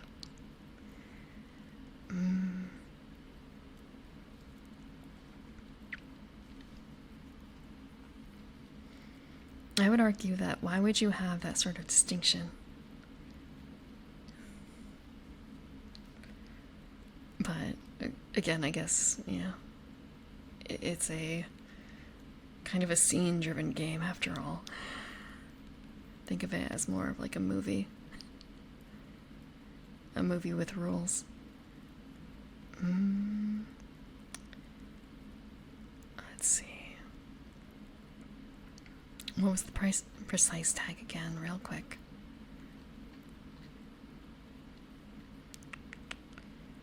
Hack.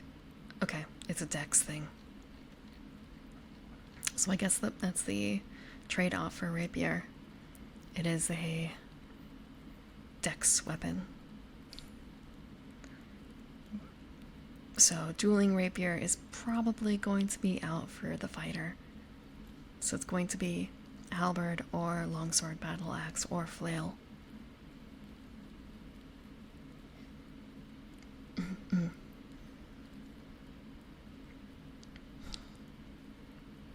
25 coins to add a piercing. 25 coins. And a weight. And a weight. This list is for everyone not a fighter. That's fair. Like, you can build a dex fighter, just or for a fighter spare. Yeah, but for our not crit monster, but for our min-maxer. For our damage min-maxer. I'm sure someone actually has it written out, like precisely, like this is a way to get the most damage out of one attack.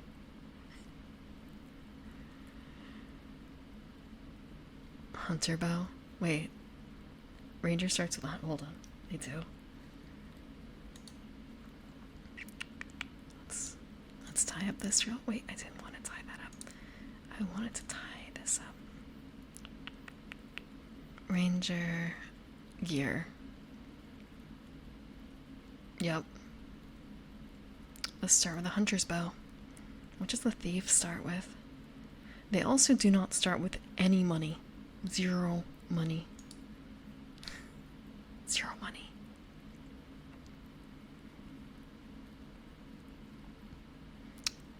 You start with, actually, maybe it was in a different area, because this one starts with 10 gold, and you can choose a plain rapier,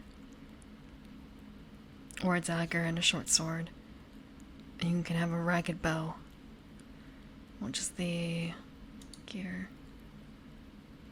Yeah, you don't have any money as a ranger, but I guess you're a ranger. Do you really need money?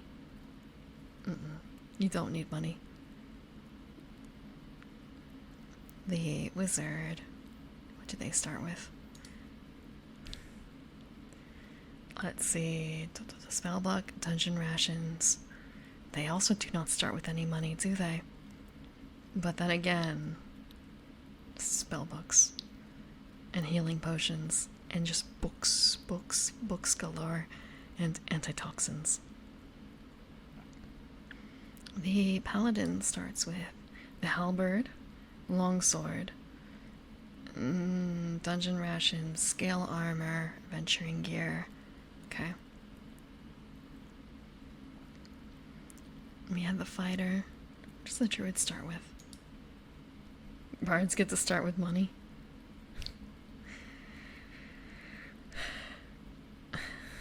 Perfect ranger meme. If you don't, actually, can you, what kind of, what are the options again for the alignment for a ranger? Yeah, I guess if you're chaotic or good. Like, literally all these things can describe Robin Hood, can't they?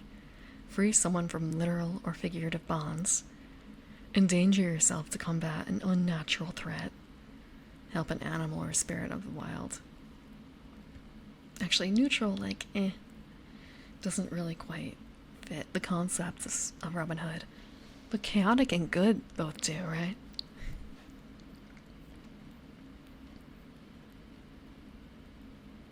Okay, let's see. I was up at the Druid to see their gear. Unnatural. Taxation. Taxation is unnatural threat to human livelihood. Damn it. That's the argument there. That's the argument there.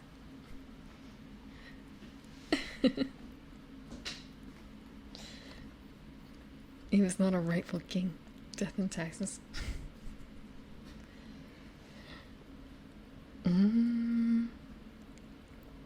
So the Druid.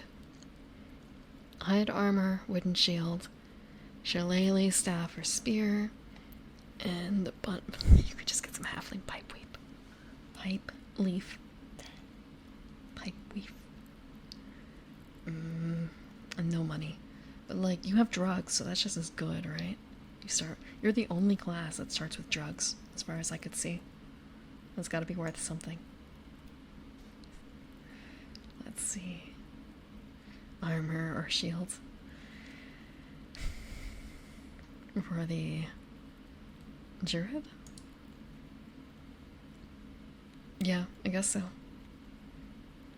I guess so.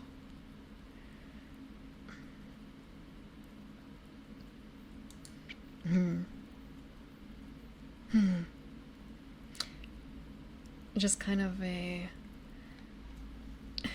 guess they kind of are not like I guess it depends on the value of some of those things. Because they're not in the armor list, we haven't seen, like, what is the value of this thing? Before we go, I want to check the price of Halfling Pipe Leaf. Like, is that where all the money went? So, here we have Cleric? Yeah, Cleric. You choose chainmail or a shield. A weapon. And a couple other things. The Bard starts with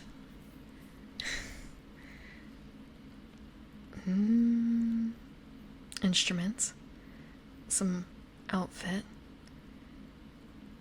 a basic armament, and literally 3 fucking coins. So the fighter has the most money out of everyone to potentially start with. Also, they start with some pipe. It's kind of a mix of, am I saying pipe weed or pipe leaf? Pipe weave. That's why it's pipe weave. Okay, how much? How, like, what does this count as? Gifts and finery? What does pipe leaf count as? Gifts and finery. Nope. Hoards. Can I just, I'm gonna start at the top. I'm gonna control F, pipe leaf. Pipe leaf.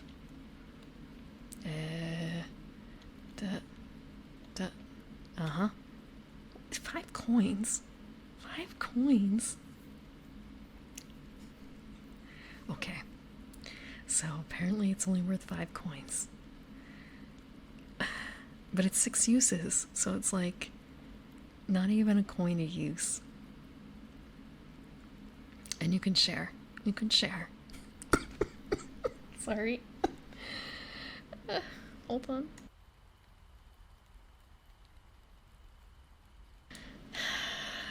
You can share your pipe leaf. When you share halfling pipe leaf with someone, expend 2 uses and take +1 forward to parlay with them.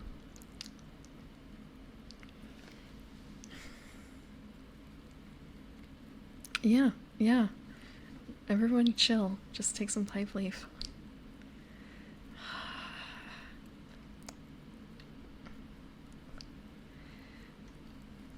Three fucking coins.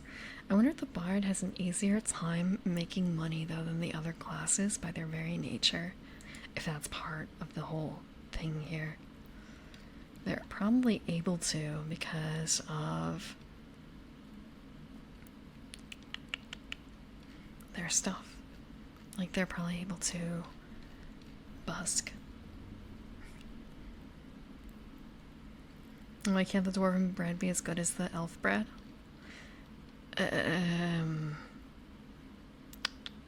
Where was it again? Okay, pipe leaf. Okay, what is this section? Okay, dwarven hardtack requires dwarf, ration, 7 uses, 3 coins, 1 weight. Dwarves say it tastes like home. Everyone else says it tastes like home if home is a hog farm and on fire. Elven bread is a ration, 7 uses, 10 coins, 1 weight. Only the greatest of elf friends are treated to this rare delicacy. I want to say, they didn't say that, okay, rare delicacy does not mean it's tasty. The dwarves are more likely to share, it sounds like, but the other people don't, like the people who get to taste it don't really like it. I could say elven bread could honestly taste like, what is a bad bread? What is a bad bread? Actually, they didn't say that dwarf hardtack tastes like bread, despite being like hardtack. Imagine if elven bread tasted like sea urchin. Imagine it was salty as shit. It may be a rare delicacy. It's not tasty though. Not enough people have had it in order to pass the word along. They're just like, yeah, it's great. They don't want to offend the elves. People are okay with offending the dwarves. But yeah, it sounds like only dwarves really eat dwarven hardtack.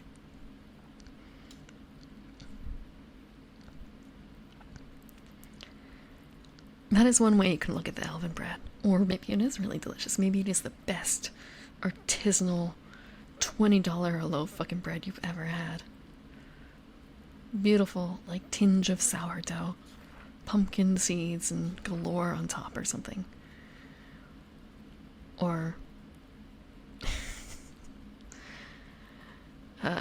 maybe it tastes like pumpernickel that's left out to rot, to mold. Maybe it's covered in cheese, like mold. Actually, yeah, that would probably be an apt comparison. What if it were a bit like the blue cheese of bread? Or there's another one that's even more, so there's that like maggot bread, right? No, maggot cheese or something? What if it's like the maggot cheese of elven bread? Of bread. Yeah, it could be. It could totally be. It is a maggot cheese, right? Let me check. I'm not gonna enjoy seeing what I'm looking here. I'm doing this for you. Kasu Marzu. It's a Sardinian sheep milk cheese that contains live insect larvae.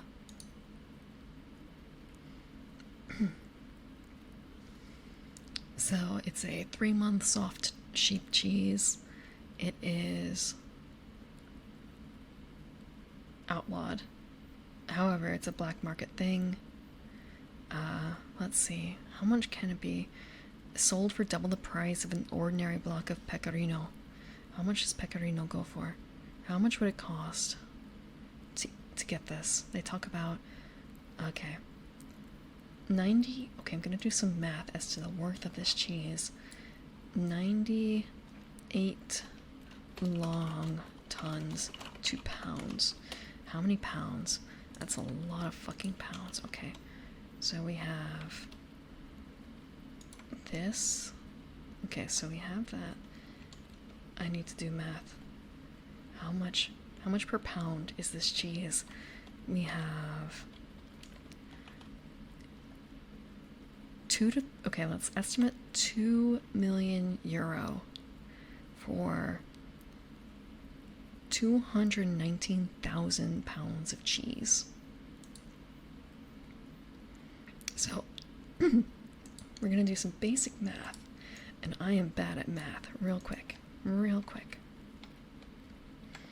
So it's this much pounds and 2 million euro, or 3 million euro.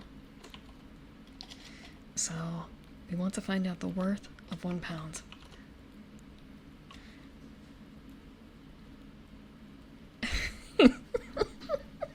I'm sorry, I'm trying to figure out like shit how fractions work. How fractions work.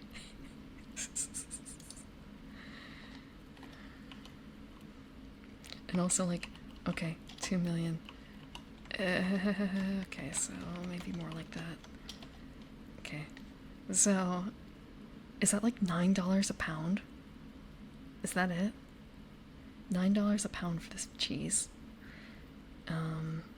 If we go 3 million euro, it's closer to $13. So like $9 to $13 a pound for this cheese.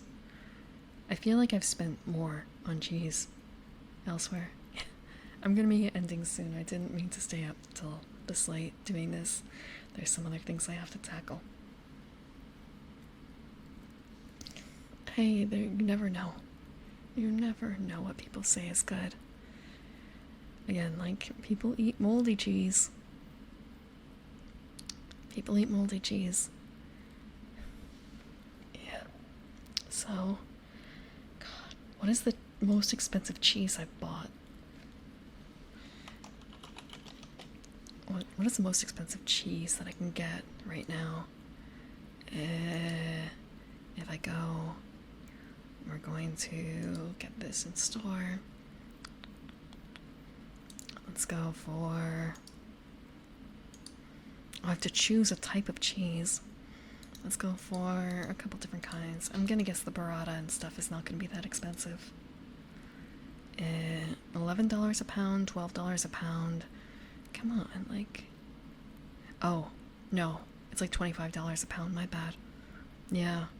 $26 a pound. $26 a pound. Yeah, okay. $40 a pound for this cheese. These are the blues. So, like, it's not even that much of a delicacy, honestly, in terms of price.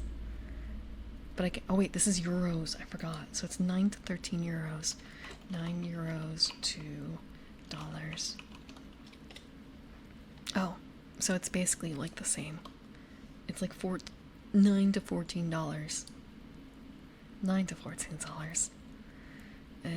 Let's sort by price, high to low, for this cheese. Do the same thing here. And here. What is the highest price cheese I can get? $26 a pound.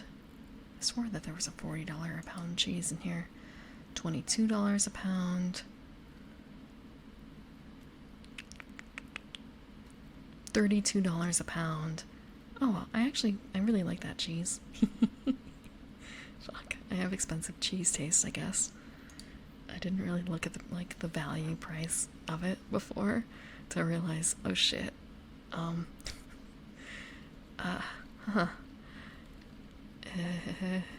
So yeah, like I'm seeing a lot of cheeses here that are way more expensive than maggot cheese. My bad. My bad.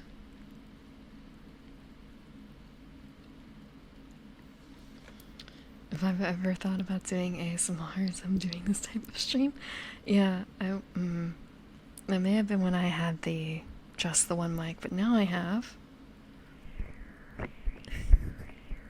the stupid ear mic. I have the stupid ear mic, so I can do the tip taps and stuff, but it doesn't really fit into what I tend to do. A lot of talking.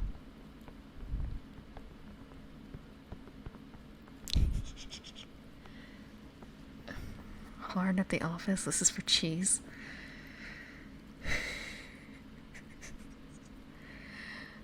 Implying I work. Lazy elf. Lazy elf.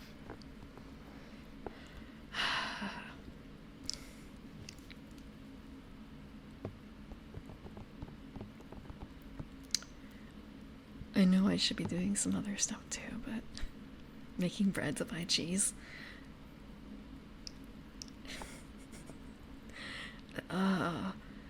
I should be making bread at home, but I've taken to buying like stupid fancy sourdough loaves from like artisanal bakers and shit instead.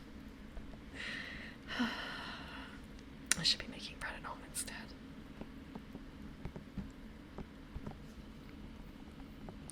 Actually, really, okay, I say I haven't bought cheese in a while. I'm thinking, okay, I did buy like some Oaxacan cheese, but that's it. That's it.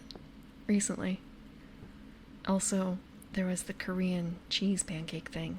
I don't remember what the name is, but like that's a product that contains cheese and not specifically a cheese, so it doesn't count, right? You can't make bread. I have a bread maker. I know that bread makers are kind of like one purpose machines like that are kind of useless, but damn if it doesn't make making banana bread really fucking easy. And what's another one that I like making? Honey loaf, like honey bread. Using, I think, honey as a sweetener instead of sugar, mostly because it's a case of like, it's way the fuck easier, that recipe. Like there are certain things that it requires. A bunch of the recipes, and it's kind of, I don't have like powdered milk on hand. I don't have like this vital wheat gluten shit. What can I just dump in here with my flour, water, yeast, and like a tiny bit of salt? And the answer is like the honey bread. That was it. And the cakes, the breads that the cakes that masquerade as bread, like the banana bread and zucchini bread and things like that. Regular bread gets a horrible crust.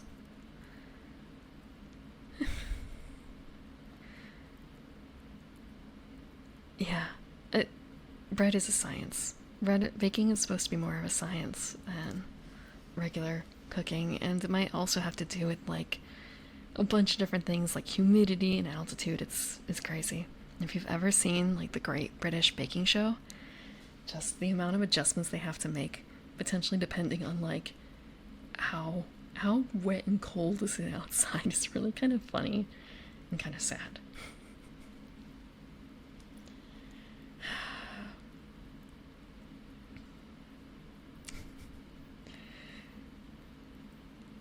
I don't know if the bread maker really compensates for any of that stuff.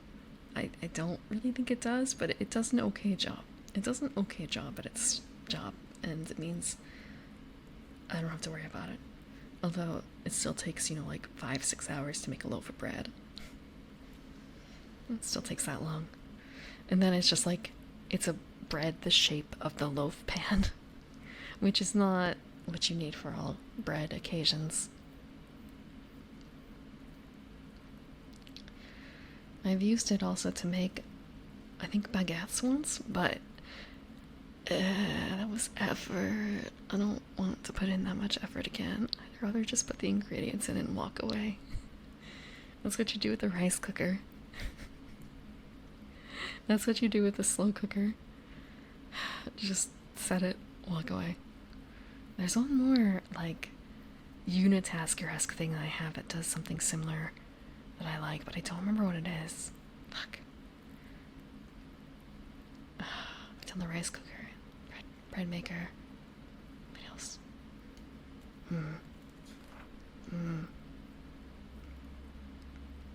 Maybe that's really it.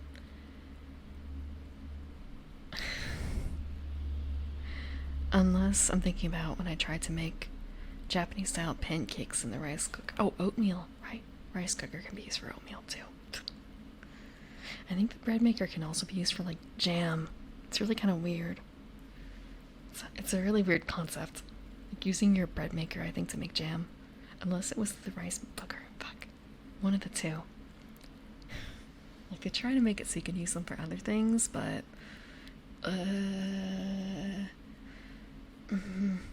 it might be unusual. You can make bread in a rice cooker.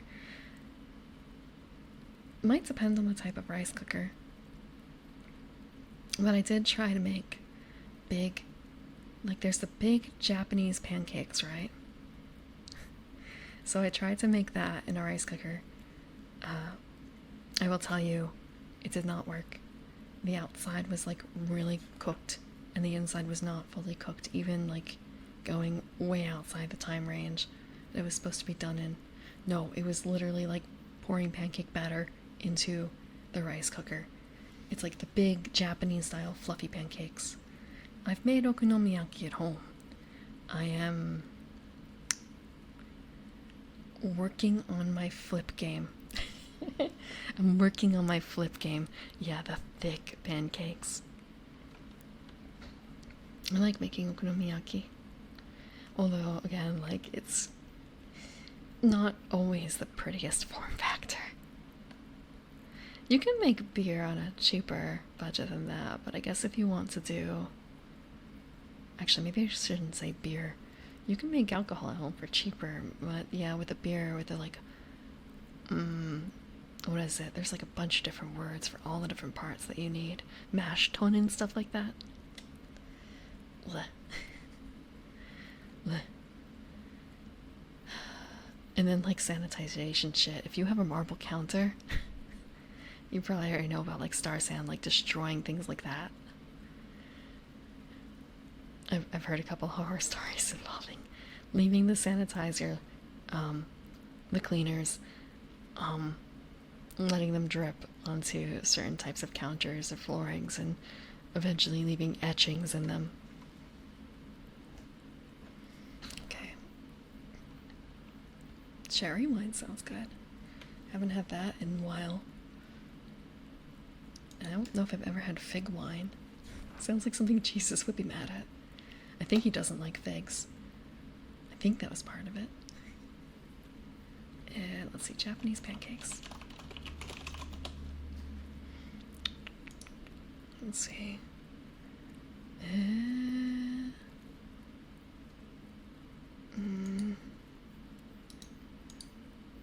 So, yeah, that's totally not how. Okay, maybe a rice cooker. Rice cooker. It's a little bit weird. Okay. So, yeah, here I'm gonna bring up a picture of like a rice cooker pancake. And I assure you, it's. I failed. I failed at making this. It was not right. Again, like it was incredibly dense. It was just a shit ton of pancake to eat through. It was like eating... God. I don't know why it felt like it was... You were eating double the amount of pancake that ended up... That you would...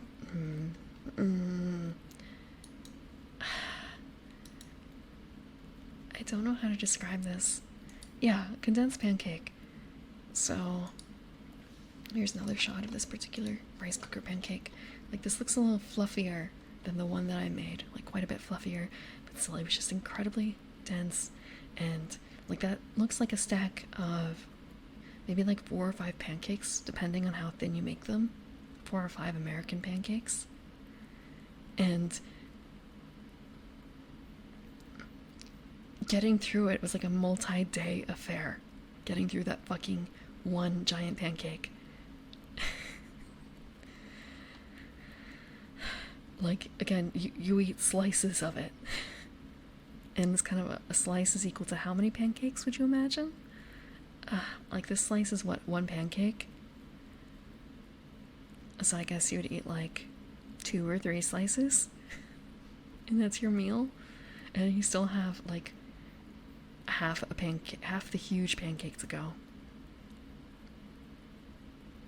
It's really dense. Would not suggest trying to make this at home in a rice cooker. I think that the other kind is better. More like, I don't know what the word is, like maybe short stacky? Here's another shot of like the Japanese rice cooker pancake. And I swear that this It looks kind of nice, but it doesn't. Maybe I still have my photo lying around, or I can try and make it again, just to try. Like, can I make this and make it good? I'm not looking forward to the answer. Like, oh, I'm gonna zoom in. It looks okay, right? But it's just so much fucking pancake. It's just so much fucking pancake. You could just thinking about it, that's like a pie of a pancake. Just one, and there's two. The second one is squished because of the weight of the top one. Yeah, short stacky. Look, it's pancakes. Do you want a short stack or like a regular stack? I usually get like a short stack.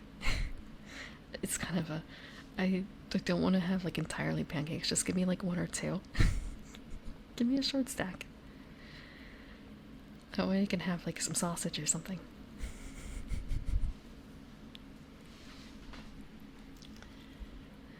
This is another, like, are silver dollar pancakes a thing all over? I don't really know what silver dollar pancakes are. Silver dollar pancakes, okay. A short stack with salt, yeah. Yeah. I'm not a big, like, bacon's okay, but I like sausage better. I like sausage better. There's nothing wrong with that. And the other option is, it's usually bacon or sausage. Is there a third meat? A third breakfast meat? I feel like there is, I just can't think of it.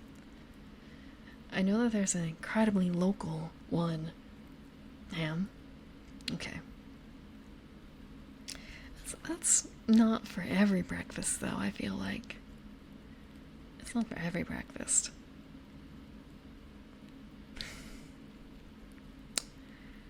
But ham, I guess, is like a potential third option that some places may have. Eggs? Usually when you get like... eggs are more of like an additional thing, unless you get like a...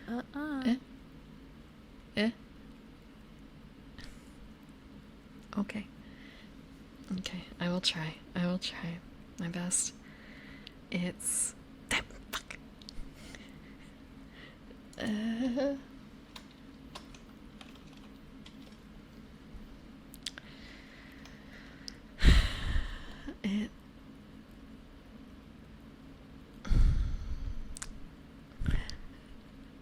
Have a good night, salted coffee.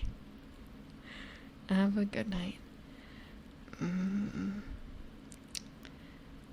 Some places sell like a big farmer breakfast, and then you get the pancakes and the meat and the eggs and like a potato of some sort, a breakfast potato. I think a lot of other places will just do,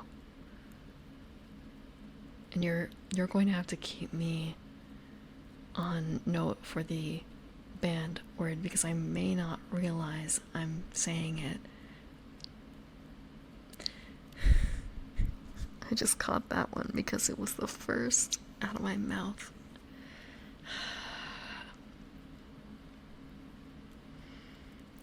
But yeah, a lot of other places will only give you a starch or the eggs and a meat or something like that. Close? Because I said just one part of the word. Is that it? Yeah, so why are they silver dollar pancakes? Oh, they're just smaller pancakes. They're so cute. They're so cute. Oh my gosh. I guess next time I get pancakes. Or I could make them. That's really cute. Let me grab a photo. Can I grab photo? I do not care about your ad blocker. Give photo pancake. Give photo pancake. I have so many tabs open. So many tabs. Okay. Cute little pancakes. the only way we have an idea of size is because of the raspberries. Yeah, let's see. 43 tabs. I don't believe this. 43 tabs. Wait, is it really possible that I have 43 tabs open?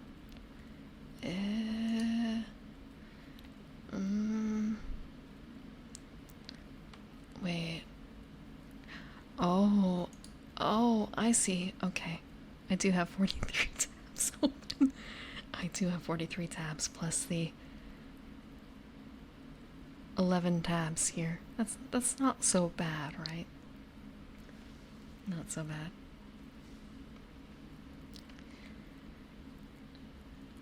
Let's see. Yeah, the only indicator of size, I guess, is the raspberries. The only indicator is raspberries.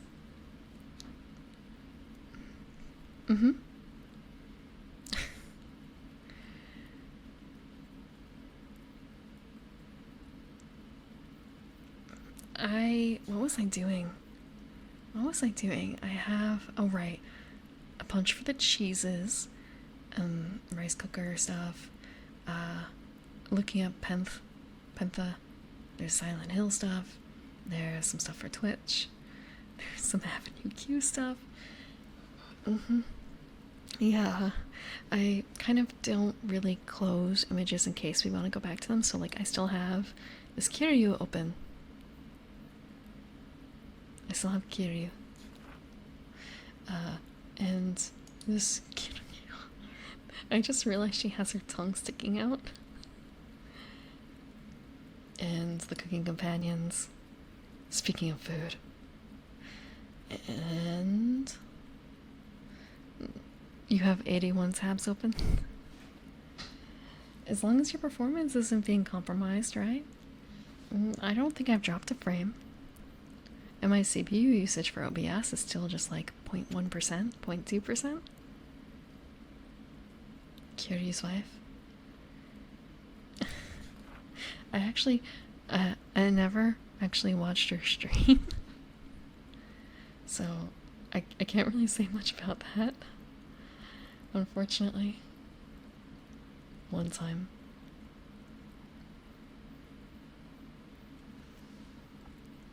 So you can directly enter in the commands for the toggle. I am probably gonna be ending stream after that though, simply because I do have some things that I need to take care of. Yakuza. Ah, okay. I haven't actually played Yakuza. I've watched others play, so I know a little bit.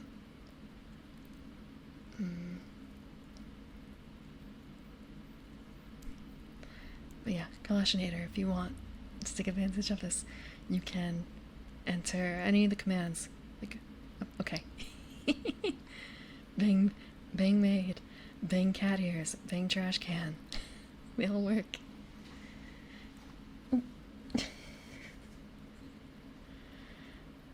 Oh, it's a little funky. Oh, okay, hold on. What is it doing?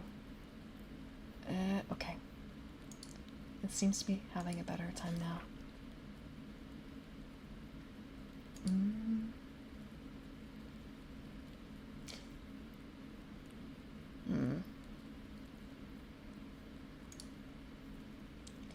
It's having a rough time for some reason. A spell on the pancakes? What, like... Well, what is the spell usually like?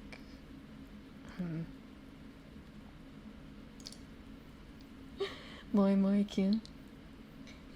Is that it? Seems like something is acting a little funky today. It might be... Okay, I might have to disconnect this. Why is it acting up? Omurice? Omurice? God, you don't want me writing on your I've made omurice. I don't think I've tried the really fancy stuff. Like the tornado style, where it's like really wet on the inside. Okay, I have to be a little bit more careful because I don't have the enricher up and it makes funny faces by default. It makes funny faces. Okay, reconnecting. Poof.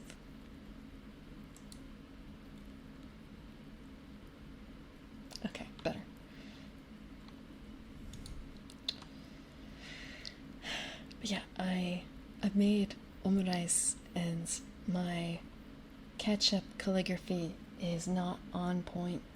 That's not on point. Oh, also I need a timer. Okay.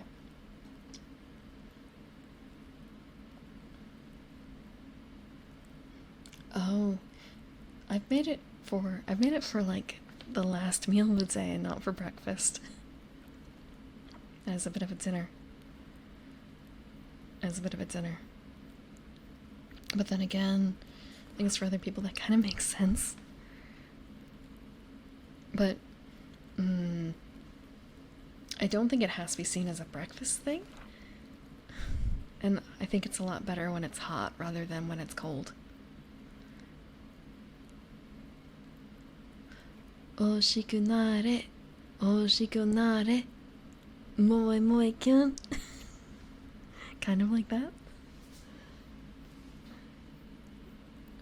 I don't know the cadence. I haven't heard it in the longest time. I watched Maid-sama too, where I'm sure she did that multiple times, or something similar. I don't usually eat breakfast for breakfast, to be honest. I usually have it as like the last meal of the day, so it's kind of I don't quite know how to take it there. You have a place that can make legit omurice? I'm kind of envious. There's no place around here that does that. Or rather, I can travel for one, but usually when I'm there, I eat something else instead that's harder to get. Like, I can make omurice at home and it's pretty okay. It's pretty okay if you ignore the appearance. If you ignore the appearance. Yeah, Kaicho wa Maid-sama. What is it? Toka, please can you keep my secret? That one. Although, I will admit, I never finished the manga or the anime. I never saw the last episode, even though I have it on DVD. My flaw striking once again. The manga I bought on sale because it was Tokyo Pop, and they went out of business, so I have the first 9 volumes. Or I did. I may not have them anymore. I may have given them to someone else.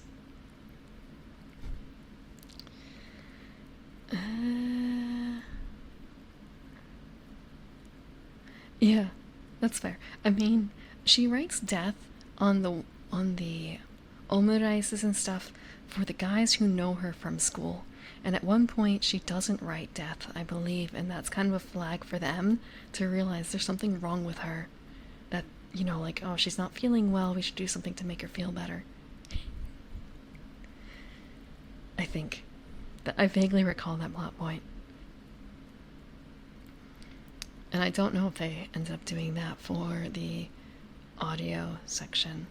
There's another show where they might have something similar because, okay, there's another show where a girl works in a, like, kind of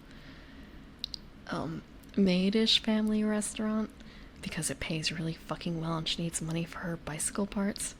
Like, literally, she does it for the bicycle money. Long Riders.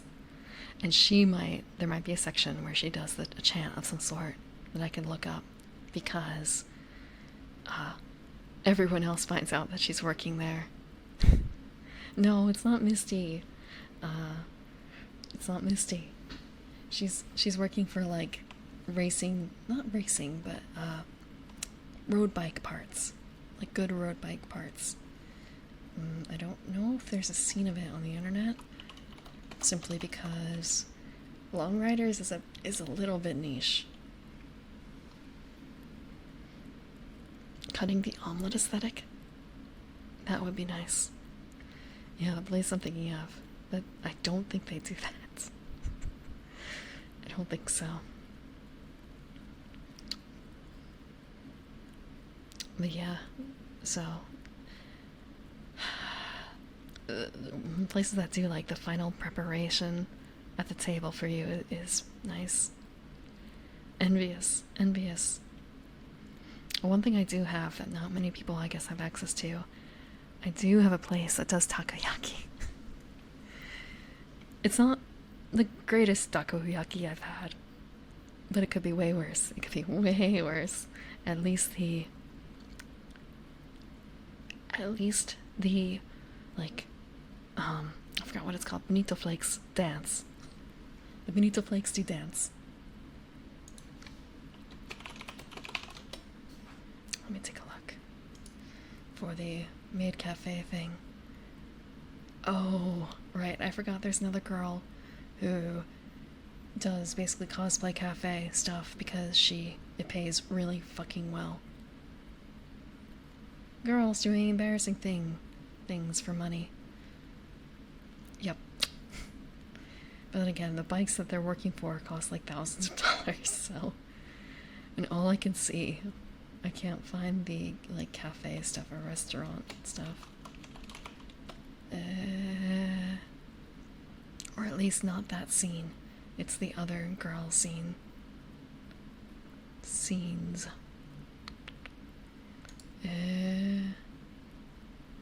Okay, maybe it's in this one. They talk about it. No. No, no, no.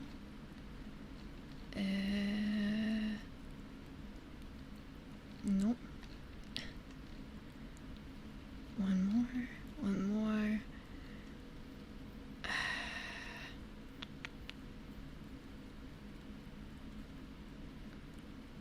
Okay. I guess I know what episode to look for in the future. I know what episode to look for. I just don't know. I have to pop out my Blu-ray copy.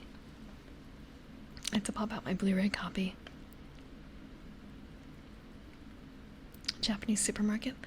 Yeah, those are great. Onigiri. I end up getting a little too lazy to make onigiri, so I just end up making, well, like don balls instead. Salted salmon over rice, pickles over rice. Like, maybe it's also kind of a little different, like eating a rice ball that someone else made versus one that you made yourself. Like, they say it's tastier when it's homemade, but I think it's also a case of it's tastier when someone else makes it at home for you. It's tastier when someone. Oh, I want eel. Fuck. I want eel. I guess I'm gonna take out some eel for tomorrow then. For tomorrow, like, lunch. Fuck. It's not gonna go into a rice ball, but it's gonna go into a nogidon. There are some restaurants that I've been to that make like really good onigiri. There's, I don't know how common they are. Let me check. Let me see.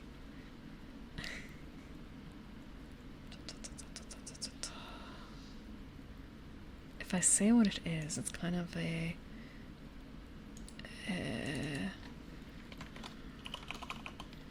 hungry.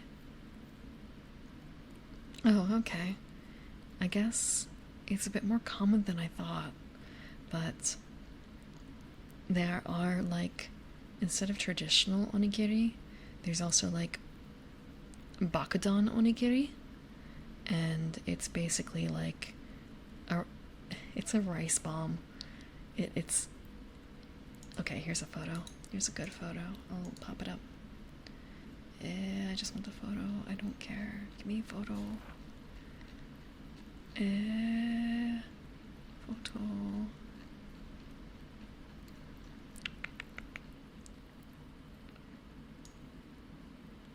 I just want. Okay, here we go. Open image. I'm sure there's a better way for me to be doing this.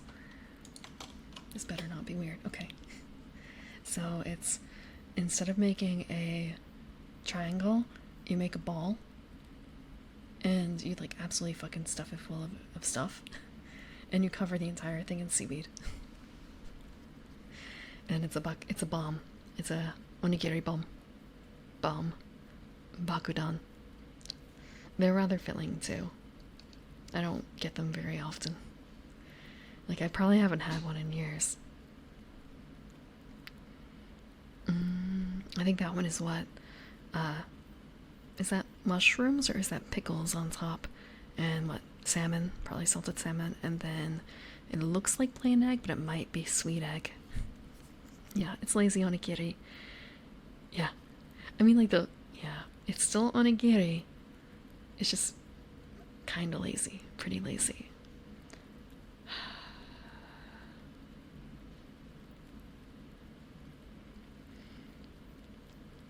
Maid Sama didn't have to.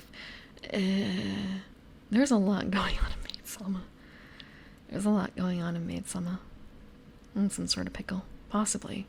It could be really finely chopped, like wood ear mushroom, I think, but pickle is way more likely. Like burdock and carrot and stuff. Like, there's a word for that. I've had it. I've bought it in small packets. Typically sweet egg, yeah. The color, like, looks like more standard market sweet egg, but like when you try and make it at home, it's usually not, well, when I make it at home, it's usually not quite so light for something that has soy sauce in it. Finally chopped, yeah, wood ear mushroom.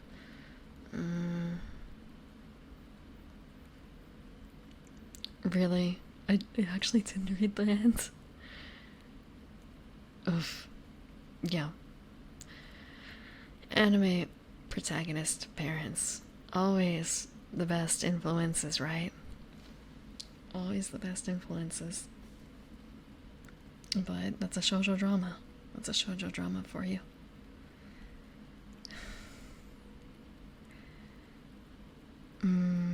I'm trying to think. There's plenty of other, like, terrible parents. She's not the worst out of all the ones I've seen.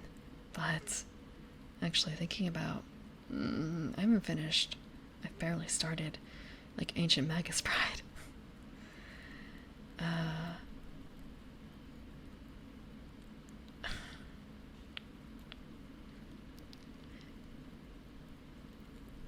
But, like, not nearly as far as she thought. It's kind of a case of... So, elder daughter didn't have to work and the younger one didn't have to do, like, all that coupon clipping. Or, like, daughter should have still worked, but baby didn't have to do, like, you know, lucrative but embarrassing maid work. That kind of thing. Could be either. Could be either. Or rather, I guess that might be more something I have to read to learn. Okay. Actually, we're going to head out. Let's see, who is up at this hour? It's more than 5 minutes in the maid outfit. Mom had access money? What is access money? Oh, she had access to money, or just more like... I know that there's like key money and stuff for other things, but... There's a lot of questions. Okay, let's see. Who is up?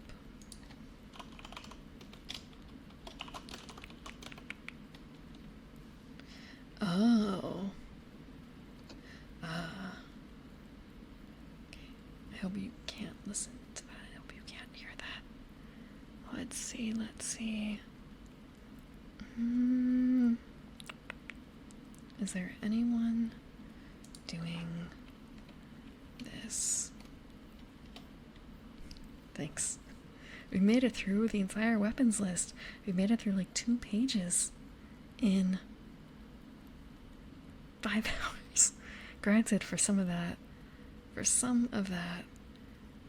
it's kind of a case of, well, deliberately not talking about stuff because I'm trying to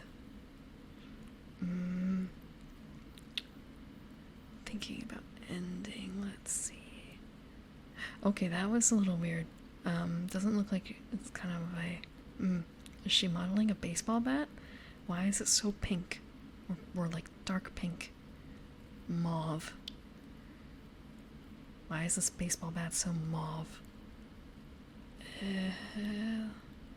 Who is doing stuff?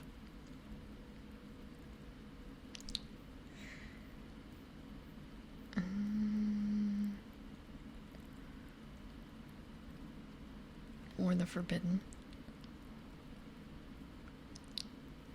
The anime? Or something else?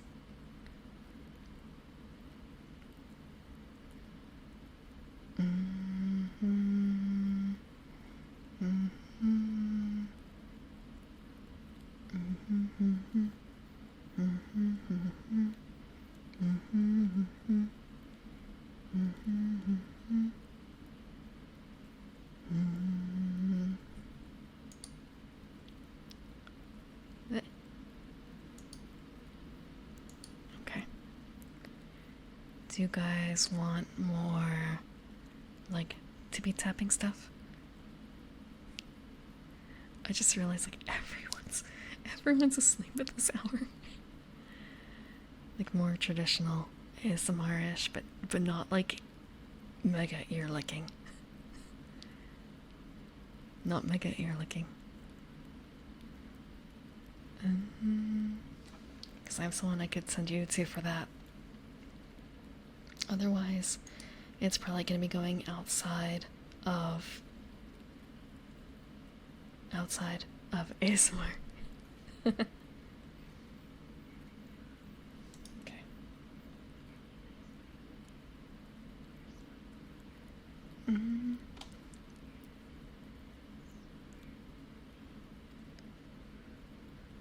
Oh no, they're going to raid someone. Okay, I can't see that. They're literally looking for someone to raid. Let's try this. We're going to. I don't know anyone else who's on, who's actually really streaming.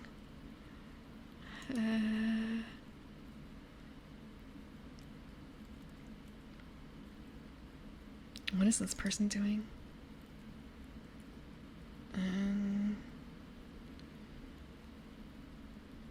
What?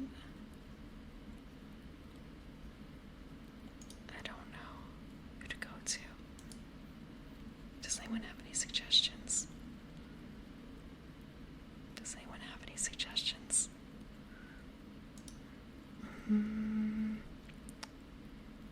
Everyone I'm seeing is like, I don't know those people, but I will take a look.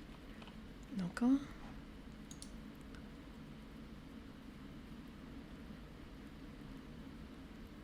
Okay.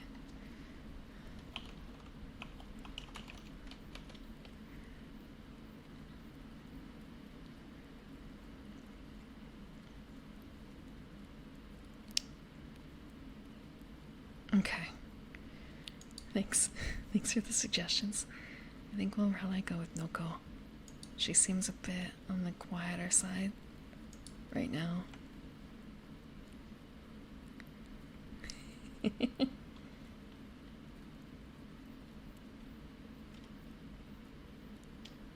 Yeah, that's the thing. Like, I have to make the decision if I'm doing a reading like this. Do we go to someone who's talking? My choices are like someone else who's talking nerdy or someone who's doing ASMR. Sometimes we get lucky and we catch someone else who's doing both. But tonight, not so much. Not so much. And, like, I have, like, 2 people right now who are online, who I'm following, and one of them is, like, sleeping for their subathon, and the other one is Iron Mouse. I'm not reading Iron Mouse. I need to follow more people, I feel like, simply because I don't really like following people when they're live. I like following them afterwards, and I have to remember. Oh, Tiffling. She's still on Twitch? I didn't realize. I follow her on Twitter, but I don't follow her elsewhere. Hold on. If she's quiet, I don't mind. Let's see.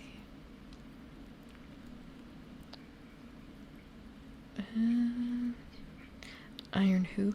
Yeah. Yeah, who knows Iron Mouse? Oh. Who knows Iron Mouse? Such a small streamer. Yeah, this is a bit... It's not like super loud, but I guess I'd rather go to someone who's quiet right now. Tiny, tiny streamer. Yeah. Okay, so we're gonna raid Noko. Actually, there's like maybe one more person. Let me check. Yeah, there's a big divide. There's a big, big divide. Oh, okay, I'm sorry. Iron Mouse is a very big. She's part of VShojo, which is a large Western VTuber company, or like not company, but VTuber group. She's like one of the biggest VTubers on Twitch. Like she is actually one of, I think, the biggest streamers on Twitch, much less VTubers. So she is the top VTuber, I think, on Twitch right now. She is a pink devil themed character. She's a very good singer. And she had a subathon last year that lasted for what, like a literal month? And I don't remember how short her like subs would add, but like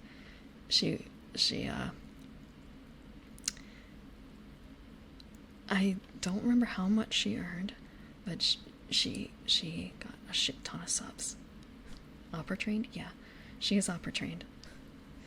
And she is currently doing another subathon right now. And this is nothing to do with it.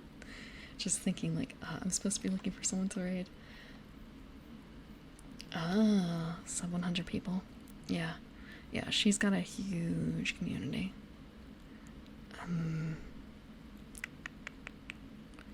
Let's see. I feel like Noko is probably my best bet right now. Okay, Noko is on the list. It's just a case of... Wait, this one looks familiar. Okay. Sorry, the Princess Safi looks familiar, and it's kind of a, who is that? And it's kind of a, I think that might be a model I recognize. And not necessarily the VTuber. Because she looks like someone I know. Sasha's the biggest that you know of? That's her.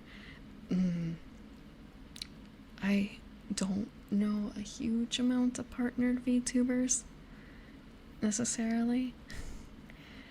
And I don't really know much about like not Hollow, but like YouTube, like VTubers.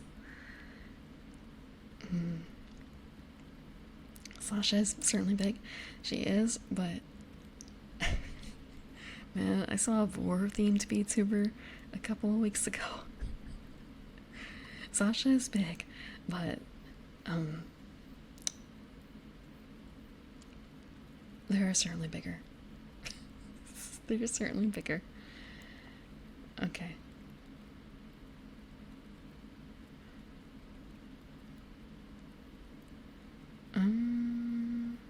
No. You heard Vor. You heard Vor. Hello, Longso. Sorry, I'm going to be raiding very soon. Once I figure out. Okay, we're gonna raid Noko, I think. We're gonna raid Noko. Sasha.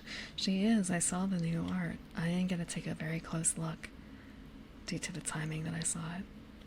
But nope, I said Vor. It was a Vor themed VTuber. There's themes for all sorts of people out there. Although in your mind I'm sure it is. Or okay. So again, for this upcoming week, I don't have a set schedule due to obligations this week to do with the cat. But I may do gorilla streams depending on how things go. But thank you very much for coming to this nominally equipment themed Dungeon World ASMR stream. I will post on Twitter and on Discord. Let me do Twitter in Discord if I go live. I might have a bit more forewarning on Twitter though, like a couple hours warning. But otherwise, I hope that you sleep well and have a good night. I will see you next week.